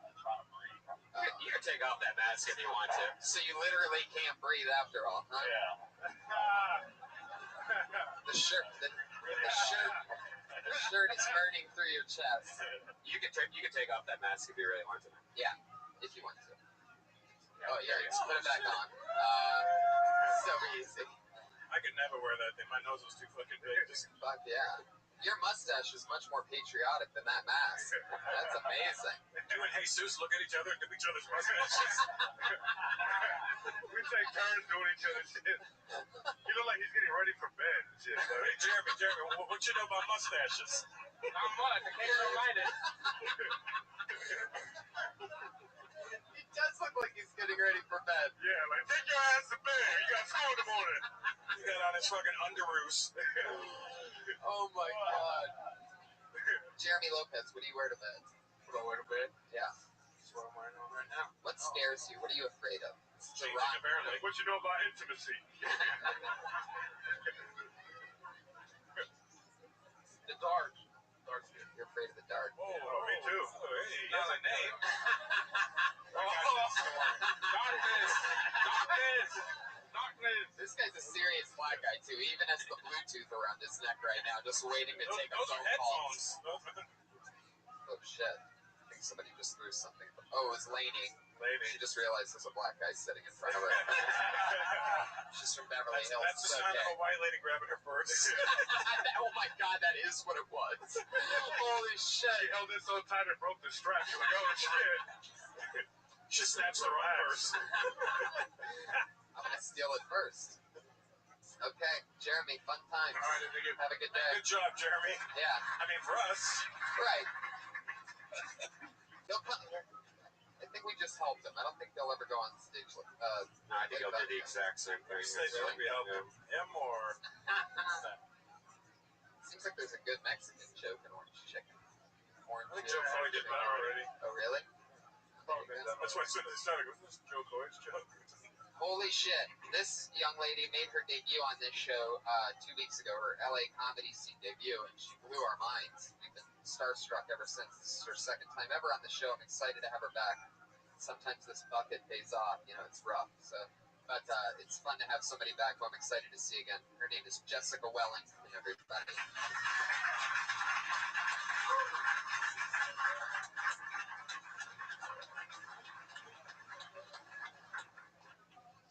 Alright, so I'm a single woman and I moved here from North Carolina. Fucking laugh at that. I moved here from North Carolina. I went to, West Hollywood because it seemed to be popping to look for single men. I walk in, they got like Shakira playing up on the screen. I'm like, this is awesome. Make my way to the back, there's all these dudes dancing, and I'm like, this is awesome. And they all started taking off their shirts. I was like, this is fucking awesome. Then they started making out with each other. And I was like, this is awesome. Yeah. The time of that sports bra and this haircut, I might still have a chance. Business on the right, party on the left. Do we have any single women in here? Single women? I love being single. I absolutely love it. I can do what I want, when I want, how I want. I don't have to answer to anybody. But at the same time, I know I can't sit up here and lie to you guys, lie to myself. I know eventually I'm going to want to find that special person, that one guy that I'll try anal with again. Fuck yeah. I missed the punchline. The cat meowed over it.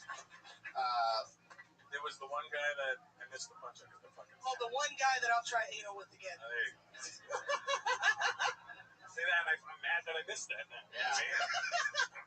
So fun. You crushed. Great times. So how long have you been in LA now? 3 months. 3 months. Yes. Having fun? Yeah, I love it here. It's great. I mean, all the shows you can see, all the talent, you guys. Right. All the talent, you guys. What's that? What the fuck is that? And you're from North Dakota?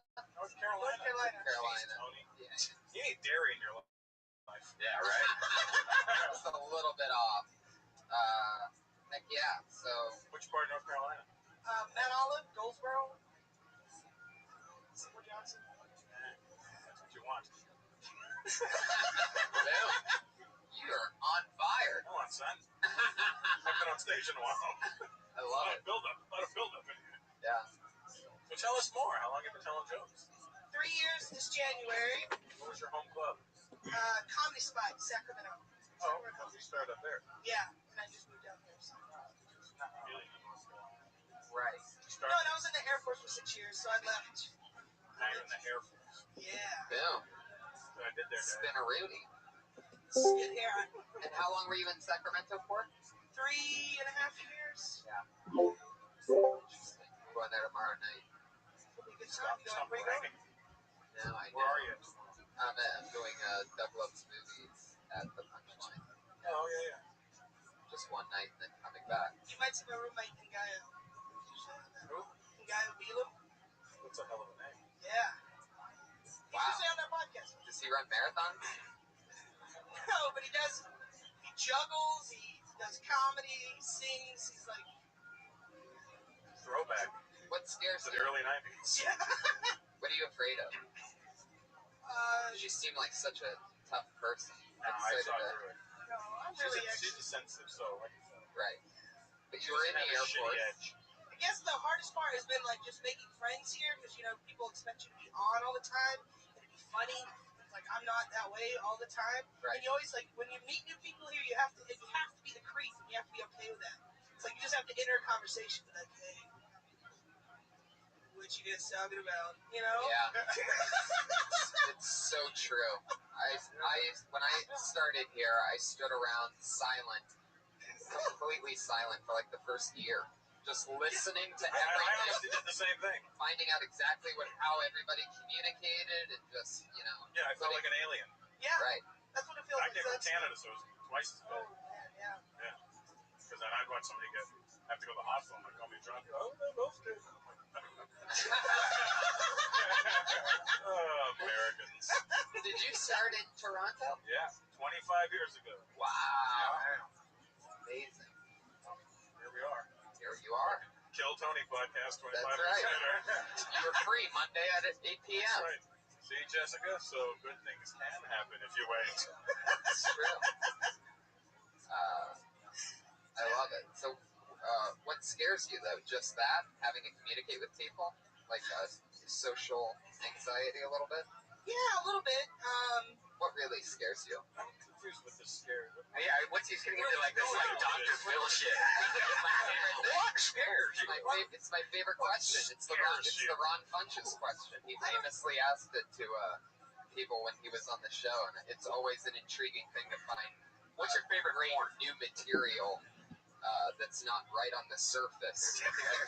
What's your favorite corn is a better question. Oh, corn. I said corn. I think like corn. You like Indian roasted pop? What do you like? It's true. What search word would we find for you? I like black men, but I don't I'm not just Yeah, he's angry. just black men. It's gonna be great. It's gonna be like You don't have to have a sour. I'm not fucking hitting on you. I'm sour. It's old man, right? But yeah, we need to have. You act like you don't like blue-haired bitches. What's wrong with you? I'd watch you guys fight and fuck. I'd pay for both of those. Double feature. And Jeremy Lopez will be sitting around eating orange chicken and jerking off. Not writing jokes. What you two know about fucking? We should have a new character on the show where he just sits there like underneath like an umbrella in the corner, just doing faces.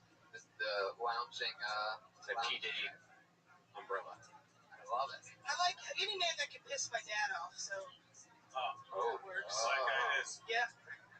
Works every time. Or Puerto Rican. I dated Puerto Ricans. Anything. Yeah. Your dad's a good old boy. Oh, yeah. He sent me to my priest when I was a kid because my first crush was on a black boy. I don't know, like exercising demons out of me? I don't know. Like, I don't get it. But he sent me to my priest, and I told the priest, I was like, I thought Jesus loved everybody, you know, like red, yellow, black, and white. Yeah, and he's like, but you got to honor your mother and father. This is fucked up. So I left. Do you talk about that on stage? A little bit, yeah, because I have like a tie back to What does your dad do for work? Crosses. Well, he's 65 now, so he used to do carpentry. Is he missing any fingers? No, almost, because he did work at an explosive plant. And it went and blew up in his hand. Yeah. Wow. How'd you know that? I've had my shit blown up in my hand, but just left a mess. Do you ever get to see him? When's the last time you saw him? Like 2 or 3 years ago. If he's listening to this podcast right now, is there anything you'd like him to hear you say? Tell him you're pregnant. Did he ever lose any fingers inside of you? And when oh damn. Whoa. You went You're treading the line. I am white trash, so. And it wasn't your dad, it was her uncle. Jesus. And he's Not in wrong North. with Jesus, I mean. He's in North Carolina. Yes. Yeah. Yes. Wishing he was in South Carolina. Right. Yeah, but you know, like I guess.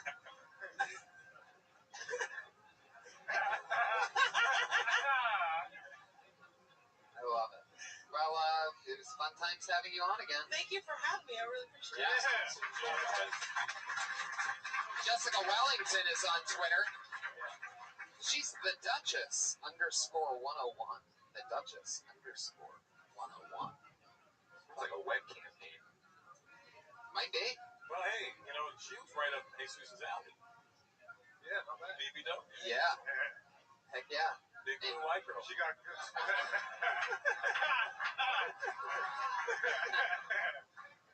Have you ever been with a big woman, or it's just something you fantasize about? No, yeah, I'm usually into the bigger girls. Yeah. I'm not afraid of a bigger girl. Yeah, I'm not, you know. Yeah, I'll play. Yeah, I can be. Yeah. Like a big girl, like, if, you know, all right, I'll focus on that one part she has. Like, I'm afraid of them. personality. They gotta know, they can't be big and have a flat ass. Like, you see that a lot of times. Right. You're like, wait, what kind of shit deal is this? Yeah. Spend a lot of time sitting down, that's why. Yeah. They're tired all the time. It looks like a yield sign from the back. You know what I mean? SpongeBob SquarePants ass. I'm not into big women. Not in the bedroom, in front of me in like the movie theater popcorn line and shit like that. You know, they just take forever. Anyway, have you ever been with a big woman, Tony? Like, yeah, I got that drunk one night. it feels better. It's more skin. It's It's super fun. It's like hard to not laugh. It's like both a comedy and sex at the same time. What is? Big women to me. They're good. It's like it feels good. I'll give it that. It's like the same thing. It's like the same. I'll tell you what. I recently banged a bigger Look, shit. Jessica can handle what I'm saying. I'm not into big women. Everybody's into different. I'm also not into black men, but I didn't go, oh, when she said that. Well, not anymore. Bunch of weirdos in here, man. Can't make fun of big people anymore. Oh my God, he said that they order a lot at the concession stand. It's like, yeah, they do. I love that you went into like a gay voice, and then back to your voice, and Yeah. almost the same. Yeah. Oh my God, they order a lot at the concession stand. Isn't that rude? Son of a bitch. He broke character. I do not even talk like that. Jerron, how you doing? Would you plow Jessica? No. But I like her. What's your... She's got enough personality. Too. Like, she's funny. Cool. I think her dad would like me, but... I don't think so. No, You're a black guy in a fucking Captain America costume. you are everything her dad fears. But I have a deal with our debit card. Oh, well, that might work. Just show me your debit card with no money on it. Way to rub it in, Russell. You should just talk to him. You could probably pull it off with her dad. You'd have to keep the mask on the whole time. Yeah, I wouldn't have known. Yeah. That I was black? Yeah, with the mask on. Why? I didn't fucking know. It sounded like you're like, hey, so Russell, let me ask you a question and shit. I was researching you like a motherfucker last night. That's why I didn't know.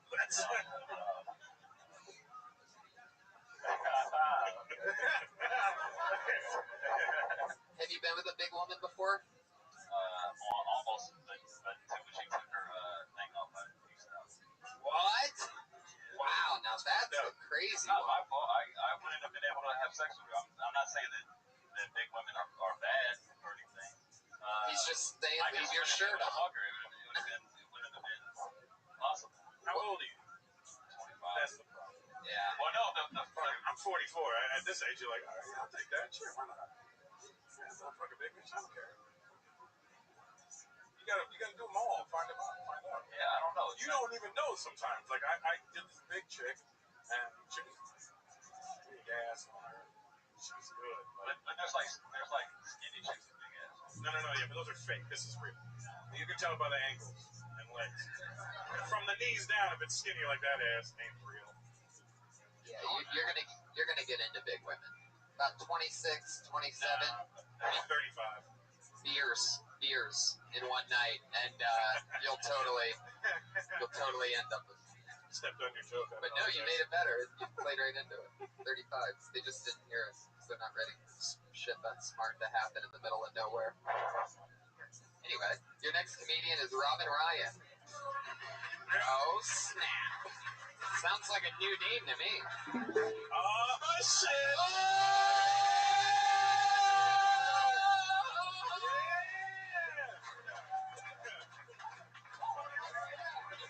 Standing ovation.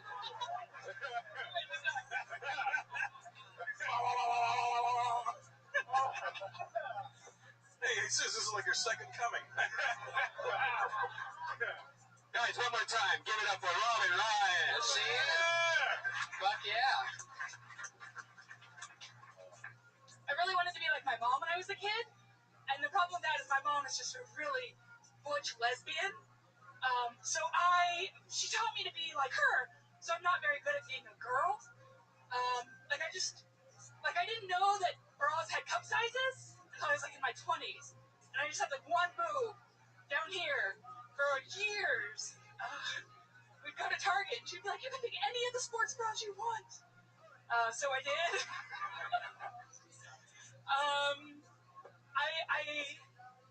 I had a mullet until I was in 8th grade because lesbians have mullets. And I would say, Mom, I think I want a different hairstyle. She was like, that's the way our hair grows, Robin. My mom still has a mullet. She lives in Palm Springs because that's where lesbians go to die. I wanted to be just like her. I don't know how to put on makeup. Oh, that's it. We're done. Good. Okay. You can finish it. Finish that one. Finish it, Robin. Finish You it. don't know how to put on makeup? I don't know how to put on makeup, so I put it on like a sunscreen, just like this. Wow. And it was worth finishing. Hell yeah, Thank totally. you. It's nice to meet you, Robin. Where are you from? I'm from Napa. Napa. Wow. How long have you been on stand-up? About a little bit more than a year. You do it up there, or you come down here? I live down here now. Oh, cool. So you've lived down here for the past year? No, I lived down here for 4 months. Awesome. That's so much fun. How are you enjoying it? I love it.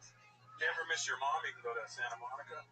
No, they live in Palm Springs. Yeah, it's awesome. She's like an hour and a half away from me. I liked your bra cup size, but I think you had it a little bit, like, you need to reword it because it's a little backwards. Like, I think the idea of where you can buy any size, it's just your whole bra, you know, I think that's what you're saying, right? Like if you put You on should change it to tank top or like wife beater. Okay. That'd be fun. Lesbians wear those too. Is that what you were saying? Like you put on like a sports bra and it would just you'd be one big boob down. One boob. Yeah, maybe. However you said it, I think maybe you should say like this, like I got the sports bra, and then it would make it one boob. Because you said the one boob first, and then you'd go. I had to go to the store and get a sports bra. Like I think you should say that first. Yeah. You know what I mean? Okay. Yeah. Just because I was kind of confused what you were saying, and then once. Thanks, Red Band. Yeah, I have no idea what the hell. Now you gotta go wash it. Did that make sense? You gotta go wash your bra because you shit all over it. What do you do for work? I'm an elementary school special ed teacher. Wow. Elementary school special ed. So what are you teaching, like 35-year-olds? I teach 7, 8, 9-year-olds that are. Did Jeremy Lopez come with you, or did you? That's why he had his backpack on. He came from school today. Is this an outreach program? Right, and when does writing class start? What you know about special ed teachers? Should know about one titty. How long you been teaching special ed? This is my 10th year. Wow. How old are you? You look young as shit. 32. Oh, wow. I thought you were like 21 when you walked. Yeah. Well, you don't have to wish you're looking, so that's good. Yeah, so youthful. Generally, white people age terribly. I know. So, you're already beating the odds. What's some Black, crazy I love that joke, see? What's some crazy stuff that you've seen go on in the class? I had a parent one time who gave her kid a laxative, like the night before. To a special ed kid? Right. Special ed kid. Oh. He was in first grade. Right. He was in first grade and had been potty trained halfway through kindergarten, so he'd only been using like the toilet for about a year. And he came running out of the bathroom with just a t-shirt on, running out onto the playground during recess, sobbing. And I walked into the bathroom with him, and there was just shit spread all over one of the walls. Oh my God. And he couldn't figure out what to do because he just shit so much. Wow. Did you videotape it? I did not. No. Why'd she give him I'm a gonna get laxative? Instagram pics. Because he hadn't been it for a week. Oh my God. Over a week? Well, yeah, Wow. That's a week's worth of shit on the wall. Yeah.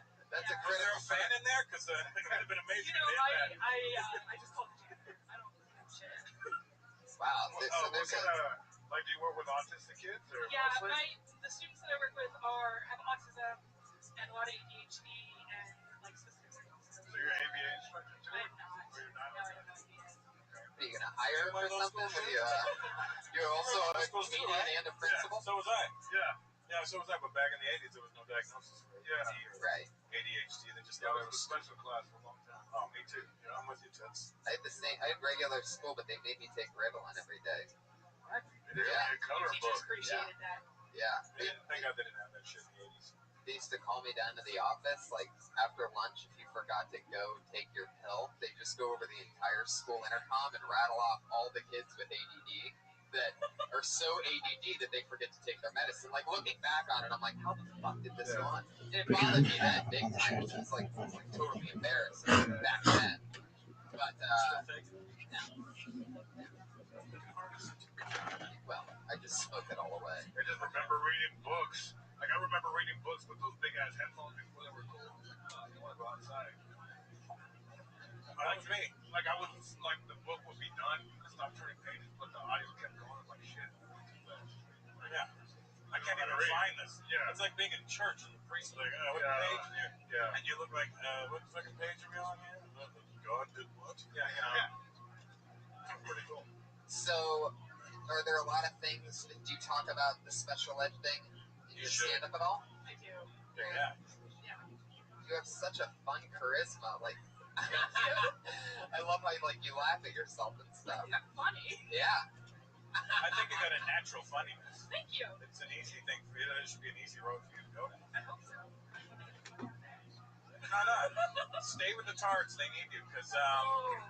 Really? That's where we are now? It's so weird. They're very picky and choosy. Fuck yeah. Hey, Rabbi. What up, big dog? That means it's okay. The draft is on. I know, big man. already started in here. I'm checking it out. Fucking younger generation and your I political know. bullshit. Right. My friend was in here. That's just it. That's cool. I saw you guys. He never came back. Yeah. Oh, he'll be back. Robin Ryan. So what else? What else is He going wants to on in know your what life? scares you, apparently. What are you afraid of? Desks. They came. The KC Chiefs. Strong death. There you go. Oh. Wow. But it's not really anger. Next, I'm watching the draft right here. next up is the Jets. Somebody has to teach them this, because I don't. Next up is the Jets. There were Yeah. like angry kids in my school. The Jets. Jets, yeah. But it was never like, I'm so angry. They would just stare like, Oh, where's my team up next? Can I tell you? somebody facilitated that at some point. And then The Ravens are not up yet. The Ravens are not up yet. Correct. Can I It's tell you a joke that I'd love to hear you do? 13 miles away. You could talk Radar about says this it's in a easy way falling that feel like apart. it's funny. You could really We'll set it up probably just by catch some being rain honest. today. If you're That, severe and I'm gonna threat, I hope the Ravens to get more stuff out. strike the player. Like, there you go. I've been teaching special ed for 10 years, and it's very rewarding. The Steelers. Student that I taught They're the Steelers 10 years kid. ago come up to me the other day. And he told me, They got some guys. The Ravens will be up in in real life, after teaching for 10 years, 6 picks. 6 picks, Brandon. like they're good, like, Six Salvation picks. Army That's Christmas correct. bell ringers and stuff that have gone 6 through more your picks and then system, the like Ravens are going. Clippers or something like that. Huh? 6 more picks and then the Ravens go. There's a Denny's in my hometown, Brampton, and I walked in and I see the kid. I'm like, 6 more picks and the Ravens go. Yes, sir. oh shit! I go, Dave, and he goes, I can't wait. Yeah. he didn't remember. But I'm like, you want to get just 2 of the screen time? Some have it I'm worse good than for right now, others, big man. I'm doing my thing, but so funny. I'll keep an eye on it. You getting the brand them? He can't even afford to buy the Forbes magazine that you're in for making money. He doesn't even know what I did. Like, he still doesn't, like, nothing registers. You know, like, oh, there's Russell. Wow, he did great. It's like, fuck you. Yeah. I'm like, we were in class together for 2 years. So I moved around a lot. I'm on my 8th school Oh, district. wow. In 3 different Oh, yeah, you're one of those teachers that just, like, kills kids and then moves on to the next city. Yeah. We find out later that sleeps with the kids. So I'm from Napa, and then I moved to Georgia, and I taught in South Carolina, and I taught in Georgia. You gotta go where there's an I can't wait. Oh my god. For the Ravens. Whoop, whoop. And then I went back to Napa, then I moved to Sacramento, and then I moved here. Wow. I think Jessica didn't like that one. The reason Okay, I go. asked you if you were an ABA instructor, because that was my first job right out of college. I did that for a whole year. When you said desk fly, like, I can totally relate, because there were times where you show up and they were upset, and there was like something had set them off, and I mean, you just see pencils fly. Like, I remember this teacher got clotheslined by the student for no reason, you know, because he didn't have a sticker on his desk. So it's like, it's hard. Like, I got my ass kicked every morning. So Yeah. I know. Yeah. I had a kid throw a book at me, and it just left like on my chest to the point where I was like, Man, if I had to do this, are you allowed to do things like I would just keep a dead bird in a box and show them? They're like, look, if anyone does anything fucked up, I'm gonna throw this dead bird at you. Yeah. I think that would work. It's like, I wouldn't even do it. You know, Even in my school, it'd be like a bird. You know, okay, you're like really gross. they wouldn't even register that thing's dead. Birdie. Right.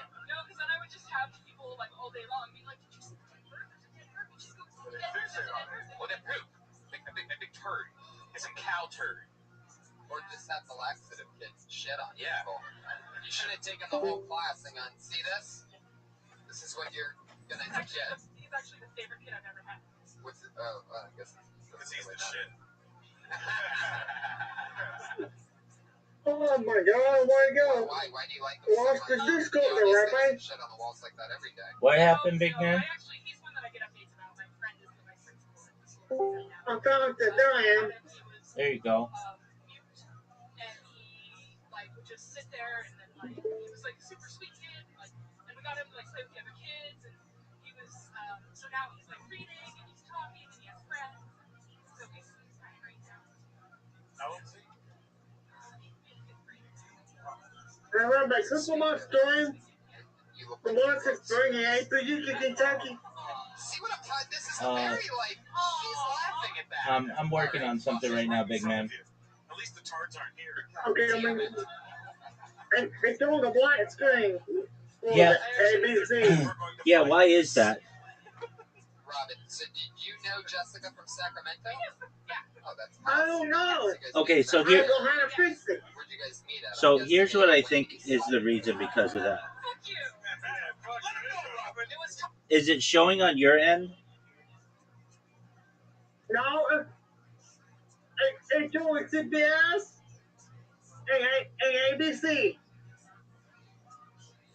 And just and now it's on the pictures in. Okay. I'm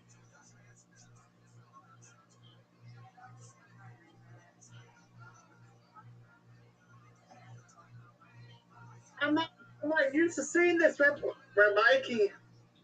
I understand.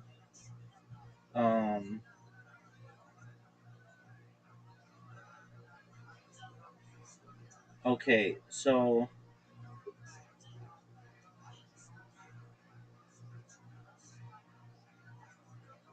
And I'm a printer cook. Somebody was showing two screens. right. One NBA, one MLB. And there wasn't a box there. It was on the full screen. But Okay. like you can see it. Okay. It looks like to fix it, you've got to uninstall Discord and reinstall it. Uninstall Discord, reinstall it. Yeah.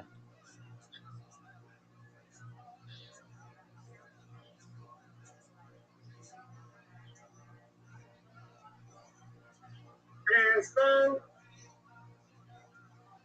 Yeah, but first, okay, go to that device and press Control R. Control R. Control R, yeah. Control R. Yeah. Go that device. Don't want to see press Control R. Yeah, Control R.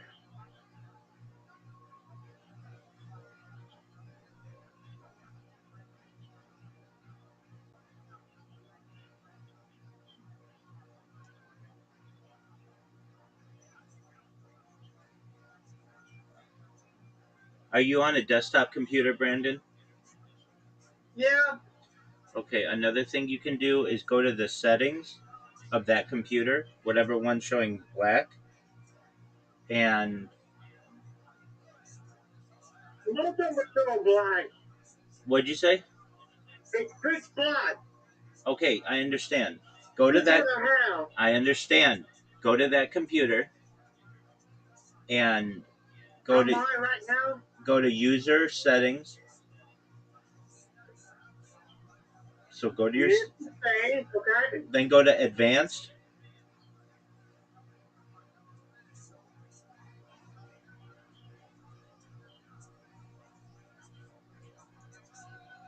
Do you see advanced? I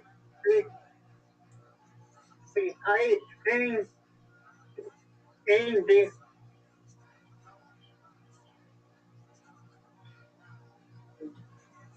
I in see.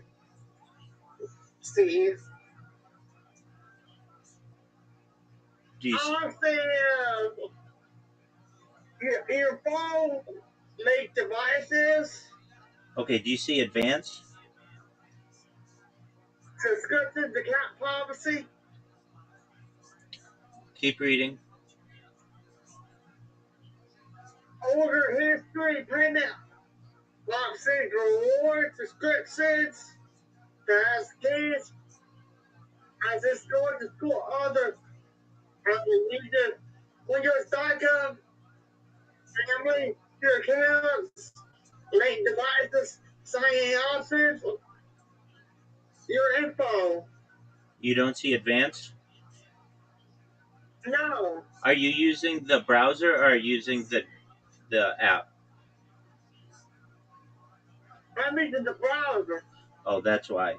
Okay.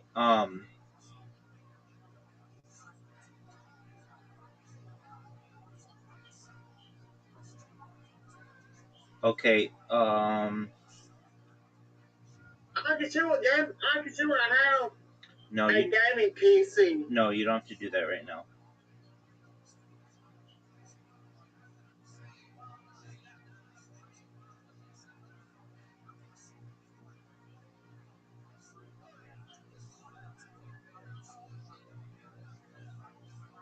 Okay. Go to settings.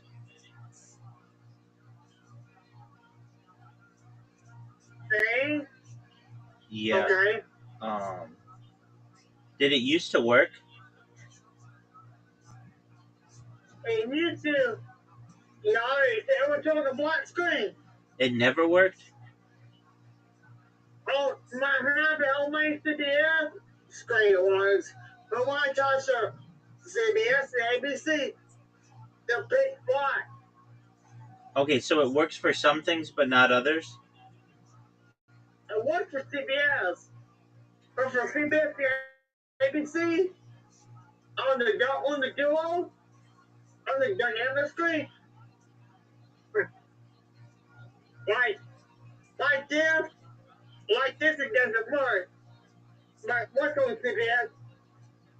I had him last night playing CBS.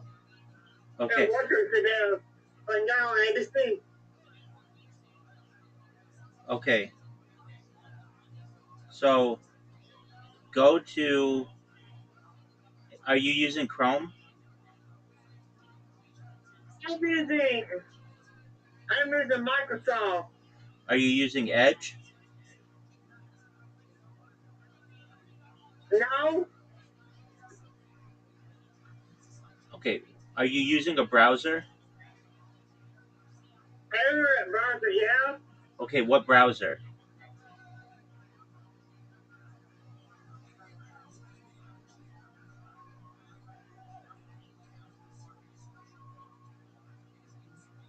Now we around. Yes. Okay. Just a moment. I'm looking.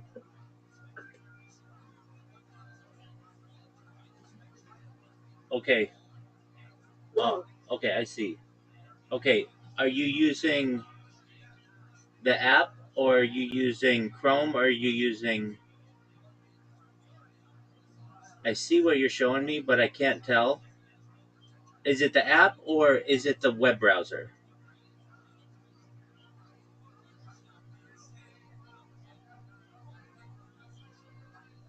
The web browser. Okay, which web browser are you using? Are you using Chrome? I'm using the blue, the light blue and light green. Oh, okay, so Edge. Yeah, Microsoft Edge. Okay. And, Yeah. okay, go to your settings in Edge. Go to my settings. In Edge. In Edge. Yes.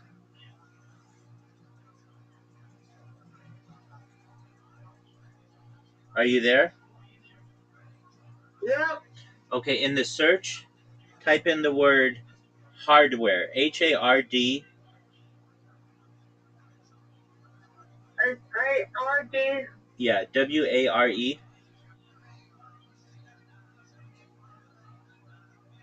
Okay. Does anything show up?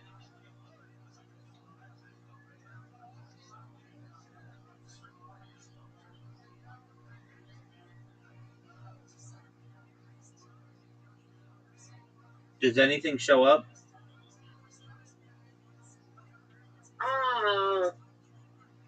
Share browsing data. Say hard. HARD. Yeah, I said Okay, you see hardware? system. Yeah, go to system. Go to system. Okay. Do you see something that says use graphics acceleration when available? Yeah. Shut that off. Okay. Now refresh.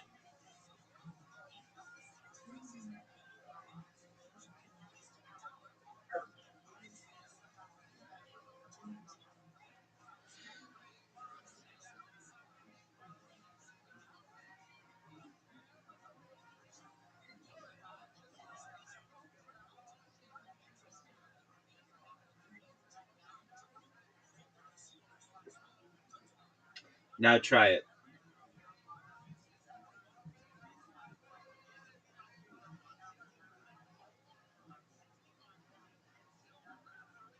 Alright.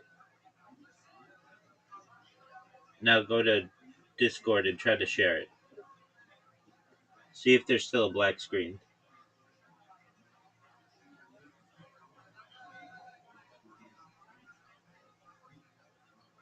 It's still a black screen. Okay, go back to your settings. Okay. And go back to system and go back to use graphics acceleration when available and make sure it's still oh, apology. Yeah, make sure it's off.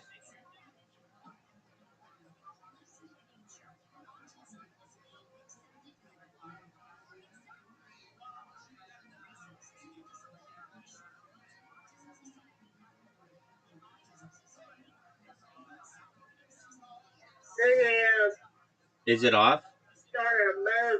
You see it in the background? Is it off? It's what perhaps. Is it off? Hey, let's cool. Is it? It's off. Okay. Close Edge and reopen it. Close Edge and reopen it. Yep, and see if it works now.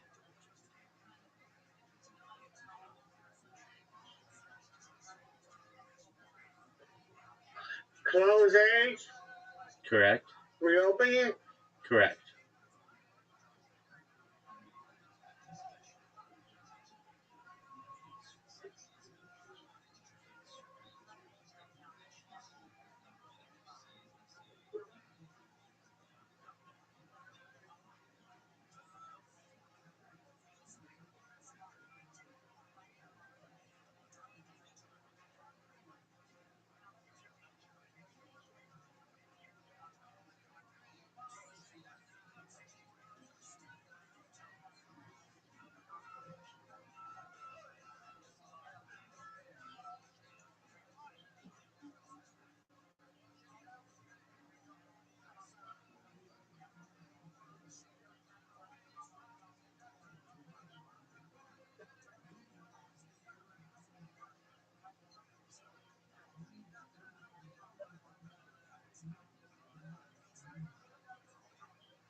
Thank you, everybody. Oh, it's doing.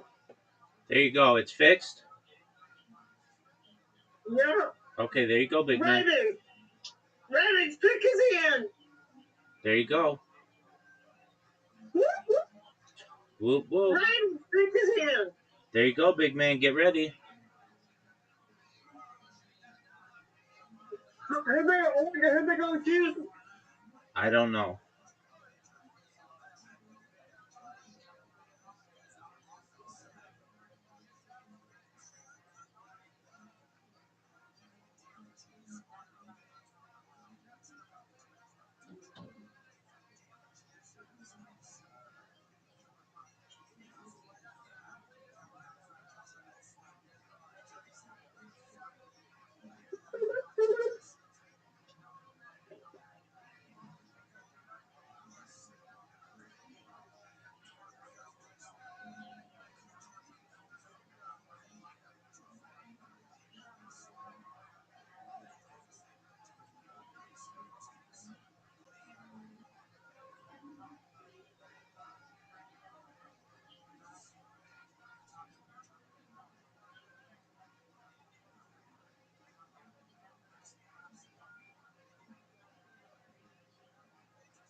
Yes.